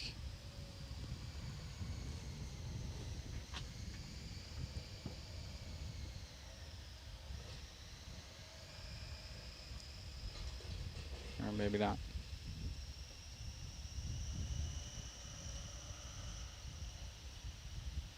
Yeah, not real sure. Maybe they did find a ball there, but it's not Lily's. Looked like she was walking over that way, and then they decided that that's not her ball. Maybe they have just found her ball actually down where she was looking earlier. So she looks to be walking with a little bit more purpose down the hill. So I would guess that's what's happened. Someone has located her golf ball, and she's heading that direction to play it. And while she does walk down the hill, I think Grace Kellett was getting ready to play from the fairway.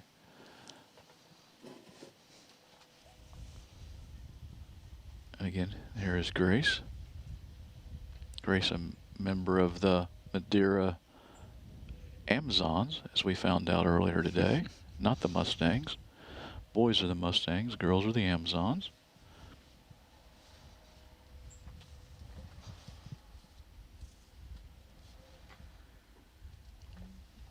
Again, didn't quite catch all of that one, left it a little bit short there, but again, not a terrible position to be in.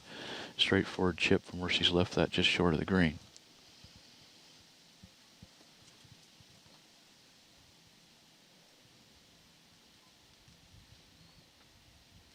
Again, looks like we're still looking for a golf ball there, Austin. Like we talked about it briefly earlier, time frame to find a ball is 3 minutes. Yeah. From once you reach the area where you're assuming the ball is located. So she's probably been on camera here for a minute and a half or two here. So probably, I'd say a minute or so before we run out of that time limit. And if she didn't find the ball at that point in time, have to return to the original position and play from there, unless she thought she might have been out of play already and played a provisional. But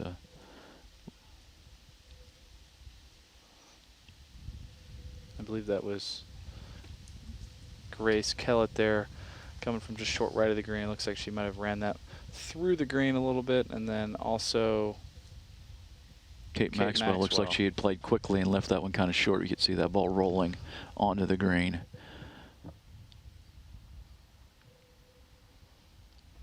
And all right, looks like we see Lily all the way back up on the hill up there. So not sure if they did find the ball or if she's returned up the hill to play from her last position. So really won't have any idea exactly how she stands at this point. Showing number 18 fairway now. This is going to be the group of Molly Fessenmeyer, Ella Porter, and Cadence Monroe McCoy. That's going to be Ella Porter there in the all black. That looks to be hitting from just on the left side of the fairway there. Yeah, good angle in, but 165 yards or so probably to that flagstick. Back up into a little breeze into and blowing from her right to left. So again, very difficult position to get the ball close to, or get the ball close to the hole. Yeah, I could kind of see it bouncing around just short of that bunker, just short of the green. So she might have a little bit of a difficult shot when she makes it up there. I believe that would have been Grace Kellett there, switching back over to hole number 9. And they're going to, looks like they're going to go ahead and play as Lily works through her issues of lost ball or the situation that she's in. So this is going to be Kate Maxwell coming on up. A little short there for Kate, but again left herself with a straight uphill putt to finish out her round.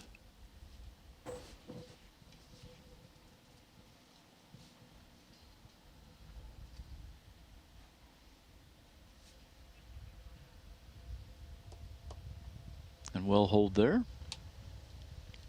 And finally, Grace Kellett.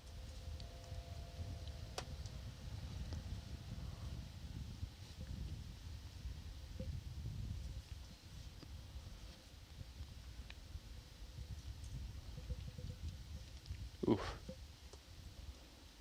She goes ahead and taps in.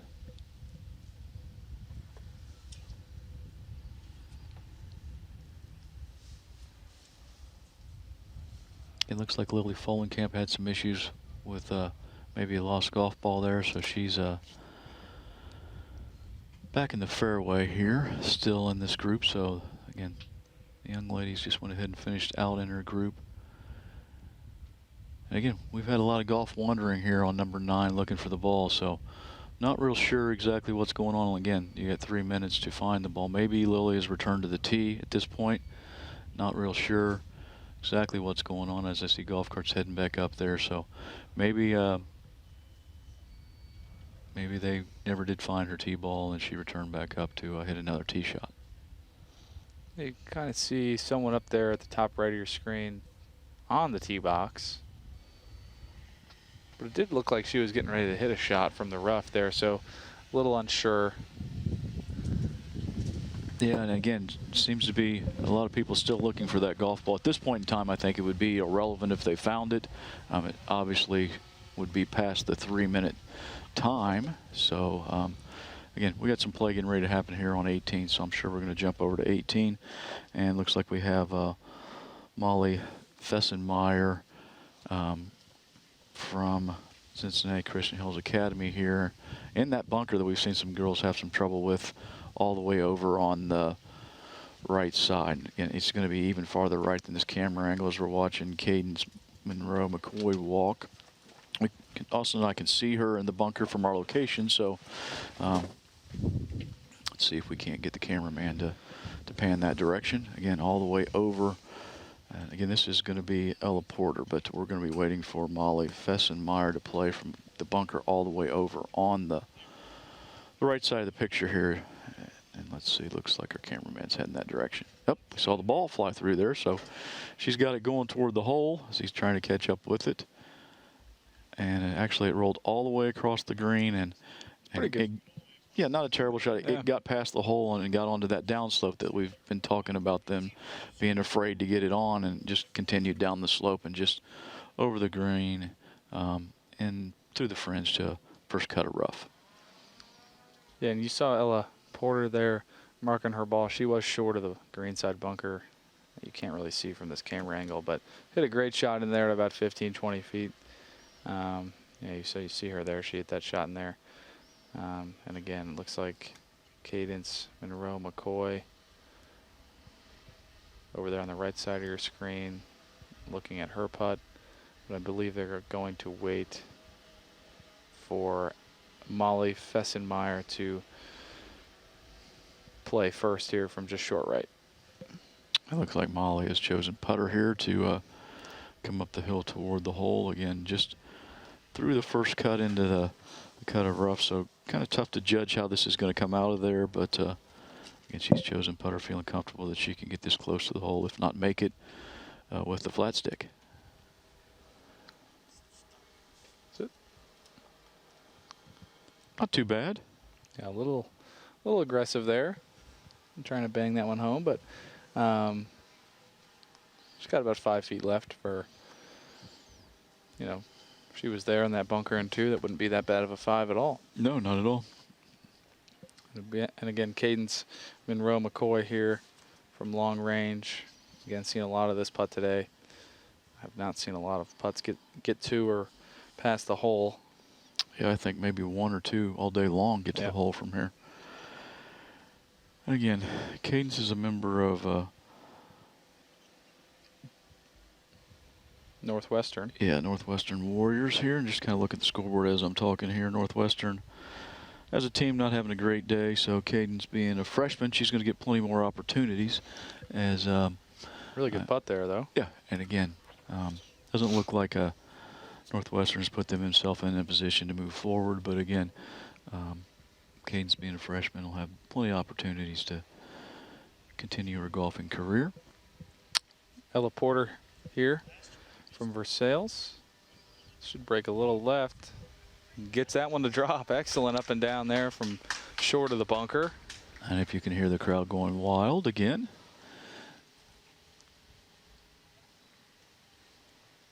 I almost called that one, Austin. You should have. Yeah. Now it's easy to say. Easy to say now. I almost called that one too. That's right. All right. Again, back over to Molly Fessenmeyer here from about 5 feet or so with the soccer ball. And again, Molly's a senior also. Gets that one to drop as well. Well done. All the by putts Molly. going in on 18 today, for this group at least. So Molly's a member of Cincinnati Hills Christian Academy, and again, they're 105 over par here, and finishing up their team competition. They will be actually the leader, tied with Madeira for the first wave of teams in the clubhouse right now. I still think Fenwick and Seven Hills are in pretty good shape moving forward. Again, anything can happen with the number of holes left to play, but Fenwick at 49 over, Seven Hills at 58 over. And again, scores through 12 and 15 holes there, so they do have 6 holes or so to go. Leading in the 2 team spots. We'll see how it plays out again, but I'd say those teams have got themselves in good position to move forward. And again, as we look at individual scores, Lauren Miller still 1 under, again, through scores that have been posted through hole number 12. Julia Zhu and Reagan McDaniel at 4 over. Again, they're showing scores posted through 12 holes. So Alter at this point would be outside of the 2 teams qualifying, as so would Riverside, which is where Reagan McDaniel's from. Julia Zhu is from Seven Hills, and at this point they would be a qualifying team. So again, quite a bit of golf left to play here, another hour or so before we could get to a point where we could tell you exactly how it's going to play out. But if things ended right now, Fenwick and Seven Hills would be moving forward, and Lauren Miller and Regan McDaniel would be in the 2 individual qualifying spots. Again, a lot of golf left to play, a lot of people close in those individual spots, and a lot of things can change, but that's where things stand right now. Looking at a live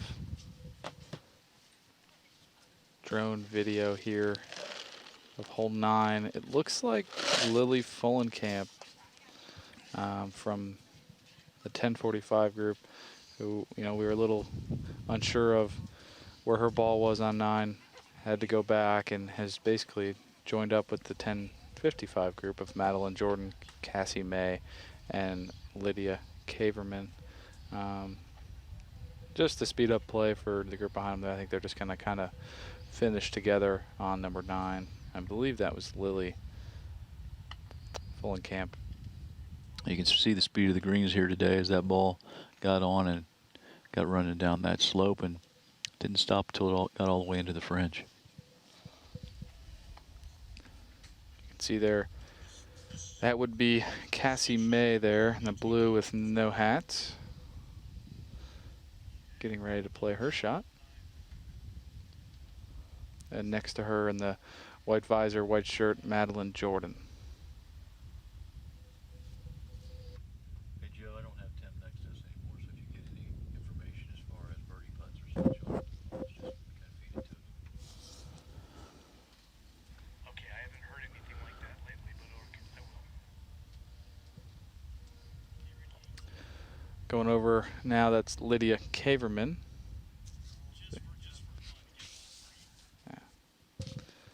And looking over on hole 18, Elizabeth Haas, Grace Tyler, and Isabella Brady in the fairway on 18.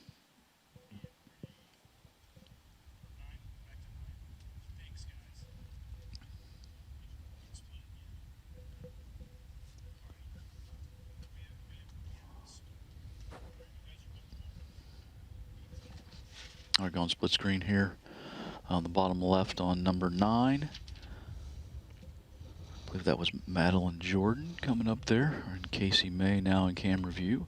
Yeah. Well, or Lilia Fullenkamp. Really not sure which one of the. No, I believe that's probably Lily Fullenkamp. Don't you think, Austin? The one in the blue with the hat on number 9 is Lily Fullenkamp. That would be.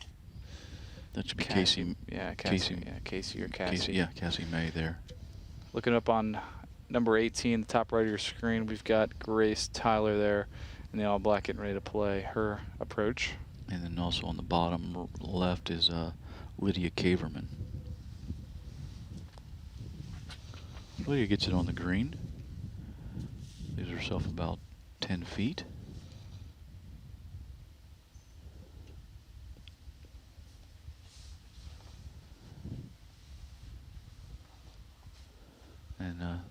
Lily Follenkamp to try to complete her adventure here on number 9. Yeah, still on the top right of your screen there is Grace Tyler. Didn't quite hit her best shot there from back further in the fairway. It's got another one. Again, other ladies in this group are Isabella Brady from Alter and Elizabeth Haas from Fenwick. Again, in the lower right there, you saw Madeline Jordan coming up, and this is going to be Cassie May in the blue shirt here from the back of the green.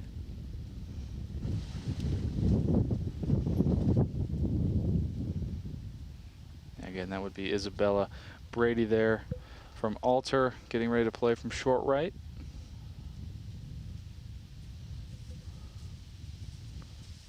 I think that one might have found that front greenside bunker there for Isabella.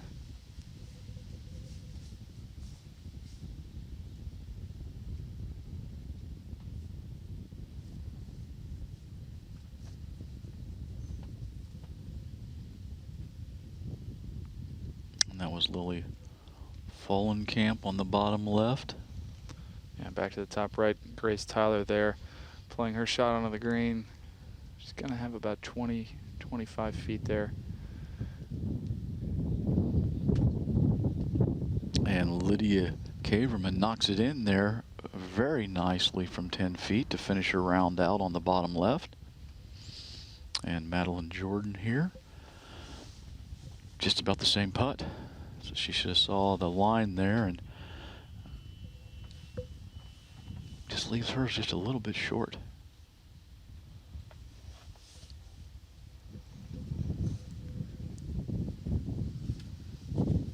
Back on the top right, we have Isabella Brady here from Alter.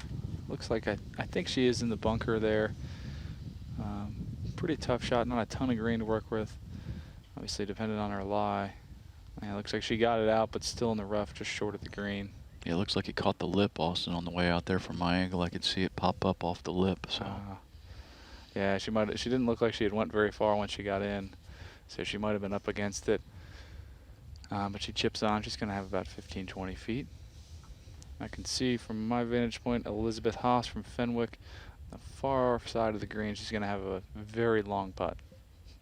As Lily Follenkamp lips out to end her her adventure on number 9. And top right, you can see Elizabeth Haas there on the very edge of the green, and you're really not going to get a longer putt than this on the course. No, I think obviously a 2-putt here would be a fantastic result. But again, pretty typical of what we've seen today. She leaves it quite a bit short. Yeah, I think it would be pretty tough to get that one there. Yeah, and don't have to hit putts that long very much anywhere on any golf course, or then even really get a chance to practice putts that long on any putting green. So back over top right there, that's Grace Tyler for Graham Local. And the group coming into frame on number 9 is the 1105 group: Fiona O'Driscoll, Zoe Brewster, Armbruster, and Alexis Dornan. This is going to be Fiona O'Driscoll from Seven Hills, getting ready to play in from, looks like just inside of 150. The top right there, Isabella Brady just lipped out on the high side there for her attempt, but taps in to finish her round. And back to Elizabeth Haas, who had that really long putt to start. Would have been a really, really good 2-putt, but you're going to 3-putt that one majority of the time from that distance.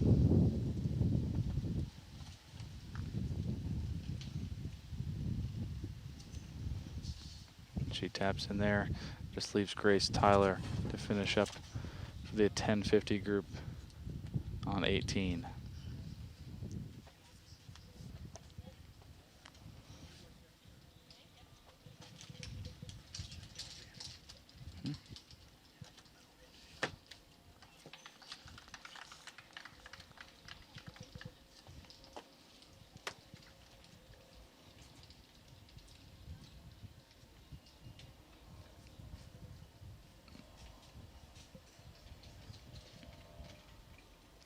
All right, let's get a quick look at the leaderboard here. Austin, kind of same thing we saw earlier. Fenwick and Seven Hills still in the 2 qualifying positions. Individually, still haven't got an update on Laura Miller's score since she's with through 12. So again, she's still 1 under par. We do have a score posted in the clubhouse now. Ella Porter from Versailles shoots 77, which is 6 over here. Par is 71 here at Heatherwood. So Ella finishes 6 over and a leader in the clubhouse as far as scores being turned in. Yeah, Versailles not currently a team that would be qualifying as a team, so definitely a score to keep in mind as far as individuals that could make it out. Yeah, here's we look at number 9. Saw Zoe Armbruster looked like in the greenside bunker or just short there in the rough. Looks like she went a little bit long. And over to, I believe that would be Fiona O'Driscoll in the greenside bunker. Gets it out, gets it on the green. Yeah, pretty good shot from that bunker for Yeah, sure. long bunker shot there. So. And then finally in this group,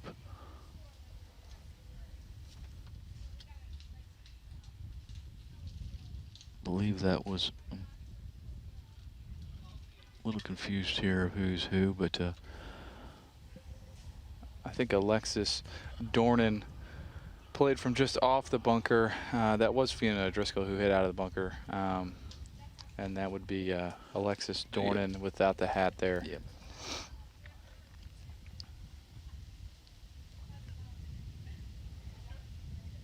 Looked like a pretty good shot there for Alexis. It might run through a little bit, yeah.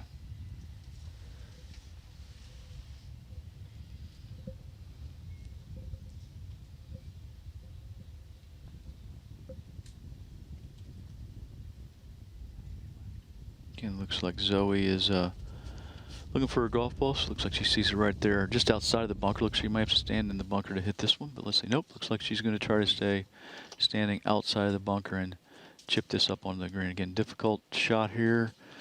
Almost has to flirt with landing it short, which she's done. Yeah, that's and very solid from there.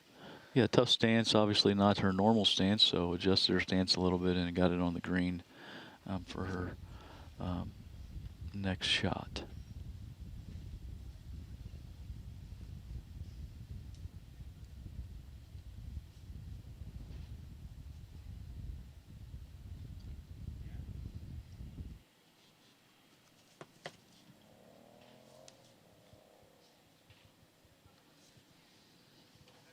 All right, again, looking at the from above here, Zoe Armbruster in the blue, white with a navy skirt here.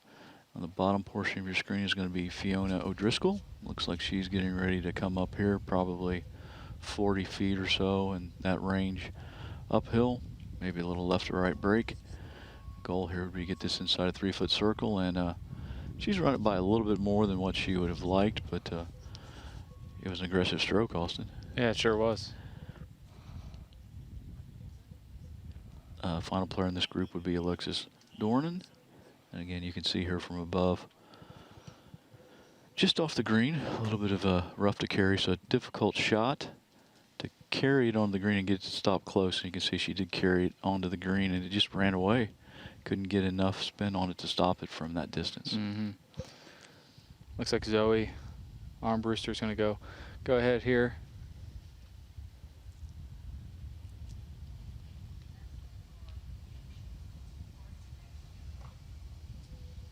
Ran that one by a little bit.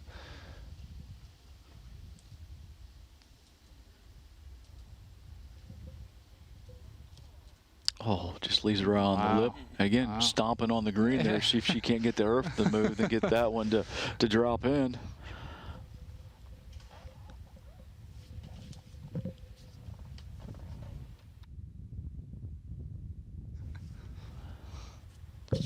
Oh, Alexis Dornan pours that one in. Very nice way to finish. Very nice. And finally, Zoe Armbruster here from Riverside. And as she taps in, I think Maureen's got someone else ready to give us some insight on how their day went. I'm Alexis Comer from Northwestern. I'm a junior. I'm Riley Champ, and I'm a senior. I'm Olivia Dean, and I'm a sophomore. I'm Mila Snyder. I'm a sophomore. I'm Bailey Ryder, and I'm a freshman. I'm Cadence Winter McCoy, and I'm a freshman. All right, so we've got some one senior, some sophomores, any juniors, and one junior. All right. So, how did the course play for you today? You want to take that one? Oh. You want to take that? It was a little more rough than we expected, I think, but I'm pretty sure we were all able to pull through pretty good. What did you find challenging today? Who wants to take that one? She's going to grab that one. All right. Probably just having the beginning of the morning with how wet it was and everything. I guess we weren't expecting how it really turned out in the morning, and then making it dry and when we finished. It was a really nice change through the day. Anybody else have a challenge? What went really well for you? What do you feel really good about? Some of my drives were pretty good, but then it would kind of catch up to the green, and it would just all fall apart. So you're our lone senior. You've played golf for 4 years, and you've had your same coach for the last 3 years, right? How important has your coach been to your game? I don't think I would have been where I am at today and making it here without that. She has been a great support system for me. She has helped me get through things. She's helped me fix my swing when I can't figure it out. She has helped me just with my whole game, and I don't think I would be where I am today without her being my coach. Very nicely said. Our coach, she's over here listening, our coach. And so when you talk about your coach, what kind of advice did she give you before you came out today? She always tells me to take a deep breath and think about what I need to do. Have fun. That's a big one. And did y'all have fun today? Yeah. Have you all been playing golf? I'm going to go down the road and tell me how long have you been playing golf? 3 years. 4 years. This is my first year. 2 years. I've been playing since I was little. Age? I don't know. About 3 years. Okay, so some more experienced golfers, and you got here, so congratulations. You're obviously well coached. You got a great team, and you've got Warrior Nation back here. What do you want to say to this big cheering crowd you have? Thank you guys for everything you have done this season. We would not have been here without you guys. You guys are as big of a support system to us as anybody. So thank you all. I know our camera's not showing it, but it's a whole line of parents here, so I know that you all thank them very much for being here. Well, congratulations to you all. It's been a pleasure talking with you. You've got Warrior Nation watching you at home. We should, yes. Yeah. Do you have a certain cheer or call that you want to end up with? What's your cheer, Mila? Come on, Mila, give us the cheer. Let's go, Mila. Fine, ready? Warriors on 3. 1, 2, 3, Warriors! All right, thank you. Back to you guys. Thanks, Maureen. A lot of school spirit there with those young ladies. All right, still looking like looks like we've got some players over on number 9 green, so probably going to jump over to them now. Again, on number 9, Lucy Pease, Ava Klingler, Kaylee Billett. This looks like Lucy Pease here from the back of the green. Oh, just got grabbed by the rough there. I think it was really a better shot than that. Looks like Kayla Billett chipping on the green there, and Ava Klingler hitting a nice one up there at about 4 feet or so.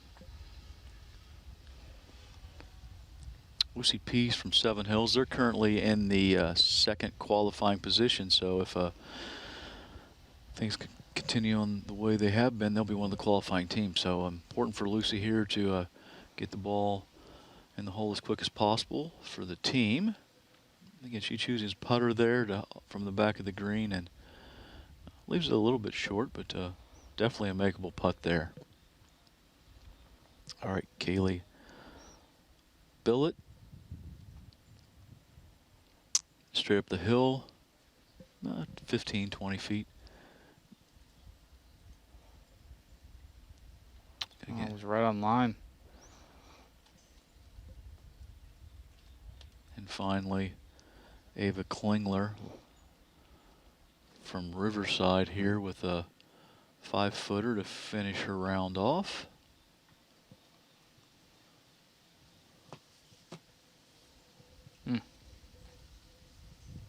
Looks like she made a good stroke on that, just got it outside the hole and it didn't come back.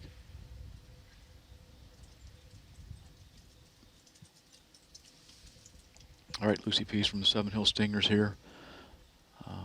Again, currently in the second qualifying position for the state. So could be an important putt for the Stingers. And she goes ahead and pours it in there nicely.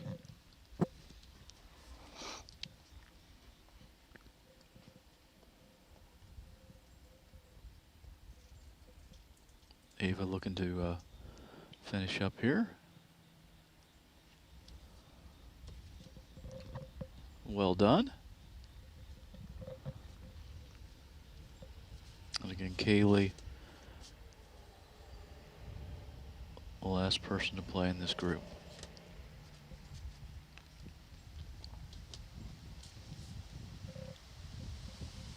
All right, taps that in nicely. All right, that'll be the 11-15 group finishing up. On number 9, heading to the scorers area to turn in scorecards, and once they get the scores turned in, we'll get some updated scores on our leaderboard. Again, getting updates after every 3 holes, so looking at things now, we've got all groups through 15, so starting to look at scores, getting a better idea of how things are going to play out here.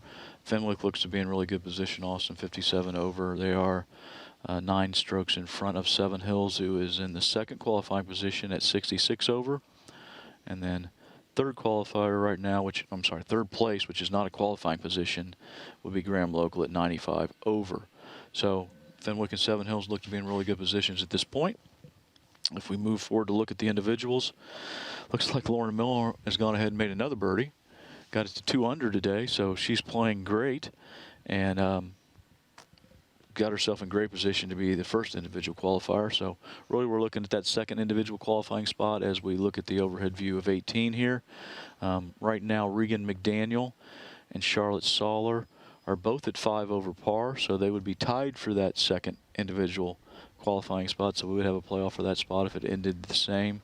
But really in a pretty good position. Ella Porter in the clubhouse at 77. I've got to think that she's definitely got a chance to be in a playoff if Regan or Charlotte were to falter just a little bit, or if both of them were to falter. So, again, don't think I'd be too disappointed sitting in the clubhouse at 6 over par at this point. Yeah, 2 under. Really solid playing there by Lauren Miller today. Again, 3 holes left, and they are 3 tough holes. But obviously, under par through 15 is excellent. Looking up 18 right now, we've got Sophia King, Kaylee Dowdy, and Jordan Thornburg. That would be Sophia King there and Kaylee Dowdy, both on the right side of your screen. Sophia in the lighter yellow there and Kaylee in the black. I believe Jordan Thornburg's over there on the right side of the hole. Looks like she's asking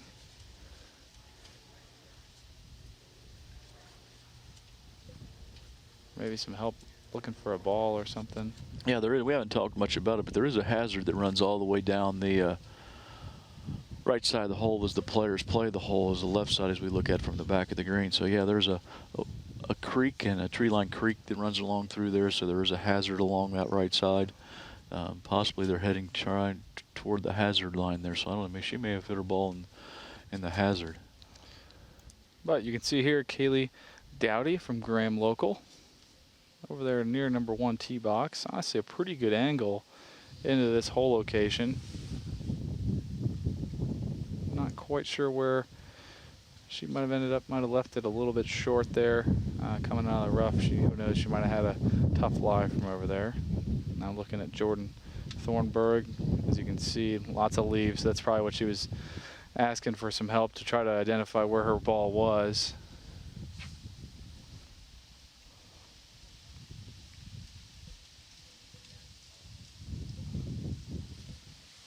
All right, we can see her ball just running past a little over the green on the right side as she's playing the hole. So again, she's got it just over the green in the first cut of rough, just only a few feet from the green there, also maybe 5 feet to carry fringe and get on the green. So not a bad result from there. Again, below the hole, so in a good position as far as playing up toward the hole. I think we haven't really talked about that hazard there very much. Also, you can see it there from that overhead view, definitely in play.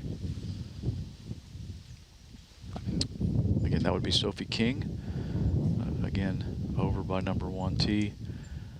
Couldn't really see the result. She didn't look very happy with it. So we'll find out positions here as they head to their next shots. Honestly, we've been covering hole 18 for 3 days now, and I haven't seen anyone need to take a drop. I mean, I know we're only covering by the green, Yeah, but that's correct. It certainly comes into play by the green as well. So, you know, maybe some balls that have gone in there back off the tee, but haven't had the need to talk about it, really. I haven't that's seen right. anyone. Again, yeah, but it definitely is in play. Oh, I hear somebody, looked like a little celebrating and heel kicking up there for something, and I heard someone say I heard, so we'll see what's going on there. Sophia, a member of the Fenwick Falcons, so maybe they're jumping ahead a little bit, thinking that they're got a good chance, maybe. She may be doing a little bit of premature celebration, even though I think they're in great position to move forward. Again, here, Jordan Thornburg. A pretty good shot there from just over the green.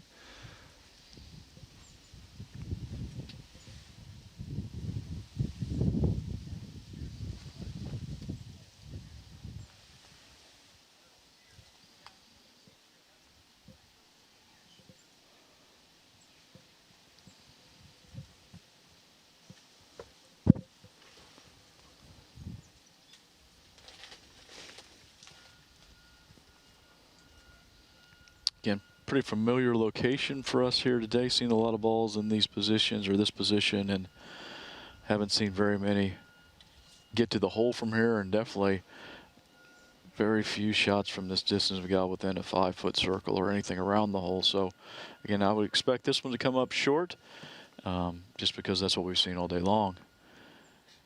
And for whatever reason, tough putt to judge the speed on, obviously. Yeah, I mean, you're definitely coming up a little bit of a slope there, and maybe they're seeing, you know, from the upslope a back down slope and thinking it's going to be a little bit quicker than it actually is. Kaylee Dowdy again, a little bit better, but still same result, quite a bit short.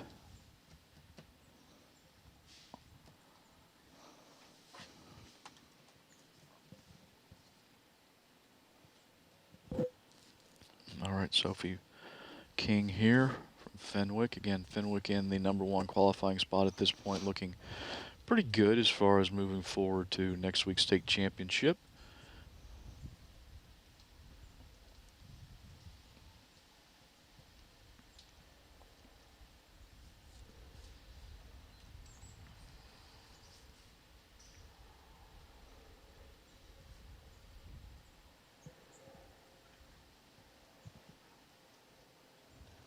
Pretty good speed there by Sophia that time. Left it off a little bit to the right.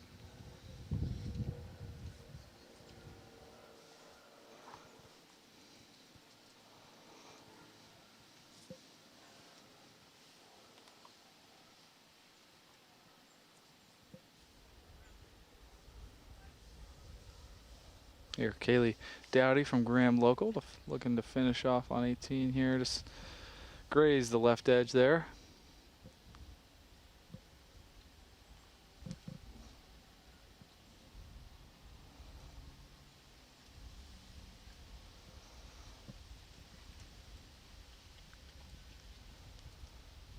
Jordan Thornburg from about 6 feet. Should break slightly from her right to left and back up the hill.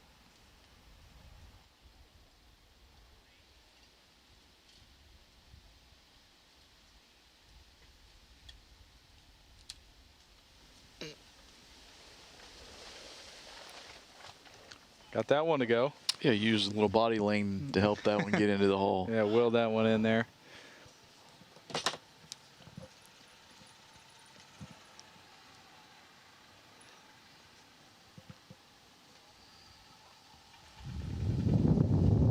Again, back to Sophia King with Fenwick looking to tap in this 3 or 4 foot putt here on 18.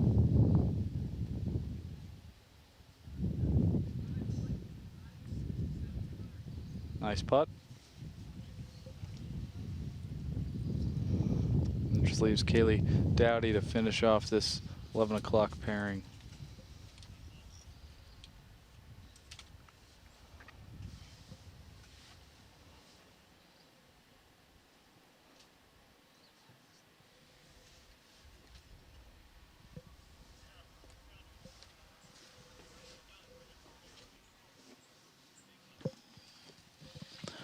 All right, so as Kaylee taps in there, a little change in the individual leaderboard. Charlotte Soller looks like she's made a double bogey and moved out of a qualifying position. So right now Regan McDaniel at 5 over would be in the second qualifying position by herself. Again, Ella Porter though in the clubhouse at 77. Right there if Regan would happen to falter on the way in. So we'll keep you updated on that as it plays out here. Again, looking at team competition, Fenwick and Seven Hills appear to be in great position to move forward unless something happens here that we wouldn't expect, I think, Austin, if you'd agree with that. Oh, completely agree. Taking a peek back over at number 9, that would be Lainey Bonifay from Southeastern. Also in this group, Emma Saylor and Maggie Mach. I believe that would be Emma Saylor there in the blue. I think she's probably headed down either into that bunker or just on the edge of the bunker. Maybe she's already played her shot. Definitely looks like Yeah, that looks was the like case. she was just going and taking her club back to her bag. And looks like we have Maggie Mach from just off the green there. Yeah, looks like she's got it on the green now. Just a little bit past the hole, 10, 12 feet or so, coming back. Maybe. There you can see Emma Saylor from the other side of the green now.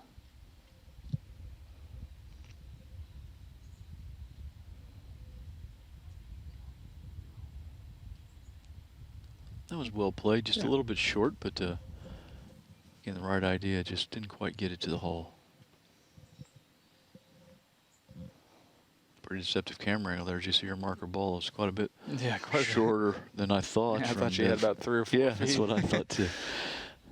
All right, Lainey Bonifay here from Southeastern to come up the hill toward the pin location here on number 9.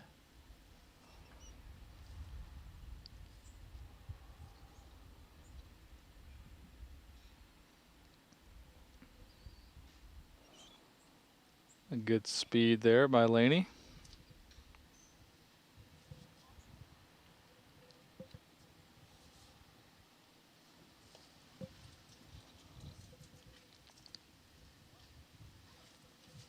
And Maggie Mach next to play. Again, Seven Hills Stingers in the second qualifying position at this point. So every stroke does matter at this point for them, but they do have a little bit of a cushion here where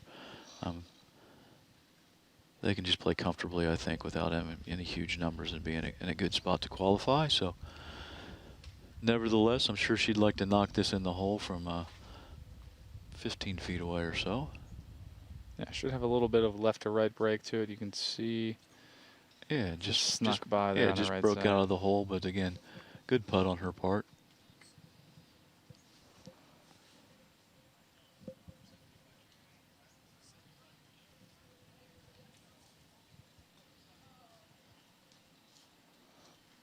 Here we got Emma Saylor.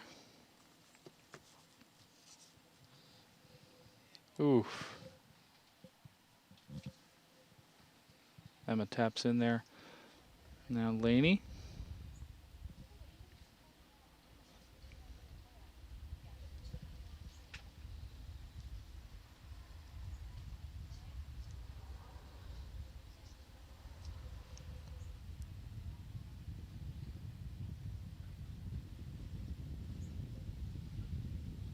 Looks like she's adjusting the line on the ball a little bit there. Help her get it started on the target line she's looking for.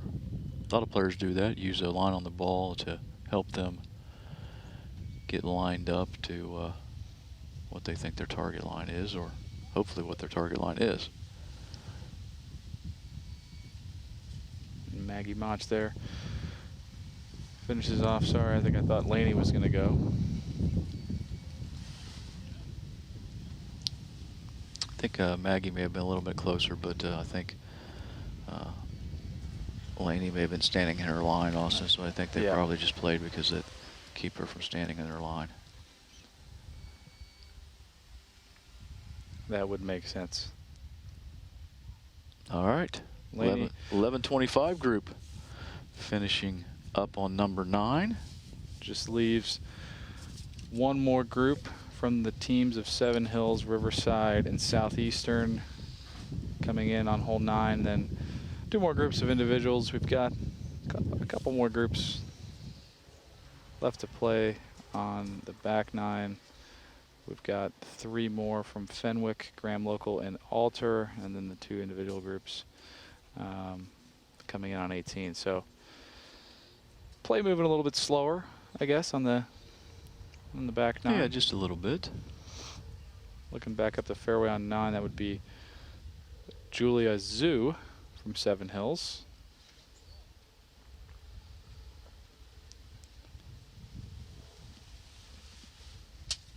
Looks like they're looking for the ball a little bit long there, and there it is, just on the upslope, so not a terrible position there. In this group as well, on number 9 is Reagan McDaniel, who second place right now, individual leaderboard. So yeah, important for Reagan here. Again, as we've talked about a little bit, Austin, she is in that second individual qualifying spot, but only in that second individual qualifying spot by 1 stroke. Yep. And with Ella Porter, I said that a couple times today. Ella Porter already in the clubhouse at 6 over.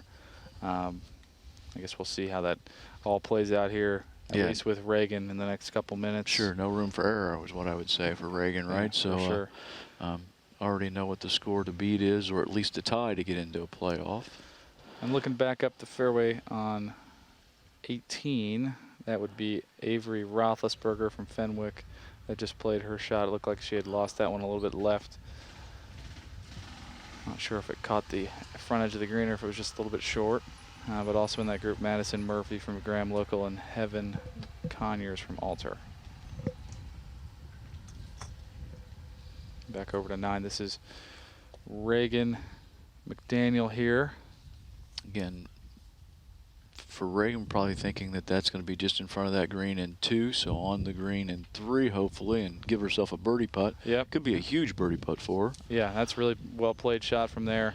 Hard to go any more left than that, with probably having to go over a little bit of the corner of that bunker. You don't want to play too aggressive, especially in the position that she's in. Yeah, tough shot to get overly aggressive with. Again, we don't know what she did on 7 or 8, but if she is 5 over at this point, she's going to be happy with the par there. So obviously get it on the green, give yourself a birdie putt, and try to get it up and in the hole and make your par. Looking on 18 now, that's Madison Murphy from Graham Local. Madison, a junior. Do now see a ball up there on 18. I don't know if that was hers. Well, it looks like Avery is right there again. Right side of our camera angle, left side of the hole. Again, with this shot that we've seen all day coming down the ridge and players not getting it to the hole. I think Heaven looks like she's short, maybe in the bunker here protecting. I think she's in the grass bunker there. just short. So yeah, that would be Madison's ball on the green. Pretty good shot for Madison there from the left rough on the side slope there. Really good to get it up there 25, 30 feet or so away. All right, here comes Avery. Trying to determine which one's going to play next. Looks like they've chosen Avery to play.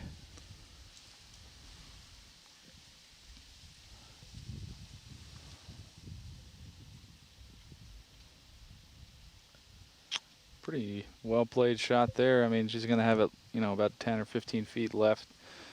Hard to tell. Can't really see how close that pin is. You can see the shadow, obviously. Sure. It can't be too far.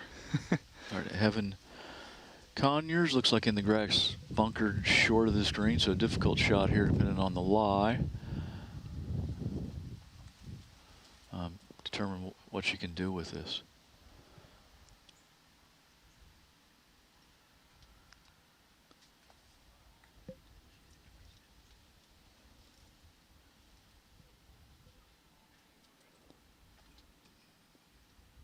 All right, lifted that one up and again missed the green a little bit to the right side. Let's look at number 9 here again. We're looking really Reagan McDaniel on number 9 to see if she can get that putt up and down. Could be very important for her as far as qualifying for the state championship. Other two players in that group, Julia Zhu, you see there on camera, and Brooklyn Weller walking, looks like up to mark her ball at this point from her approach shot, or her pitch shot, should I say. And now here's Regan.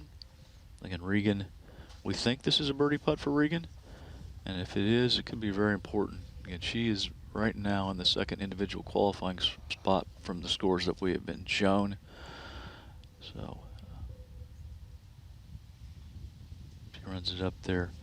I'm sure she'd like to be a little bit closer and have a little bit more comfortable tap in for par, but she's got herself below the hole about 4 feet. And again, maybe just a little bit of break from left to right there, Austin. Yeah, it should go a little bit from left to right for all these girls' putts now at this point. Maybe even a little bit more for, a good putt there by Julia Zhu. But I would think that the more towards the front of the green, the more it might break, honestly. Yeah, I'd agree. Again, this is going to be Brooklyn Weller. Looks like she's going to be next to play. Top right of your screen, Heather Conyers getting ready to play from just on the fringe there.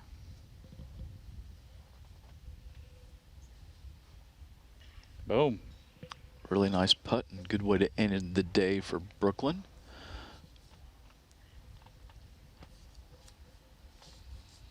Again, not exactly sure where Reagan McDaniel stands, but it could be a huge putt for her. We believe for par, and who knows, maybe to qualify for the state championship next week. Top right we have Avery Roethlisberger. Regan calmly pours her 4-footer in, so we'll wait for her scores to get posted and see how she finished up.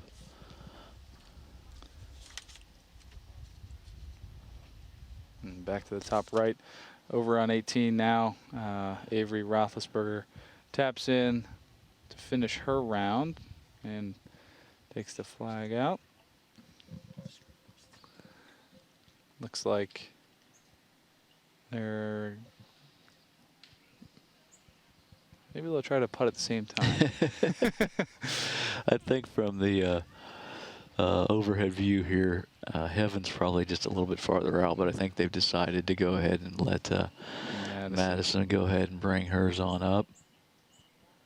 And she pours it in calmly.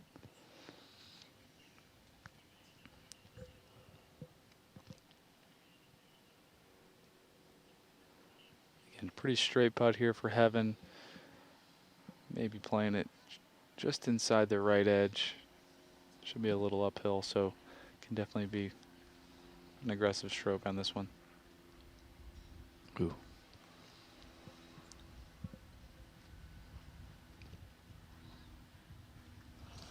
That will conclude the 11-10 pairing on 18 right here. She's a junior. Yeah, she's a junior. So Reagan a sophomore, Ella a junior, Lauren Miller. Lauren is a sophomore also. So We got some young ladies and playing great today. Looking back on 18 fairway now, it looks like maybe Bella Odell is getting a ruling there. She's in the black. I believe that is a rules official there. Behind her with her coach, Bella, a senior for Graham Local, coming up 18. Also in this group, Emma Lohman from Fenwick and Anna Sommers from Alter.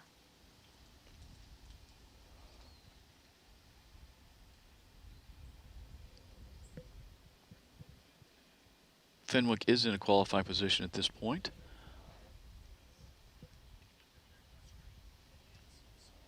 Again, top 2 teams qualifying, top 2 individuals not on those qualifying teams moving forward to next week's state championship.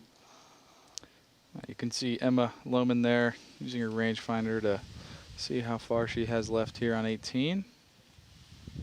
Definitely inside 150 yards, probably only 110 or so. 120.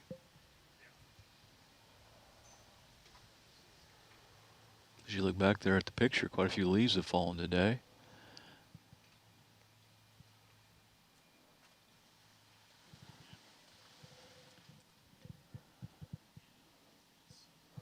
Looks like that ball has found its way on the left side of the green. We can kind of see, yeah, we can kind of see it now. It's going to be pretty far away, obviously.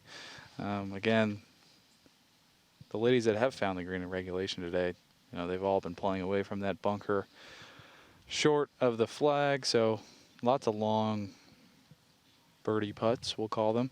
Yeah, I don't mind the play. In fact, I think that might be the play that they should be doing, but again, having trouble getting that putt up and down, and 2 putts with the difficulty running down the hill there on that green.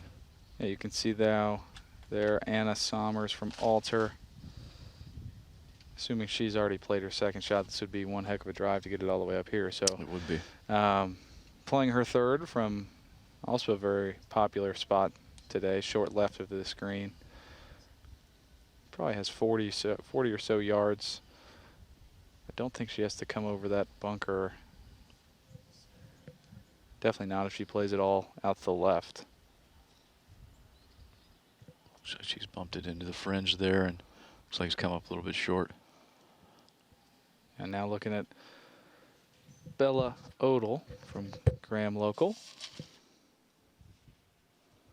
She's going to be about 30 or so yards short of the green in the rough. And she will have to come over that edge of the bunker there. So pretty tough shot, not a lot of green to work with. The only chance she's got to get this to stop on the green, Austin, would be to hit a high elevated shot, drop it down just on the front edge. So very difficult, and again, a lot depends on what kind of lie she has here. She doesn't look like she has a high lofted club, so I may not be able to play that shot. And from that angle, she might not actually have to come over that bunker as much. All right, she got it just on the front edge, and that's an excellent shot. Yeah, very well played from there. Got it to stay on the green.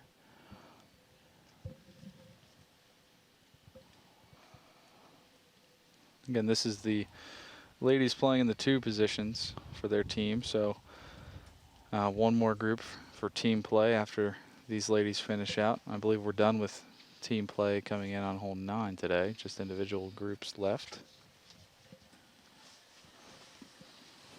There we do have Seven Hills in at 76 over par in the 2nd position. So they are in the clubhouse at that number. And again, Fenwick right now at 61 over. So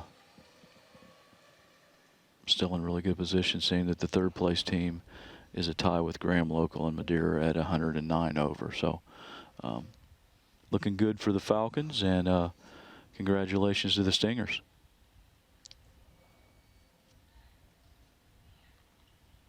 Yeah, definitely looking like both the men's and the women's Stingers are going to be making their appearances at the state tournament next week. Obviously, the men have already qualified, and I mean, with this score already in, I mean, they've definitely qualified as well. Yeah. The ladies.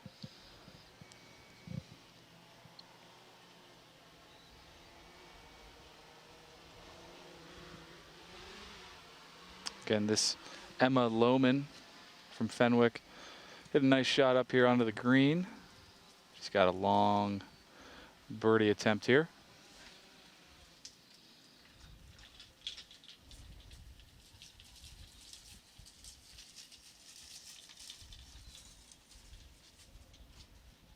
It's just hard to hit it hard enough to get it down to that hole, Austin. Yeah, it's such a long putt coming from across the green there. You almost have to make a full shoulder turn to get it down there. I'm starting to think they might need to chip them. No, but definitely not putts that they're practicing. I mean, over probably, I mean, close to 100 feet, honestly. Yes, that's correct. Again, I would think the longest putt they've had all day by quite a bit. Yeah. There are some pretty large greens, but again, this one's one of the larger ones from where they're playing some of those putts from. Yeah, I mean, you couldn't even imagine of having a putt that long on hole 9. The green's probably less than half the size of this one on 18. Again here, Emma Lohman giving that one a run. Just going to have a couple feet coming back. Sure, and Fenwick's got quite a bit of a cushion, so again, I'm sure she'd like to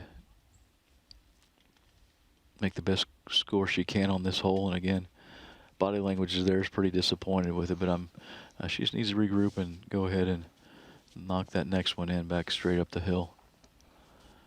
Again, not knowing what's happened here today, just about everybody from her position has 3-putted that, or 4-putted even. Yeah. Again, this is Bella Odell, who had a wonderful shot in there from about 30 yards short right of this green. So this would be a wonderful up and down if she got this one to go.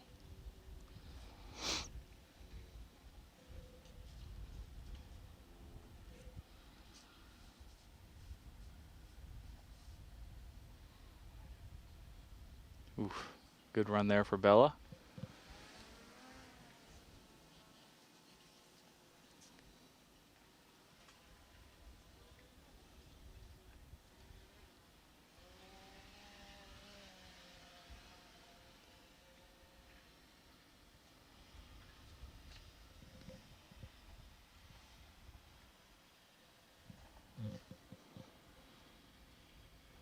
And here Anna Sommers from Alter.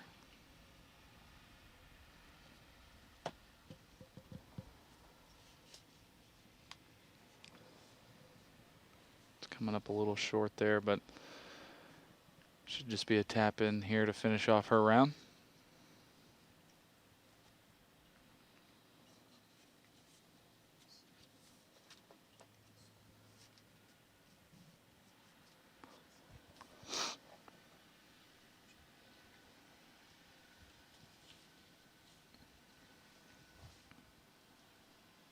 Back to Emma Lohman. Pours that one in.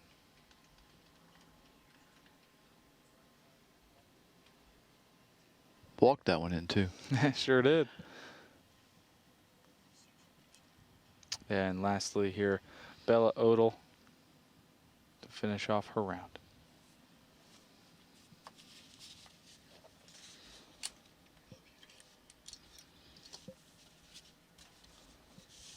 Or as they finish up over on 18, looks like we got a group on number 9 green. This will be Carissa Meyer, Taylor Zoss, and Morgan Richards. Let's see who we've got next to play here. Looks like we maybe get a ruling here for Taylor Zoss. Maybe a sprinkler head or something there she's getting relief from, looks like. Carissa Meyer in the red skirt here, just on the right side of your frame there. Again, looks like there's a sprinkler head or something there that she's taking a free drop from. Getting one club length relief there, and again she'll drop the ball and play it from there with no penalty. Kind of coach kind of giving her a little help here with the ruling or with the drop.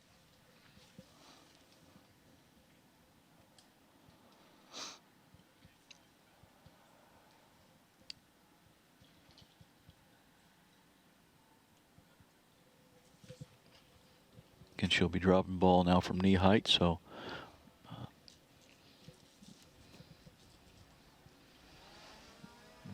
they're still having some confusion there, but should be a pretty simple drop here. Pretty simple ruling if that is a sprinkler head there, to just take a complete relief and get that drop no closer to the hole. But she's done there. I'm assuming that ball is in play at this point.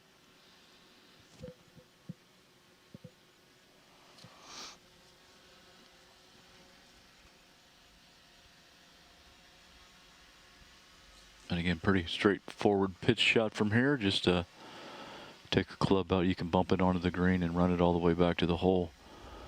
So just kind of pick out the line, pick your landing spot out, Austin. And if it was me, I wouldn't play this one high in the air. I'd get it running on the green as quick as possible. Take a club, whether that be a pitching wedge, 9-iron, 8-iron, whatever you're comfortable with, to carry that onto the front of the green. Carry that onto the green and let it run all the way back to the hole. Yeah, for sure. You're definitely not, I mean, at least I wouldn't be looking to hit something that's going to fly most of the way there. Definitely trying to get this on the green quick and run it up there. Hey, Joe, you can talk to Carl a little bit here. Looks like we're going to have a 2-for-1 playoff. Those two players are finished already. They're probably, as soon as the conclusion of play goes, we're probably not going to have much of a break. We're probably just going to go to 1-2 very quickly. A wonderful played shot there for Taylor Zaz. It looks like we're going to do a split screen here. Yeah, Carissa Meyer there in the black shirt, red skirt, lining up her putt here on number 9. Carissa from Fort Laramie and a senior, concluding her high school golf career here today. In the top right of your screen, you see there in the yellow, pictured right now, Lauren Miller, who's only through 15 on a hard leaderboard, but she's currently 2 under par leading individually. So playing a wonderful round. I assume this putt is for birdie because I did see her hit her second shot from our booth here.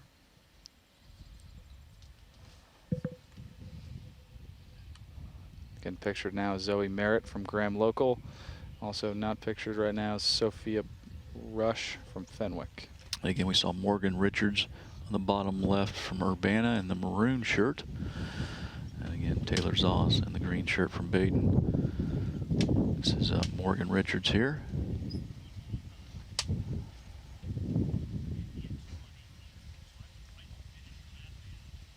And she leaves it a little short, but just goes ahead and taps in.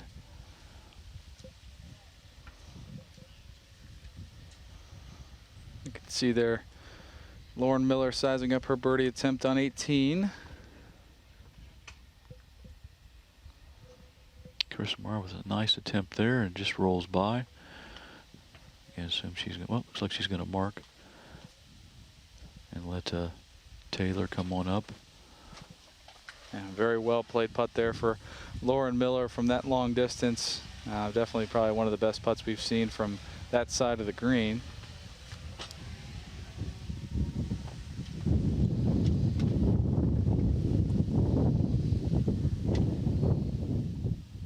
And a very nice putt to finish her day for Taylor Zaz. Again, Taylor just a freshman, so a few more opportunities for her to get back to the district championship and make a run at the state championship as Carissa Meyer finishes out. Top right there we have Zoe Merritt coming up on 18 with her putt.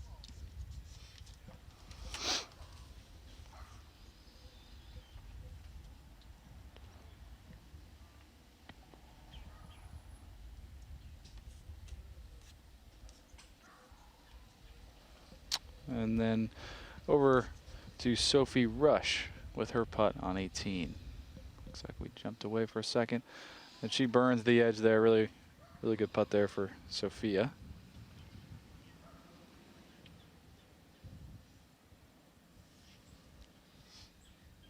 Sophia taps in.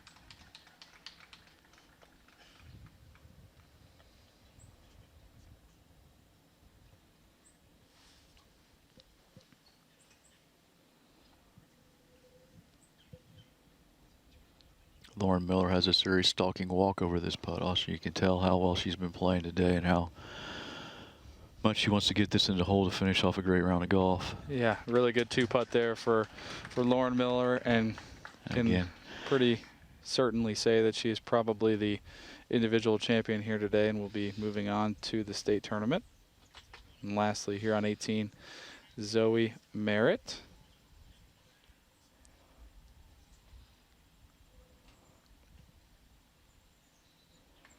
And well hold there.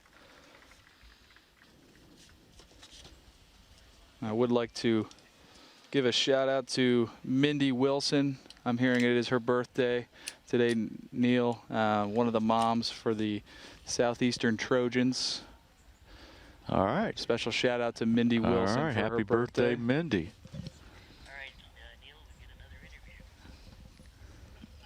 Looking up at the tee shots here on number 9, but Maureen's got a couple of young ladies ready to impart some knowledge on us from their day. Don't talk to me, announcing the folks. Sorry, Joe, I pressed the wrong button. All right, as we look at the tee shot here on number 9, I believe that's going to be, I think that's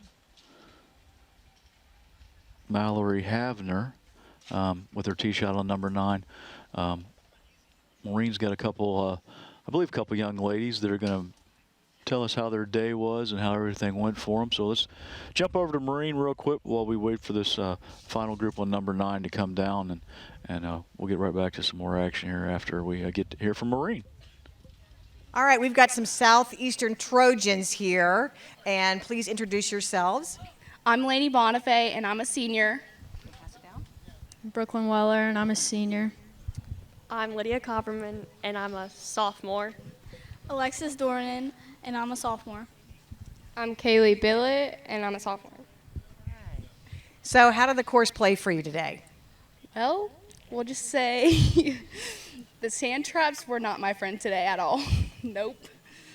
But pretty well in the fairway. If I was in the middle, I stayed in the middle. So. Anybody else want to answer that one?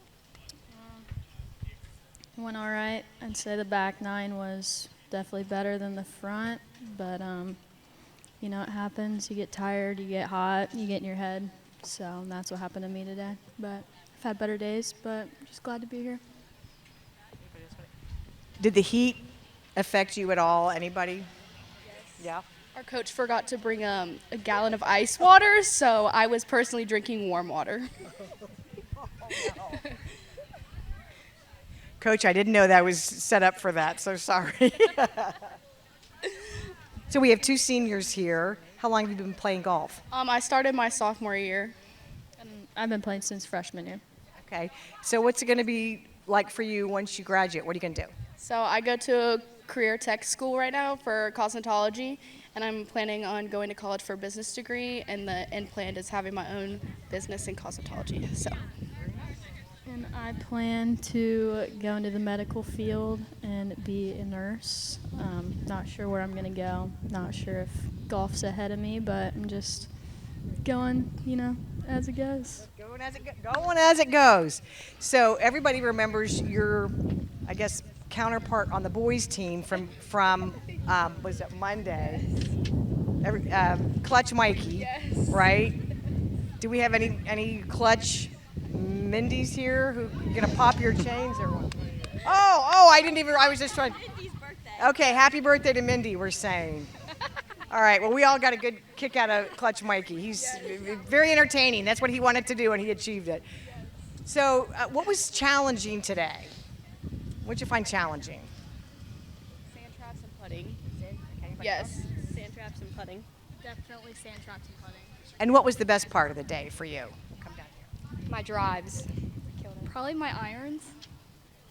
The day was good, I guess. It was just a mediocre day.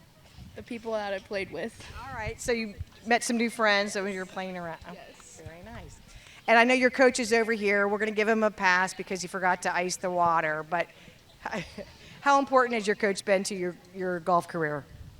Pretty important. He's been my number 1 person throughout my whole career. So, you know, my golf dad. So. Yep. What she said. Yes. All right, ladies. Well, thanks a lot. I hope you had fun. It was nice talking with you, and hopefully you can find some cool water while you're here. All right, back to you guys. All right, thanks, Maureen. As we're coming back, we do have a group on number 18 green now. So Charlotte Soller, Carly Kleinberg, Paige Kearns, they're finishing up their rounds. Yeah, you can see there Carly Kleinberg there in the purple shirt, Paige Kearns in the green, and Charlotte Soller in the white there. And as you see Charlotte mark her ball there, you can see Charlotte had a knee injury, so she was given permission to take a golf cart today. So she's been playing, I believe, with a severe knee injury. As you can tell, had a tough time even getting down to mark her golf ball there. Yeah, she's been playing pretty well today too. I think she was 7 over through 15. Yeah, I mean, if she could make a birdie here on one of the last holes and get in, I mean, she would have.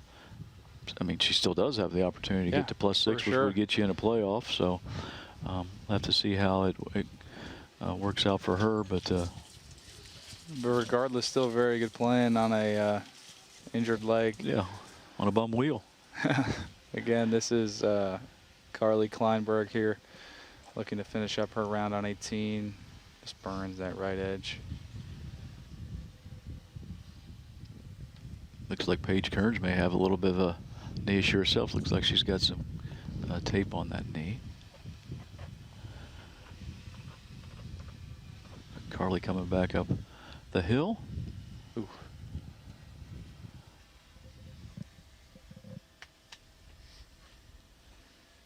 All right, Carly finishes out.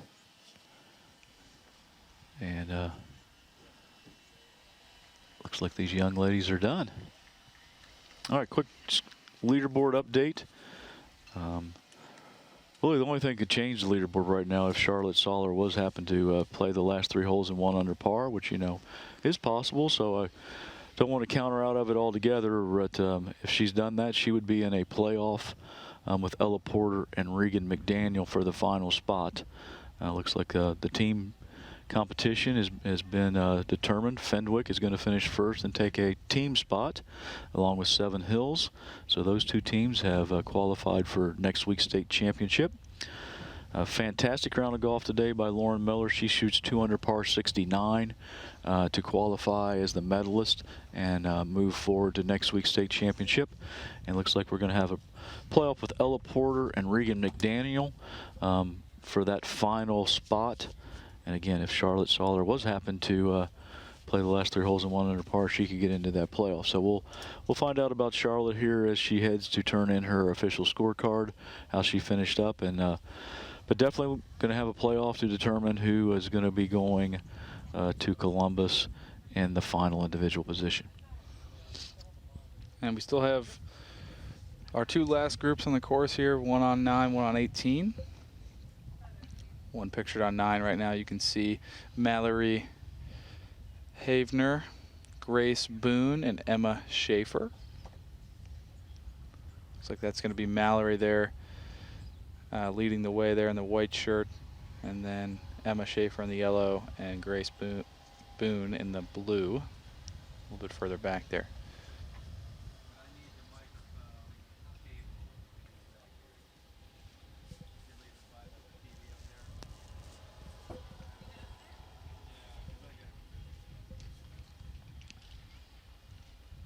It also looked like we're just coming in camera position with the last group playing 18. Mallory Havner, Grace Boone, Emma Schaefer. I'm sorry, that's the group on 9. Group on 18 is Lily Billups, Reagan Brewer, and Selina Mendez. And they are hitting approach shots into number 18. So I don't know, maybe go split screen here to see the last 2 groups finish. There you can see 18 being pictured now. Celia Mendez there in the navy. Lily Billups there in the white shirt. And Reagan Brewer over to the sides. Not on camera right now, but she'll get her time under the sun here in a little bit. Pretty nice shot there from Celia.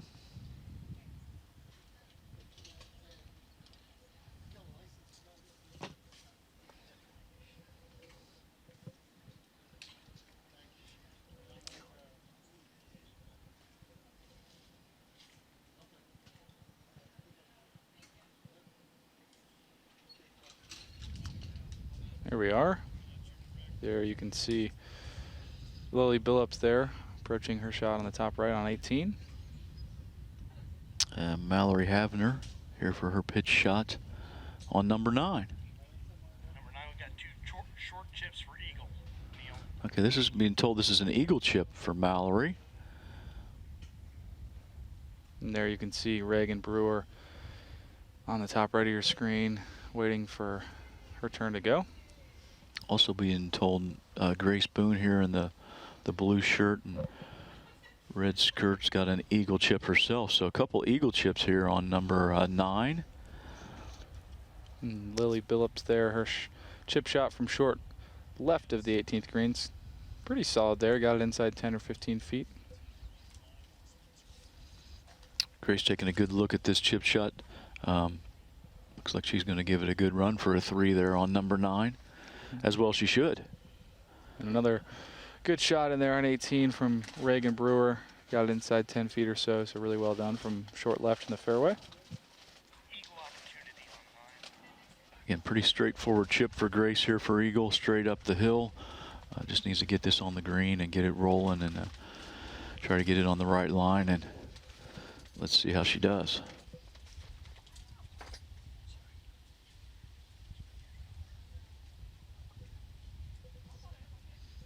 She played it up in the air a little more than what I thought she was going to. Still a pretty good shot. Left her a little bit more than what she was hoping for. Number 9, all 3 are hitting for birdies. Top right of your screen there on 18, we've got Celia Mendez. Ooh, really close there. Emma Schaefer from Kenton Ridge here on number 9 with a birdie putt. Be a great way to finish her round.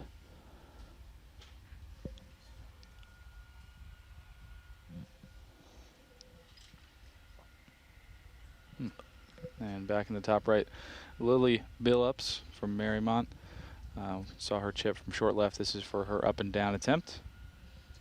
Mallory Havner on the bottom left on number 9, also for birdie.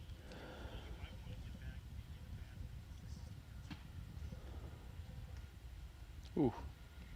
Good runs at both those 2 birdie putts there on number 9. Mallory will tap in and, being a senior, complete her high school career.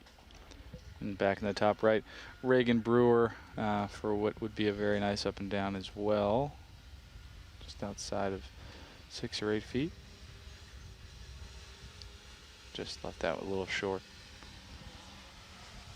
On bottom left, we have Grace Boone lining up her birdie attempt.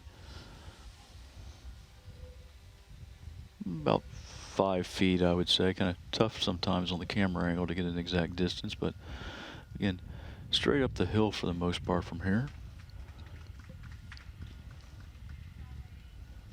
And that concludes the 11:50 tee time there on 18. Lily Billups, Reagan Brewer, and Celia Mendez. Oof. Grace Boone just snuck that one by the right edge. She'll tap in for her par.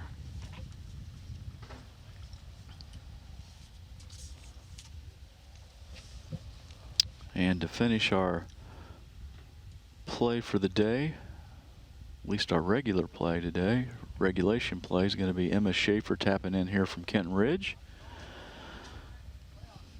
All right. So again, just to kind of recap results from today, Fenwick and Seven Hills have qualified for next week's state championship as the 2 qualifying teams. Lauren Miller is today's medalist and also qualified for the state championship, shooting a fine 2 under par 69. At this point, we do know that Ella Porter, Regan McDaniel are both qualifying. Well, I'm sorry, both in a playoff for the last qualifying spot. So they both shot 6 over par 77s, and again, we're going to have a 2-person playoff for that one spot. Again, playoff is going to consist of holes 1, 17, 18. Continue to do that until someone wins a hole. Hi, now we've got some of the golfers from Seven Hills, and we're going to first start by having you all introduce yourselves and tell us what grade you're in. Hi, I'm Maggie Mach, and I am a senior. I'm Julia Zhu, and I'm a senior. I'm Lucy Pease, and I'm a junior. I'm Fiona O'Driscoll. I'm a junior. I'm Madeline Jordan. I'm a sophomore. So how'd it go today? It went pretty well. I mean, I went in the water once. The greens were fast, but they were good. But yeah, overall it was a good day. Anybody else want to answer that? Okay. We had a good time. Okay, so you had a fun time today? Yeah. All right. How did you find course conditions? Oh, it was pretty good. I mean, the fairways were nice. Greens are good and in good condition. What was the most challenging part of today? There was definitely a lot of water on the course and a lot of out of bounds areas, but I think we all did pretty well. You want to answer about what was challenging for you? I mean, I think that, like, once again, all of the, like, water and the out of bounds and sand, but, like, I think we definitely got through it and we pulled through. So we've got a couple of seniors here. You two?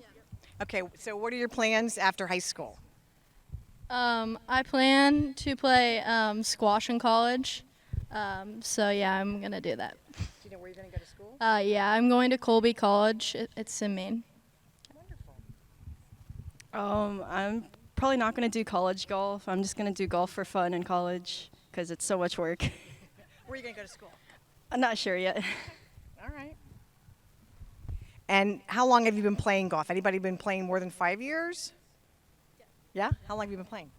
Ever since I was a little child, my dad would always take me to the course when we couldn't really hit the ball. But I mean, those videos are pretty funny to look back at, so I'm thankful for them. And here you are now at districts. So what was the advice your coach gave you to get you prepared for today? You want to take that one? Just to like not check the scores and have a good time. And we've established y'all had a good time, right? Yeah. Well, thanks so much for, wow, do you have a fan club out here? What do you want to say to your families? Thank you so much for everything. Thank you for supporting. Yeah, we appreciate the support. We love you. Aww. Yeah, thank you. Yeah, we appreciate you all for supporting us this whole season. We love our moms and dads, right? That's very cool. Well, thank you so much, ladies. Enjoy the rest of your day. Thank you.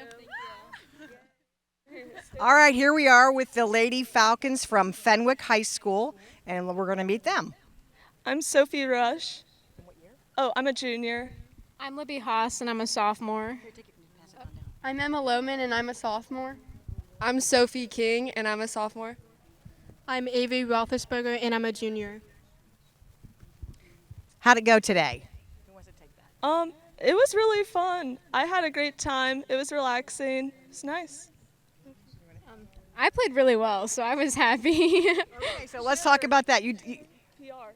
Oh, great. Okay, so tell us about how it went for you today. I was playing really well. I shot my best by like 6 strokes, so I was really happy with that. Yeah. Nice. Anybody else want to talk about how? We all did pretty well. I mean, it wasn't all of our best today, but We powered through. we did power through, and our back 9 was really good, and we fought through our back 9. Is that something that your coach kind of told you, fight through it? Yes, definitely. That's what we work on, probably some of the most mental game-wise. Oh, she's ready to say something. He told me that we needed to do that on the ride to hole number 10. He was like, you guys all have to fight through. And I was like, I got you. So what does your coach mean to you? He's got you. Oh, we love Dalton. He's like the best coach we could ever have. He's so supportive, and he's like the good between like being supportive but like pushing us, you know? And Definitely. Yeah, I don't know. He's awesome. I've had him for 3 years now, and he's great. What's your everybody loves Dalton. Where is Dalton? Oh, he's got a big wave over there. All right. What is your pregame ritual? What did you do before you come to a match? Oh, this is good. Okay. So we drink a lot of water the day before so we don't get dehydrated. and we all listen to hype songs in the car. Hype songs are like the best. What did you send us this morning? I sent them All I Do Is Win this morning, so yeah, guess we completed that. Oh, how'd that work for you? Pretty nice. Well, wonderful. And we've got, you two are seniors? Who's this? Oh, no seniors. Oh, so we'll see you again next year, right? Totally. All right. We love that. Love that enthusiasm, too. Well, all the best to you. You did as good, maybe even better than your boys. They were watching the videos of their boys' team, so they really wanted to knock it out of the park. Oh, except you were fantastic. Okay, back to you guys. All right, Maureen, thanks for kicking it back to us just in time, too, as we're looking at a live shot here of number 1 tee. We have a 2-person playoff for 1 spot. Getting ready to get started over there. Reagan McDaniel from Riverside, a sophomore, is qualified or has played well enough today to get in this playoff at 6 over par. And she'll be competing against Ella Porter for Versailles. Again, both these young ladies are going to play in the playoff here. The playoff is going to be hole number 1, 17, and 18. And we're going to play and continue to do that kind of triangle loop here at Heatherwood until we get someone who wins the hole. Looks like Ella Porter is going to be the first to play here on number 1. Again, if you're with us this morning, we showed tee shots on number 1. A little slight dog leg to the right. You can see the 150 post out there. Anything at that 150 post or even a little bit farther right than that sets you up for a nice approach shot to the green. Again, basically sudden death playoff. We're going to play 1, 17, and 18 until we get a winner here, Austin. Yeah, that's right. Again, Ella Porter from Versailles. Yeah, hit it a little bit low, but got it started on a good line. I think it's going to turn out fine. Yeah, it was out there right of the 150 stake, and there's definitely rolling in the fairway, so should be just fine. Again, Reagan McDaniel next to play from Riverside.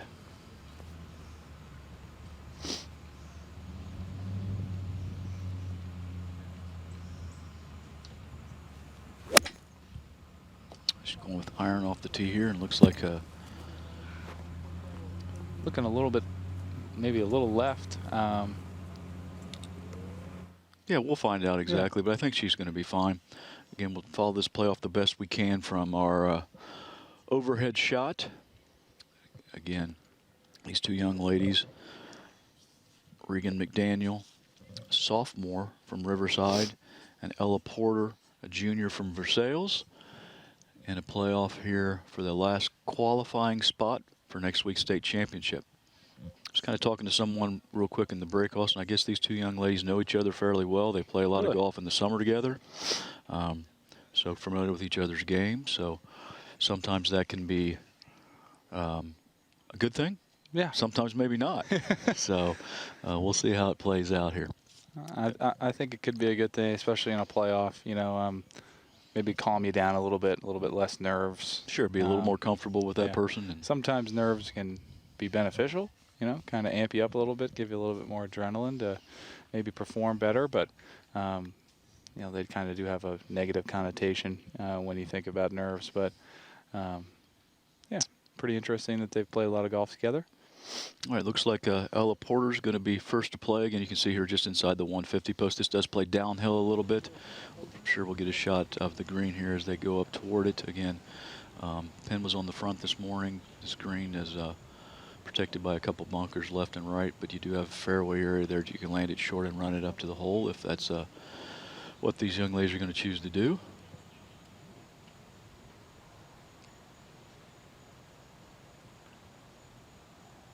And we see Ella's played and watching her shot. She looked pleased. Yeah. Again, Regan got it down there a little bit farther than Ella. Again, Ella caught her tee shot a little bit thin and ran it down there into that position. Looks like Regan hit hers a little more solid, probably I don't know, 110 yards or something down there to the hole. Yeah, probably 20, 30 yards shorter.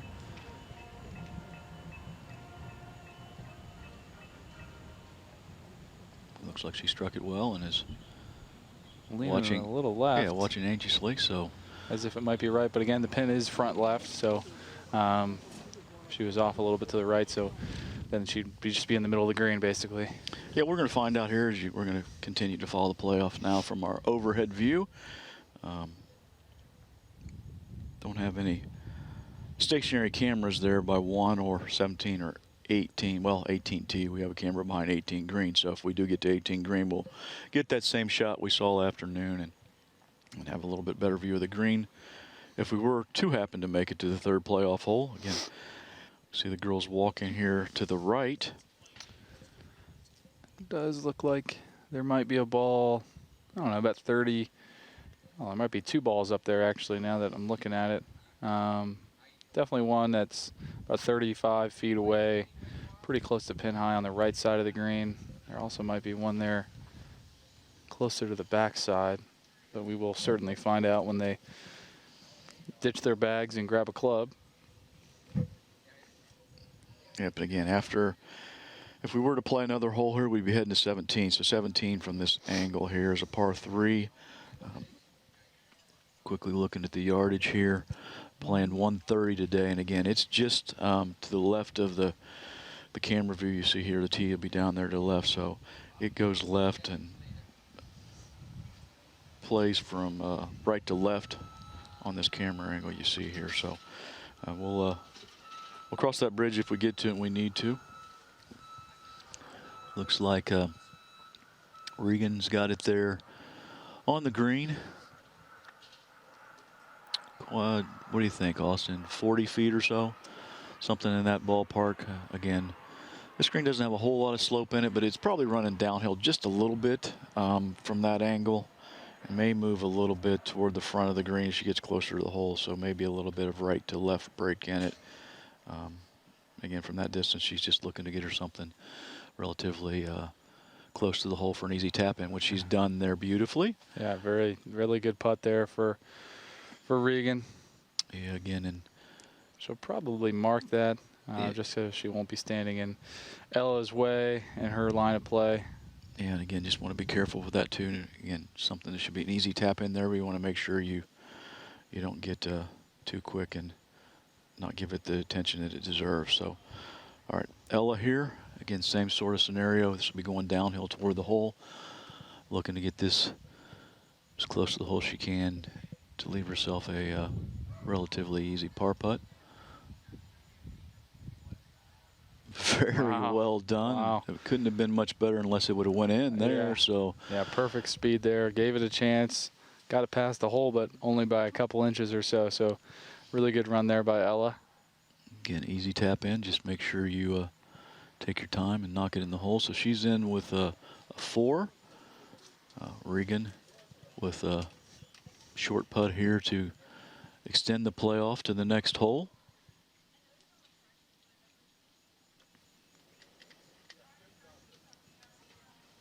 And she knocks it in.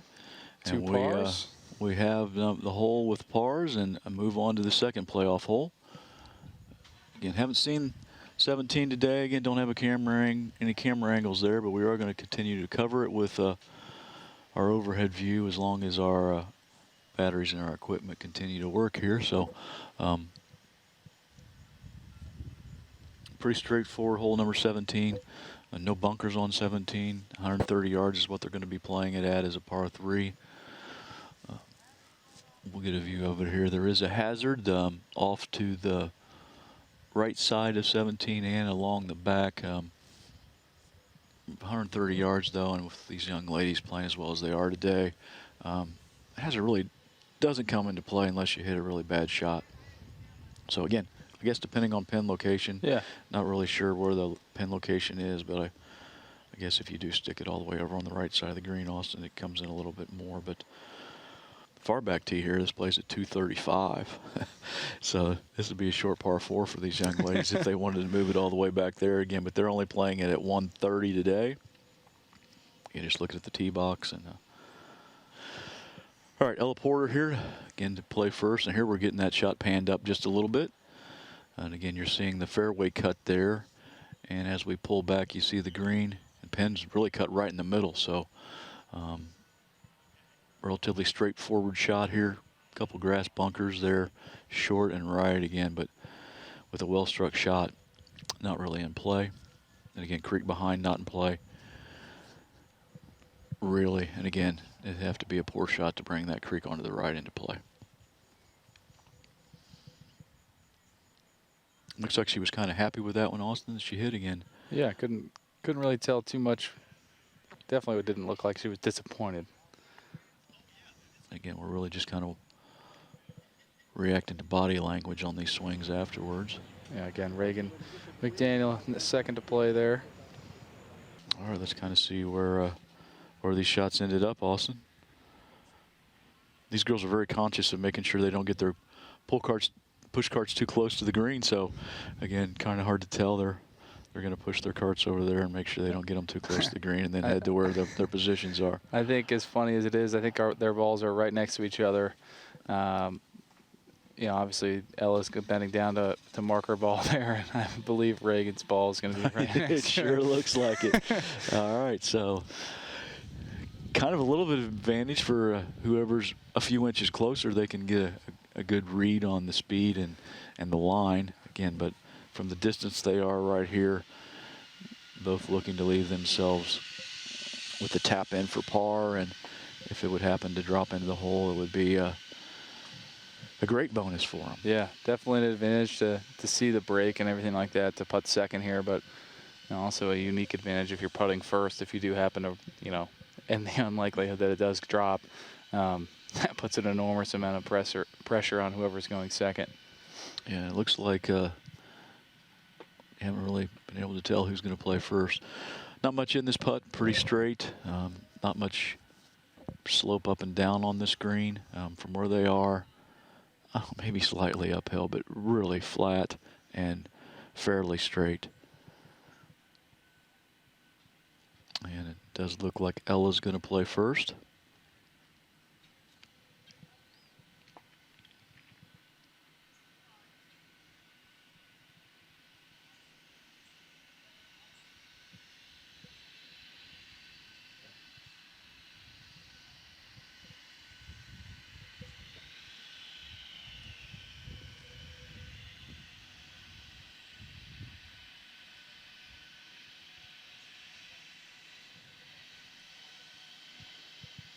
And pretty good putt there. Left it maybe 2 feet, maybe 3 feet short.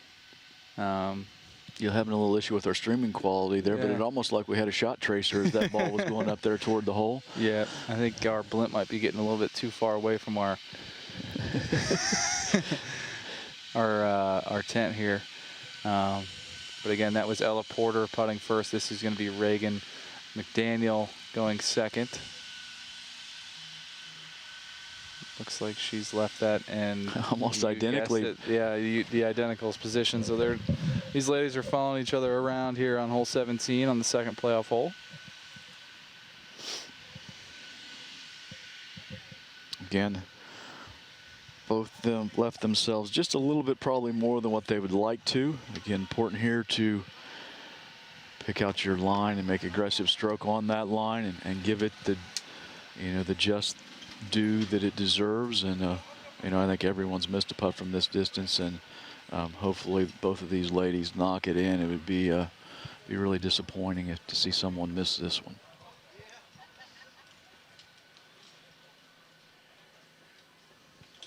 And all right, Reagan pours that one in. And again, almost same distance and same putt here for Ella.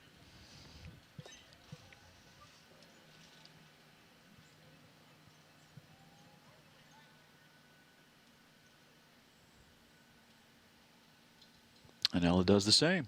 So another couple pars here on the second playoff hole. So first playoff hole tied with pars, second playoff hole tied with pars, and on to the third. Could lead to some more excitement here. Not that this hasn't been exciting. No, it has been exciting, I think. And again, we're going to continue to follow them here as long as we can. And again, I think the overhead blimp cam has just landed next to us. Probably to refuel, I think is what we're hoping for here, and We're going to see Ella's tee shot from the camera behind number 18 green here.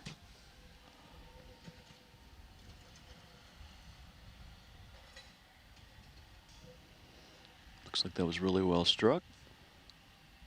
Eyeing it anxiously though, but I can see it. It looks like it ran into the grass bunker there.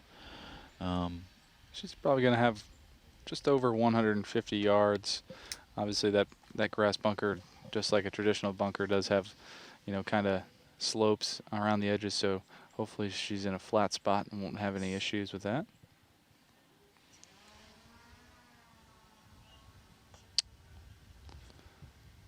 All right, looks like Regan got that started going a little bit farther left, right from our vantage point, but from her vantage point, looks like that was a little bit farther away. Maybe not struck as well. It looked like it was a little lower ball flight than Ella. So let's see where we're heading here. Definitely not your easiest hole to play under pressure, that's for sure. You should become a little more comfortable with the situation the longer you go on, I would think. Yeah, certainly. I mean, it's just kind of like, you know, your first tee jitters and how they kind of go away. Here we've seen where Reagan's tee shot has ended up in the left side of the fairway. It does look to be a little bit longer shot than she probably would have liked to have had in here. She's probably got closer to 100 or 200 yards. Yeah, it looks like I can see her ball land from our broadcast location. Looks like it was going to be in the fairway, probably 50 yards short of the green. So choosing to, looks like she was hitting an iron there to get it into that position. Hard to tell exactly, but again, tough for her to get it all the way back onto that green from where she hit that tee ball. Again, Ella here, not a great angle to attack the pin. And again, a lot depends on her lie, what she's going to choose to do. And it looks like she's got her coach there with her and making a decision. Looks like she's pulled out either a hybrid or a fairway metal. I would think with this club she would have to try to chase it up the left side of the green, right side from our camera angle here, and try to get it on the green and leave herself that long putt that we've been watching people leave short all day. Yeah, that's right. And she is on the upslope, looks like, of that grass bunker. There are some overhanging limbs on the right side. I did not see that ball come down from our vantage point. Neither did I. Did look like it started off on a pretty good line from this camera angle.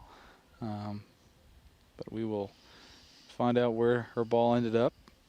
Nice view here of the hole. You can see that bunker that Austin and I have been talking about all day, how it's guarding the pin there. Looks like Reagan, I was going to say, I thought Reagan's ball was a little bit closer to that, but let's see where we are here. Looks like Ella might be actually further away. She's going to have about 60 yards or so from the right side of this fairway. And again, not the best angle to be coming in from. Yeah, let's see if she attacks the pin here or if she's going to play it out a little bit farther to her left.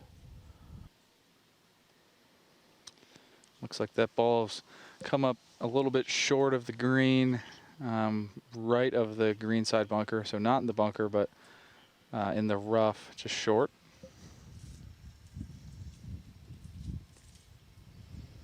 As we see Regan go to her ball, maybe that didn't end up in the fairway. It could have just gotten to that finger of rough there. Yeah, it should be in that first cut of rough. So nothing as thick as, you know, maybe if she got a couple more yards in. Yeah, it looks like it just barely trickled into the rough. And again, not an easy shot to get close.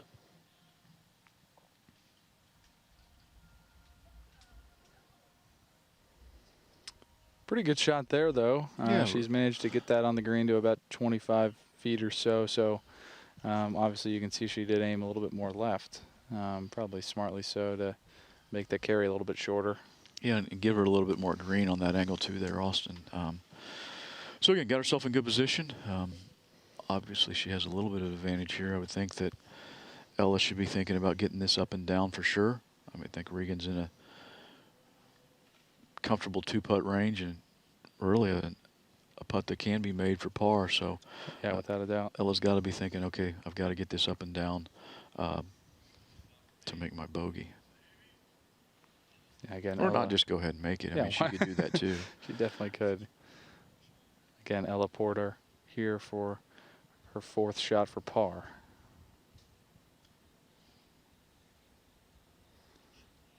Pretty well played there. Again, I think she'd like to carry it a little bit farther, but she's left herself about 5 feet, maybe 6 feet for her bogey. Reagan McDaniel's got about 15, 20 feet left here for her par. Again, haven't seen very many putts made on this green today, so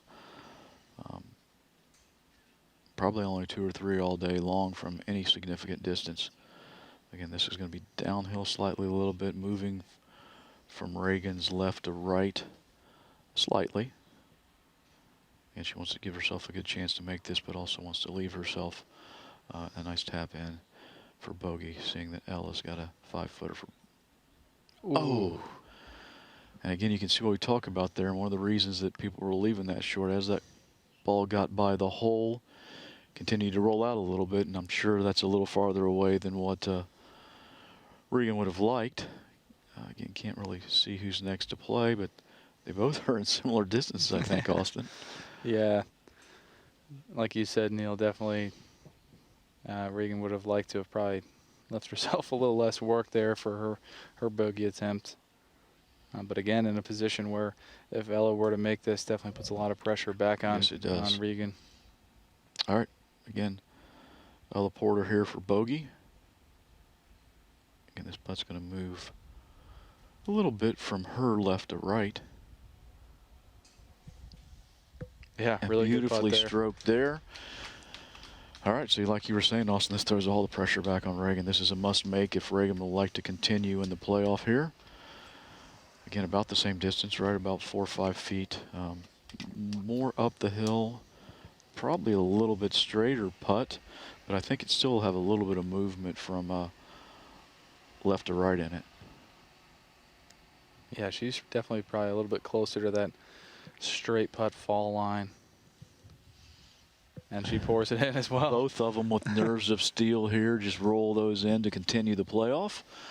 All right, so we're heading back to number 1 at this point. So we're going to continue to do this until we get a winner, Austin. That's right. Heading to the 4th playoff hole, trying to determine who's going to take the final qualifying spot in next week's state championship. That would be Regan McDaniel from Riverside and Ella Porter from Versailles. And again, we're going to keep playing until one of these ladies wins a hole. Going back to where we started before, we're going back to number 1. So we've already played 1, 17, and 18. So both ladies made par on number 1. Both ladies made par on number 17. And they both made bogey on a very difficult par for 18th. So back to number 1 tee again, and Ella to show us the way. Yeah, again, Ella, first time around here on number 1 in the playoff. Didn't quite catch it perfectly, but ended up in an all right spot. That one definitely got a little bit more air under it and looks like it was headed on the similar line, so should be in a good spot.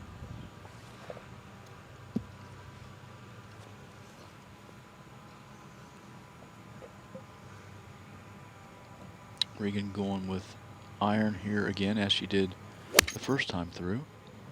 She left her iron in a perfect spot the first time. Yeah, looked like a similar line to first playoff hole as well. So both ladies should be in a similar spot, I would think. As we look at Regan getting ready to hit her second shot into number 1. Yeah, it looks like from here she's a little bit shorter than she was earlier. Maybe a touch more right, so she looked like she might have found the rough.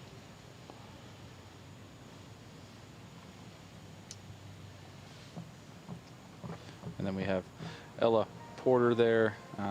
Definitely found the fairway.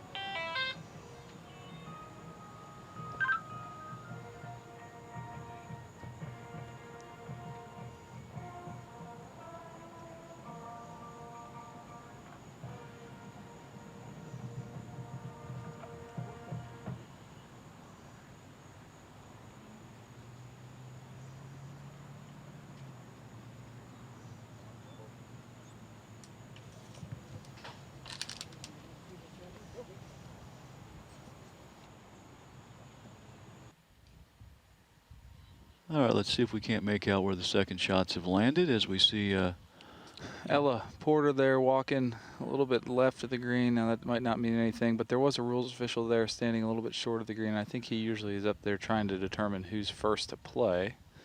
Ella could just be taking her bag over there in case she has to head to the next tee at this point, but we'll find out here shortly. It looks like Regan may be going down, or at least looking into that front bunker there. Looks like she might have grabbed the rake, so yeah, she's definitely walking in the bunker now. And again, looks like maybe Ella is far left of the green there in the rough. So I think from what we see right now, we'd say neither one of them has hit the green here on this fourth playoff hole. Yeah, we can kind of see Ella's ball there now. I don't know, about 10 yards or so off the green's edge. And definitely not a lot of green to work with. And what slope is there on this green? It does slope away from her kind of severely for this green towards that flag. So definitely going to be a pretty difficult shot for Ella, and obviously pretty long bunker shot for Reagan as well. So both going to have some work to do to try to get in for 4. Again, you can see that she just played that onto the green and it ran all the way across. So, and kind of a tough break there for Regan. Looked like she was right up against the lip, and really only thing she could do was kind of give it a whack and see what the result was. And it looked like it may have actually caught the lip there as it came out and went straight to the left. So her ball not on the green yet, in the rough. Just to the right of what she's raking there.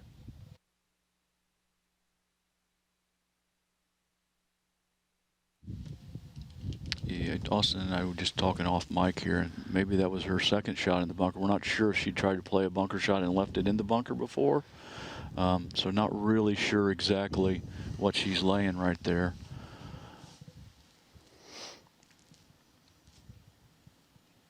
Again, I didn't really see her take a swing, Austin, but I did feel like she was farther away than Ella. I did see her take one swing at least in the bunker from the middle. So, all right, so possibly, you know, she hit her second shot into the bunker, left her third shot into the bunker, fourth shot out, and has come on the green now for her fifth shot.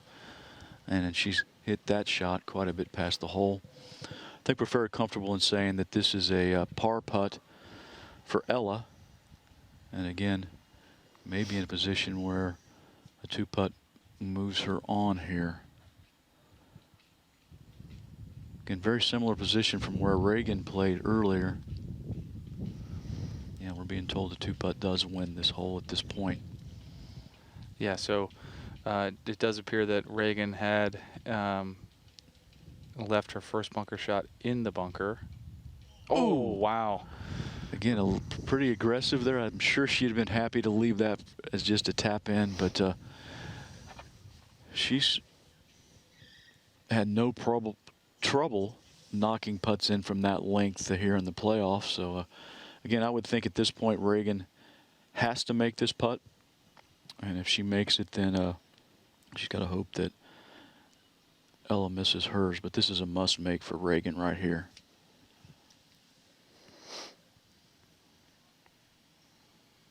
Oh. As it catches the lip and moves by. So again, looks like that Reagan will go ahead and tap it in, and I think that's a 7, Austin, and that would leave Ella 2 putts to qualify for next week's state championship.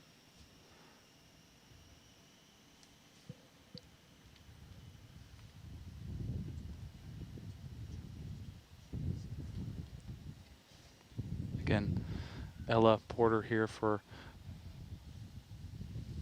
that was for 5.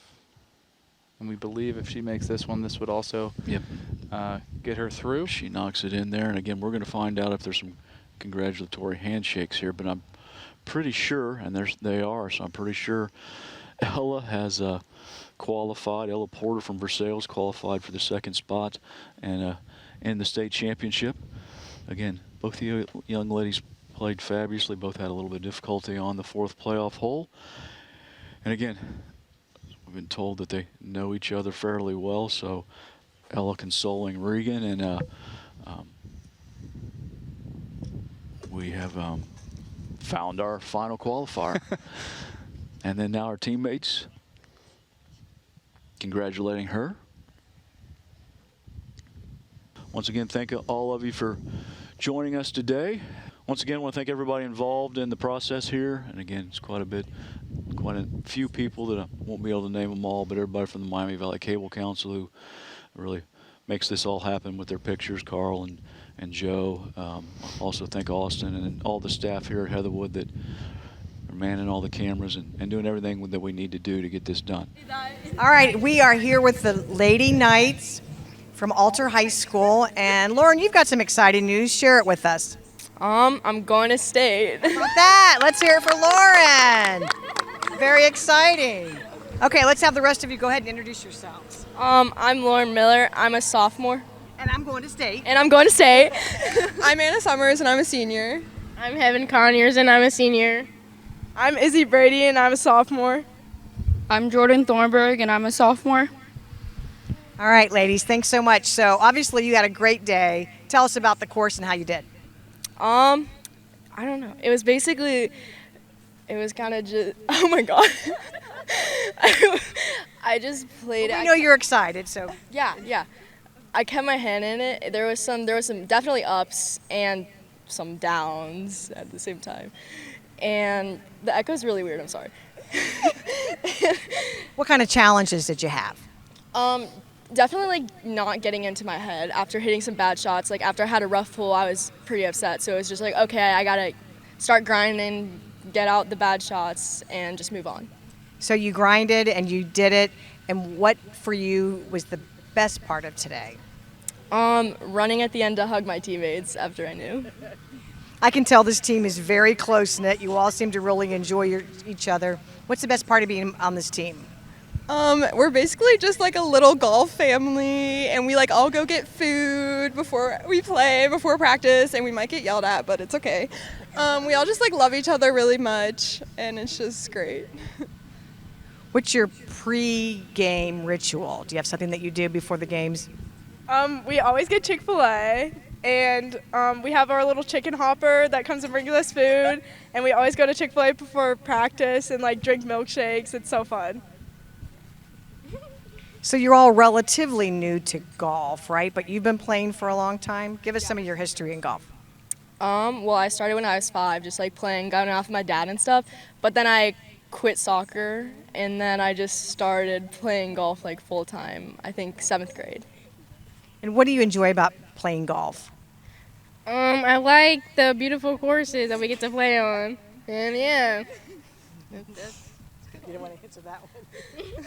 Tell us about your coach. Oh my gosh, Jim Cole. I wish he was here, but where did he go? He left. He has basketball. He's also a basketball coach. We love him so much. Basically on the course, he doesn't really correct our swing. He's more of our therapist. So if we're ever like going through it mentally, he like comes over and he like whips us back into shape. So we love him very much. And then you also have some parents here as well, right? Yeah. My mom and dad are over there. I love you guys.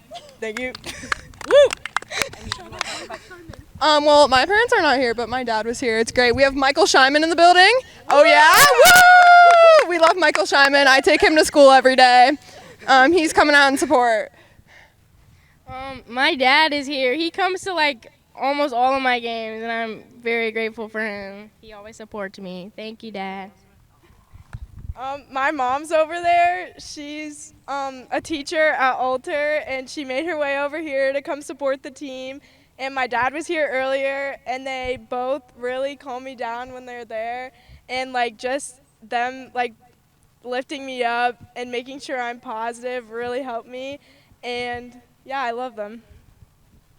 And then I'm also grateful for my parents, but I don't really like when people watch me play, so kind of tell them not to come. So Lauren, what is your strategy for next week? Just keep my head in it. Just move on. You're never out of it. Just calm down and play. Have fun. She's a sophomore, and she played last year. Tell us how that went. It was okay. Like, it wasn't the best, but it wasn't the worst. So you've learned some lessons, and you're ready to go. I've definitely learned a lot of lessons. I'm prepared, and I'm going to go out and do the best I can. Bring home a victory. Wonderful. All right, ladies, thank you so much. We'll go over to see the award ceremony. Good afternoon. My name is Steve Jurek with Miami Valley Golf, and I have the honor of presenting this afternoon's awards. Before we start with our awards, we would like to thank the City of Springboro and Heatherwood Golf Club for their hospitality and commitment to our next generation of golfers in hosting today's District 2 Girls Championship.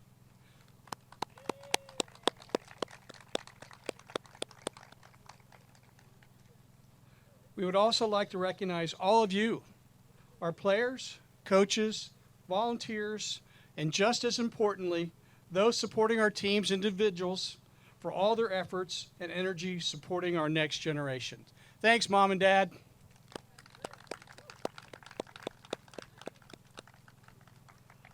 Now, for those representing our Southwest District in this year's state championship next Friday and Saturday on the Gray Course at OSU Golf Club. Our two low individuals not on qualifying teams. Our runner-up and second place individual in a 4-hole playoff from Versailles High School, Ellen Porter. Ellen, if you could come forward.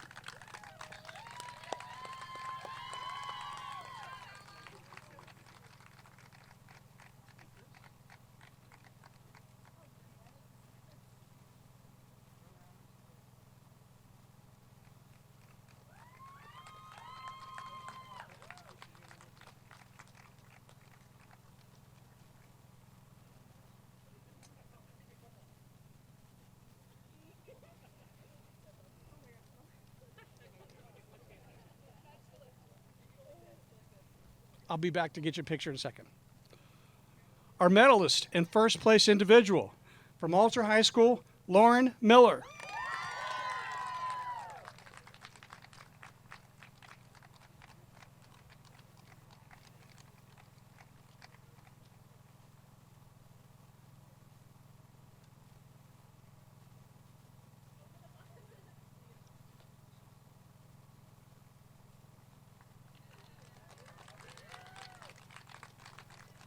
There we go. Looking good. Okay, our second place team from Seven Hills High School, please come forward.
Oh, good?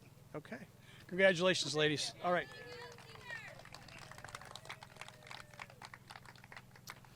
And our first place team from Bishop Fenwick High School. Come on down, ladies. You're going to give the award.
So that concludes our girls D2 district championship for the Southwest District of the OHSAA.